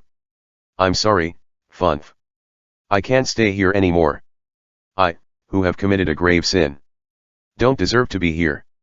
That is not the case. I do not condemn V for your actions, and I'm sure Kuromu-sama will. Even if that's so, I, myself, couldn't forgive myself. V. I'm sorry, Funf. Thank you for everything. Goodbye. The memory of their parting conversation still lingers within her mind. The memory of regret that remains to this day, of not becoming aware of the distress her precious sister feels and being unable to help her. Holding upon such a memory, Funf looked up at the moon, and muttered to herself. V. Kuromu-sama was already saved. Kaido had saved her. However, you still have not come home, to our home. Holding on to everything by yourself, being Reckless by yourself. Carrying all the responsibility by yourself and leaving. You're stupid, V. Looking back, it started from that day. It was the day that Funf began calling herself the shield of the family and would always stand in front of the gate. Funf told Kaido that she wasn't usually at the gate all day long. That is both right and wrong. Other than the times when she had matters related to her family, Funf was basically always at the gate. She never sleeps, nor does she eat, she just stays there, guarding her family's home, and waiting for a person. You can come back whenever you want. Until V comes back, I will protect the family. I'll protect the home V would return to. Perhaps that is, in a way, an ironic fate. Funf, who continues to regret not being able to help her sister in the past, will enter the battle for her in the not-too-distant future. And that means confronting the young man she had grown close to, who seek to save her sister. Vire. 1,000 years after their parting, and the singularity has appeared in the world. Whether they want it or not, the singularity will eventually touch the taboo of the world. Not knowing about such a future, Funf, gazing upon the moon, remains forlorn. Volume 7 End. For picking up the 7th volume of I Was Caught Up in a Hero Summoning, but that world is at peace, thank you very much. In this volume, we have been introduced to a character who, in a sense, marks a critical juncture in history, the former demon Lord, Vire. If the summoning to another world and meeting Kuro is the prologue, and becoming lovers with Kuro was part 1, you could say that Vire's story would be the main highlight of part 2. This time, I would like to talk about the newly introduced characters, including Vire. I guess I'll start with Vire, the Demon Lord, but as one can see from her description so far, she's a member of Kuro's family and is one of the family's oldest members. She adores Kuro very much and even imitates Kuro's tone of voice. Her personality is cheerful and kind, but once she gets her mind onto something, she acts like a wild boar, rushing straight without thinking, and with her being quite the klutz, she ends up causing problems sometimes. Even the circumstances that led her to become the Demon Lord and attack the human realm was also a rush of misunderstanding and assumptions. Such a Vire is closely related to Funf, who also appears in this volume. Funf is a character who still hasn't appeared in the web novel, but appeared quite early in the light novel. She's somewhat similar to Vire in her big sisterliness. She and Funf were picked up by Kuro at about the same time, and they lived together as very close sisters. Vire is a magic type and Funf is a physical combat type, so their affinity seems good. She still regrets not becoming aware of Vire's suffering when Vire became the Demon Lord, and it seems that she would be one of the key characters in Vire arc. Another new character in this volume is Lunamaria's mother, Noir. Unlike Vire and Funf, she doesn't have much to do with the main storyline, but since she's Lunamaria's mother, it's likely that she would appear often. She's an anemic half vampire and the only widowed heroine in the novel. Yes. She's a heroine.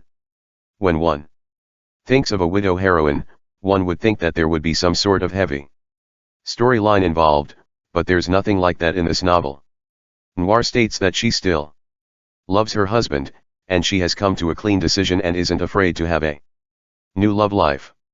In fact, Lunamaria is more of a novice in that aspect and may end up desperately trying to stop her mother. Well, that's about all I have to say about the new characters. With the previous volume, Volume 6, the story has reached a big turning point and is about to enter a new arc. As the author, I would be more than happy if you could look forward to future updates. Thank you very much for reading to the end. I'm looking forward to seeing you again in the next afterword. Today, just as usual, Sirius Senpai is in the usual waiting room, reading the 7th volume of I Was Caught Up in a Hero Summoning, but that world is at peace. Across from the table in front of her is wearing her uncanny costume as per usual, drinking tea and occasionally munching on a cookie, although how she does it in her costume is a mystery. This time around, there were some serious developments added, and there were some foreshadowing elements for the future, so wouldn't it be a good volume for the serious of the serious, lol, serious senpai. I feel like I'm being made fun of there. Well, putting that aside, there were indeed some serious revisions. There were more flirting revisions though. There were more lovey-dovey parts in this chapter though. Hearing the question asked her, serious senpai shouted out the same line twice, as if to emphasize how important her words were. In her rather goofy appearance, one couldn't sense the word serious at all, but she, as per usual, was unaware of it. Well, putting aside your complaints to the flirting, why do you look so dissatisfied? Or rather, why do you have that complicated expression on your face? And no, it's just, seeing the serious development suddenly appearing makes me anxious, that I don't know how to react to it. But what a pain in the ass. Can't you at least keep your own thoughts to your own mind? Serious developments, of course, bring joy to serious senpai. However, after being slighted so much up to this point, when a serious content is added to the novel, it instead makes her wonder if the author is alright. Just as said, serious senpai had a rather troublesome personality. Well, it's good that there are serious developments, but if we don't mention the contents of volume 7, we'll lose the purpose of this section. Alright, let's not think about this matter any further. Purpose? Was there even such a thing? I already mentioned this in volume 4. This is the section where I introduce the highlights of this volume in an easy to understand manner. At least, there was never any introduction of highlights on the back covers of volumes 1 through 4, but for serious senpai, this was apparently the purpose of this section. By the way, the first volume of the manga has just been released. Stoop. Yeah, it's on sale. Even though it had this charm that was different from the light novel, and I was happy that I'm at the back cover too. However, what does that have to do with volume 7? In response to swiftly derailing the story, serious senpai shouted, just as usual. Rather, why the heck are you still here after volume 4, acting like a regular here? Anyone who has a part in the main story should get lost. But that has nothing to do with volume 7, does it? Hey, serious senpai. Properly do your job and introduce this volume's serious highlights. This B** starred. Even though she's irritated by the teasing of the aloof, she knew that she couldn't win in a verbal argument with her, so serious senpai only swallowed her anger as her face turned red. Well, for the time being, let me introduce everyone to the highlights of volume 7. Seems like time's almost up. Well then, I'm going back now. Okay, thank you for your hard work, serious senpai. See you in the next volume. As lightly waved her hand as she left the room, serious senpai saw her off with a stunned expression on her face. In the room left alone, having been teased by this time as well, serious senpai's bewildered voice echoed.